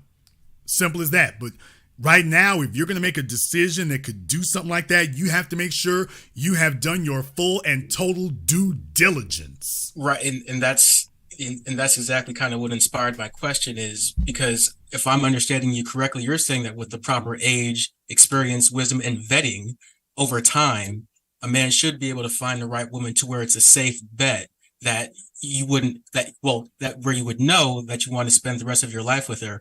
But I was also talking about as far as the legal risk, because even I'm talking about that too.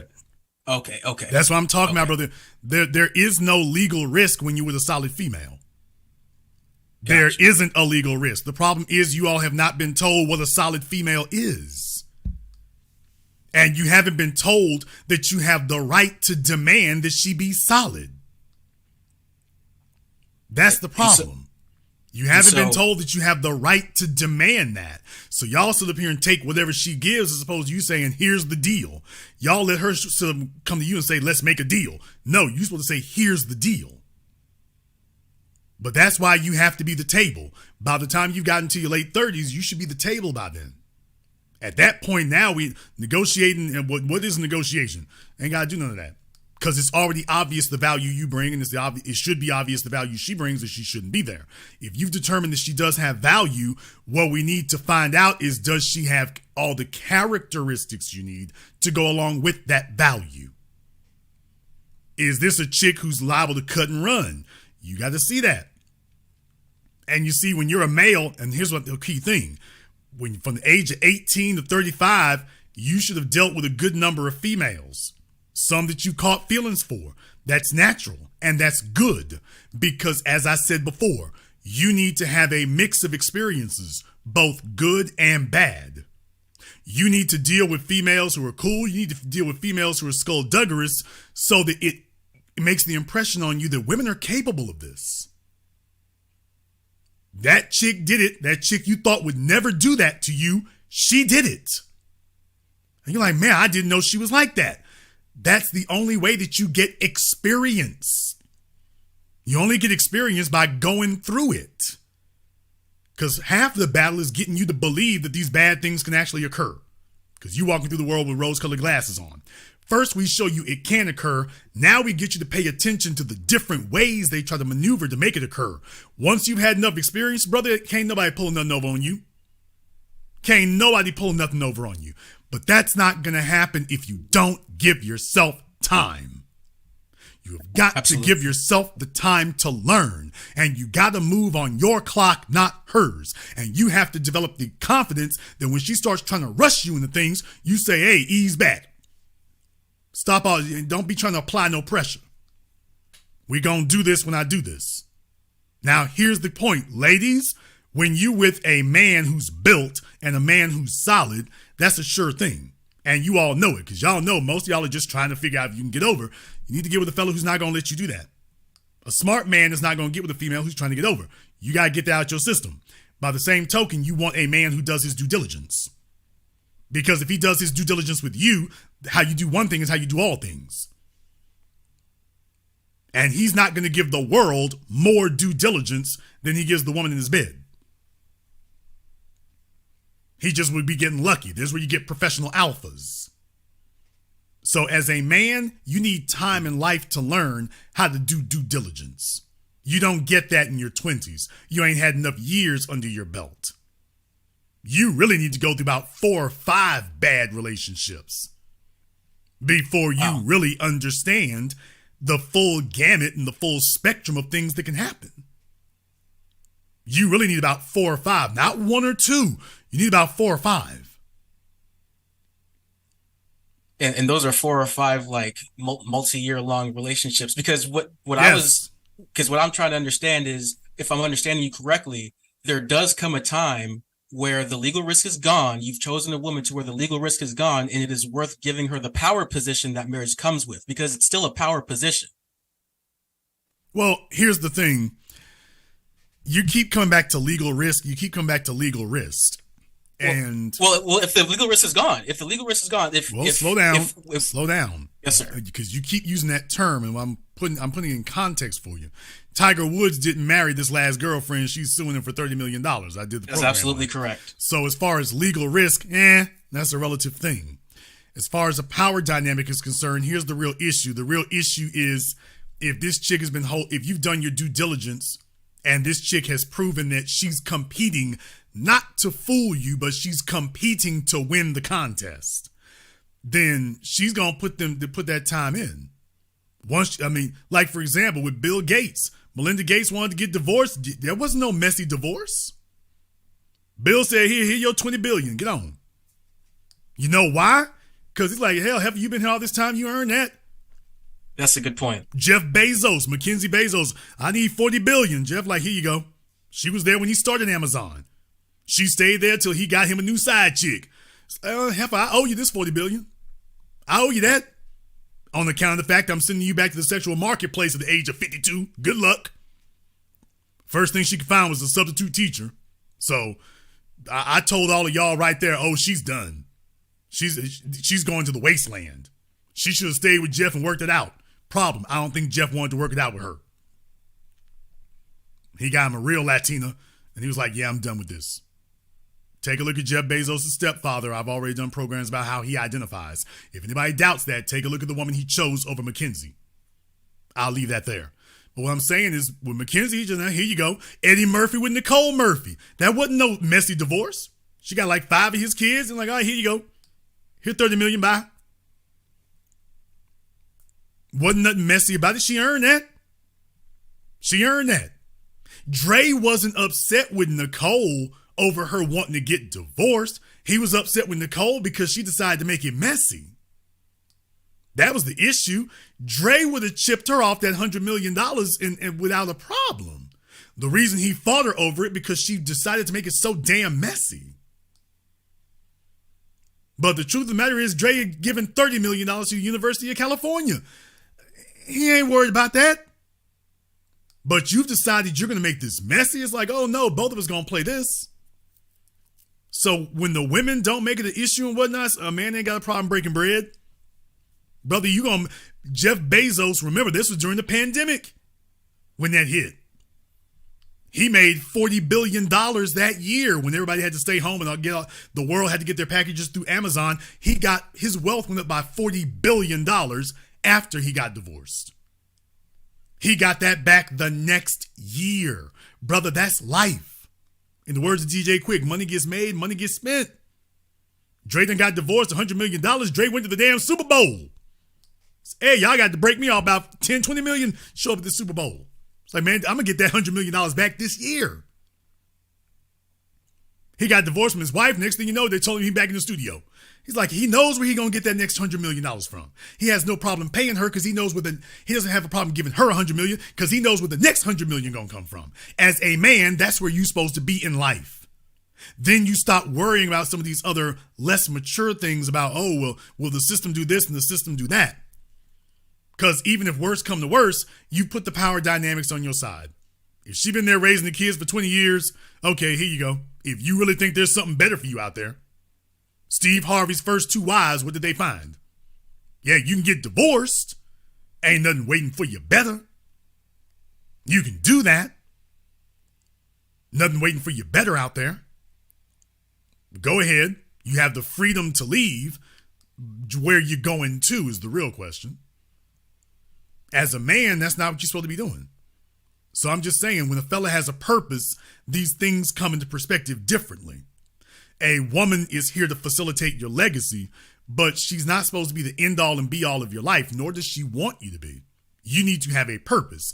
If you're focused on your purpose, then that puts a woman in proper perspective. We take contingency for all the things that we can qualify and verify for. The problem that I see with males today is that they're getting married way too young. They did not give her enough time to prove herself, and they don't have enough life experience to be able to properly vet her to make sure that she ain't pulling a slick one. And today, you got to keep her in the fire until she proves she ain't being fake. Jason, how long is that? Minimum of 2 years, but I prefer 3 or 4. That's light. That's but I agree. I hear what you're saying. Well, think about it this way. Let's just say that you're 37 years old by the time you meet this woman. You're 37 years old. You be with her for 4 years. You're going to be 41. Brother, there's nothing life has got left to teach you at that point. You know you can spot a phony female from a mile away. You can spot a bad situation from a mile away. You know why? Remember, you already been through 4 or 5 of them. You got your doctorate in bad situations. And let me also say this, because, I said that that's light, but I'm coming at it from the perspective, I'm still a young guy. So like 3 or 4 years as a 16-year-old, 3 or 4 years it's different as a 16-year-old than it is when you're 22, than it is when you're 26, right? So, and if you've been in 3 or 4 year long relationships at those various ages, like I have, that's why I'm saying like that's light. So, but still, these things still are temporary. But I will say that is a very valuable observation that you just made. It is possible for things to be amicable in the aftermath of divorce. And as a matter of fact, in my life, it actually is the norm. It's just kind of, there's hesitance there because the majority of the marriages still ended in divorce, but they were amicable. Okay, but the majority of marriages have ended in divorce because you're talking about the civil rights generation, the baby boomer generation, Generation X. They're not operating the way I'm talking about. They're still operating on candy bars and rainbows.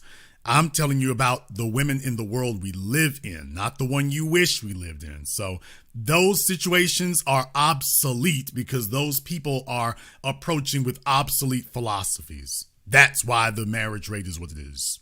They're trying to make wives out of women who actually don't qualify to be wives.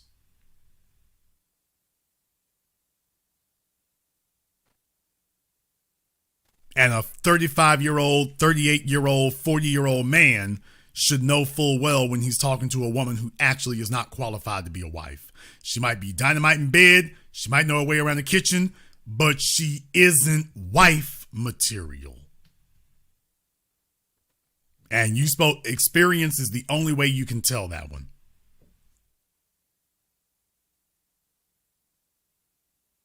I'll let you have the last word. I've said all I needed to say. You've dropped some very valuable gems. I appreciate your time. Thank you, sir. Thank you for giving us a call here tonight. Like I say, it can seem daunting. It can. I understand that. The biggest issue that I see today is that these fellas out here are trying to move like their grandfathers and their fathers. Your grandfather and your father could get married at 22, 25, go get him a degree and that's over. But your grandmama wasn't on Instagram talking about getting a Birkin bag. Your grandmother wasn't on Instagram looking with 6 or 7 other dudes in her DMs telling herself, well, let me see who is the best one I can choose or pick from in this group.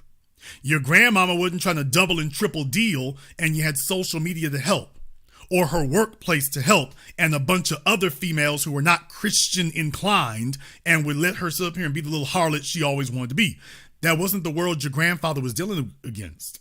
Your grandmother wasn't moving like that. These chicks today are moving like that. So you got to be ready. You got to be ready. And it is a broadcast tonight, y'all, program. It is not a show. I have to get on Jeff's ass about that later. But I want you to update your files. Fellas, update your files. Update the files. Stop looking at what was going on 20 years ago. You got to look at where you are today. I was reading Robert Greene's The Strategies of War. And that was one of the key rules that he gave, that you need to stop looking at yesterday and you need to look at the battlefield as it's currently aligned today. Not look at the battles you used to win. You got to look at the battlefield right now today for what it is.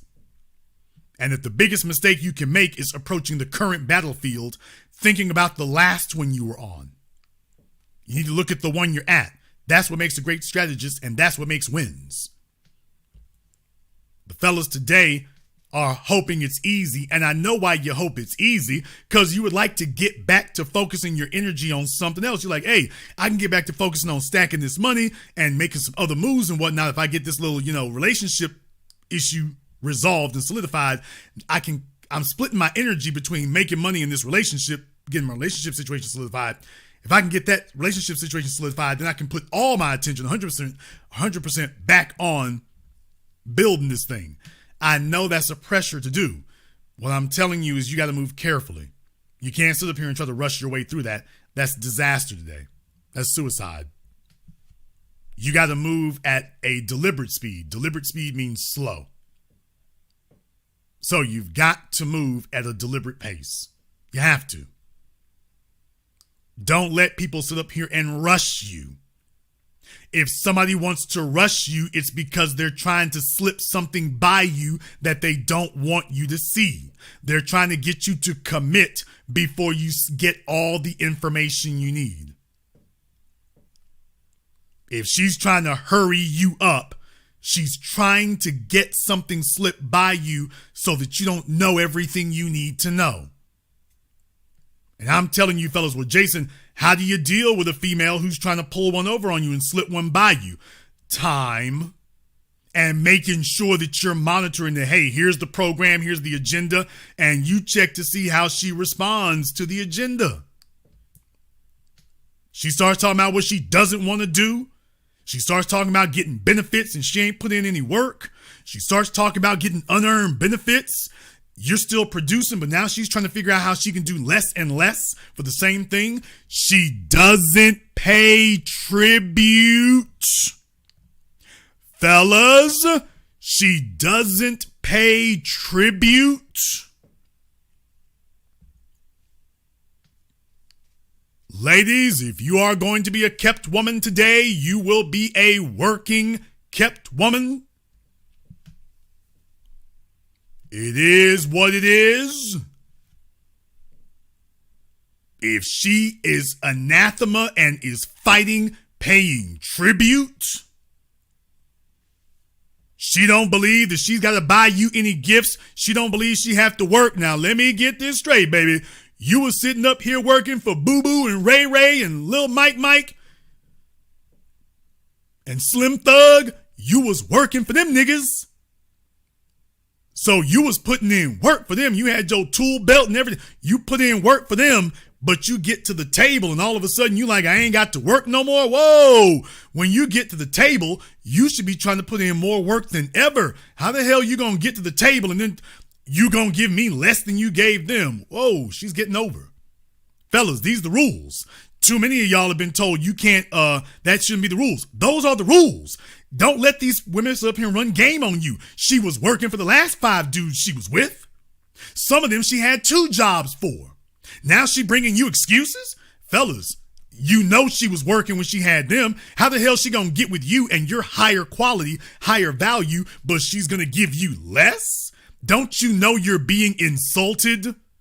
Fellas, a woman has no problem working for a man that she desires. Working for a man that she respects. A woman has no problem doing that. If you put these chicks in front of Michael B. Jordan, Idris Elba, Jonathan Majors, you name them. These chicks be working 3 jobs on the weekends. Come home, make his clothes, make his bed, cook his food, rub his feet, give him a triple X ready to throw down, get up the next damn morning and do it all over again.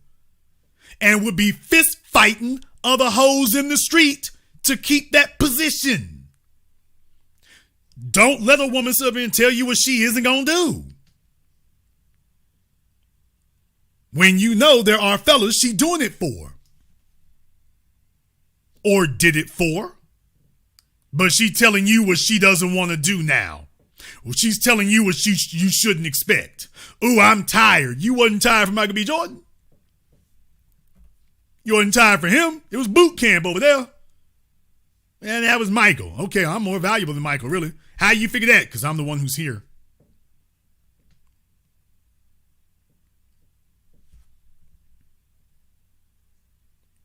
I feel like my man Freddie Gibbs. If she ain't working, then you ain't got a wifey, you got the Tommy. Jason got bars. All right. Fellas, don't let him run game. So you got to put her through her paces. And she's okay with that. You know why? Because the last 5 dudes put her through her paces. She didn't resent that. How's she gonna finally come to the table and tell the table what she isn't gonna do?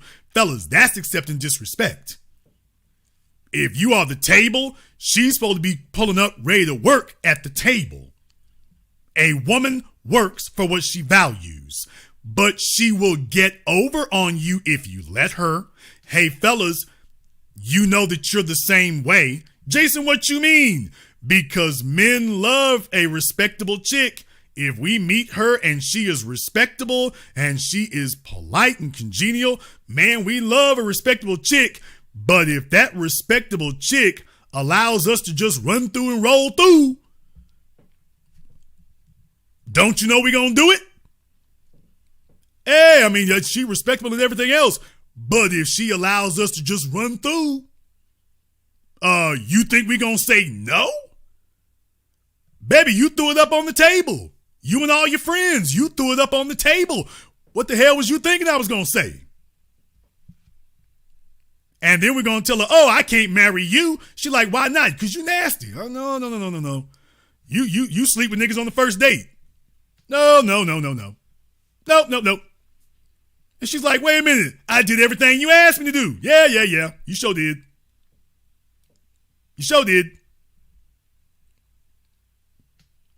So, fellas, just like if you let her run you over, she gonna do it. She'll do it. But hey, fellas, if she lets us run her over, we gonna do that too. We sure will. We'll run your ass over in the M1 Abrams tank. We sure will. If she let us do it, what the hell you mean? Yeah, if she let us come through and just do what we gonna do, it's okay, all right. She talking about when we gonna get married. I'm like, oh, she's schizophrenic. She hearing voices. She heard somebody say something about marriage. I thought we were serious, baby. I am serious about leaving up out of here now. So that's the way that works. So dudes, like I say, before you get mad at the women, just recognize what the game is. It goes both ways. If she doesn't want to get over on you, but if you lay down, she gonna walk all over you. She's like, I didn't come here intending to walk over you, but since you laid down, and by the way, they playing by Chicago rules out here. Jason, what's Chicago rules? Y'all know Chicago rules. If a nigga lay down, you picking his pockets. Them Chicago rules. If he lays down on the sidewalk, he lays down, you walk on him and pick his pockets. You know it's real. That's south side, west side, and a little bit of the north. Hey, if he lay down, I'm stepping on him and taking, let me run them pockets. Let me see. I got a friend can swipe this credit card right quick. Let me see what he got in here.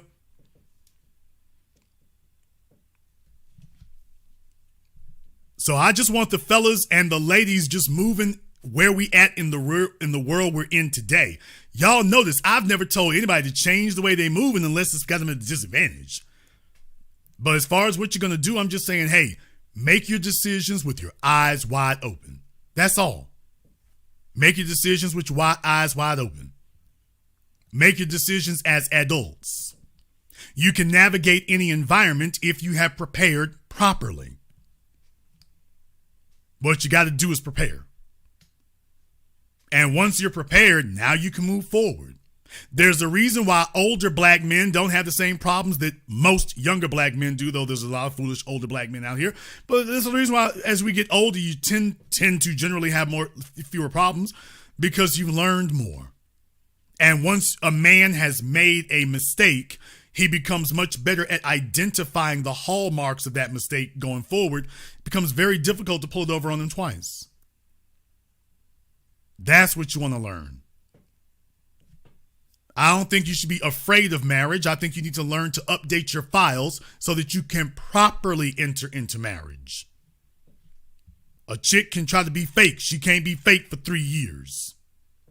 She'll wish she could. You gonna put her through too much. The real thing gonna poke its head out after about 12 months. The real thing is going to start to show its fangs, start to bear its claws, and you're like, oh, there it is. There it is. Like I tell you guys, there's a reason why when the females get on the phone and start saying deceptive things, I'm like, baby, I met you 5 or 6 times in my life. How you gonna get on my phone and tell me this ain't you for the 8th or 10th time? I already met you 6 or 7 times in my life already. You're the same woman that I've met 6 or 7 times. You're just on my phone now. That's the type of experience you fellas want to gain.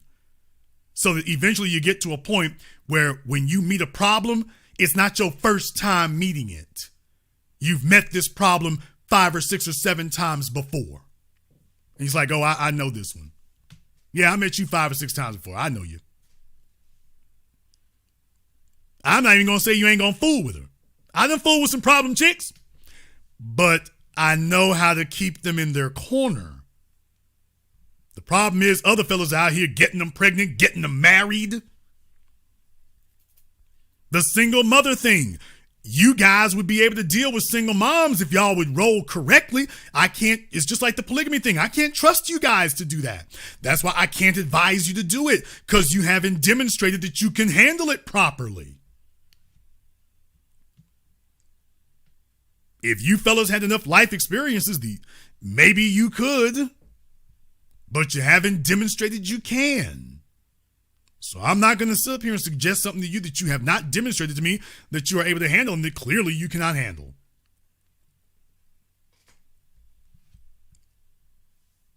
But once you've been through enough situations and seen enough things, man, it's easy. It's easy. I'm talking about single moms here now because that's what we start off the program here talking about tonight with CNN and their foolery. Very glad we were able to discuss that here tonight. If you are new here to The Business, welcome to the program that all your favorite YouTubers love to hate watch. Click that red subscribe button. Click that yellow notification bell. Join us each and every time that we're here. If you are not members of our Patreon, boy, they're still screaming at me about last weekend's Patreon. They're still screaming at me about that. They were loving the formula. We're going to have to do this again. So be on the lookout for that. I want to thank everyone who has contributed to support tonight's program on PayPal, CashApp, Super Chat, Venmo. Thank you very much here to Shani. I see you out there. Gramercy Riff. Thank you very much here. Nasir, Diedrich, and everyone else who has contributed here. Thank you very much for your support. Thank you to everyone here who has tuned in live or recorded. Thank you for liking, sharing, and subscribing. And this concludes tonight's broadcast of The Business. I am your host, your brother, your humble servant, Mr. Jason Black. And until next time, my brothers and my sisters from around the world, remember, handle your business or your business will handle you.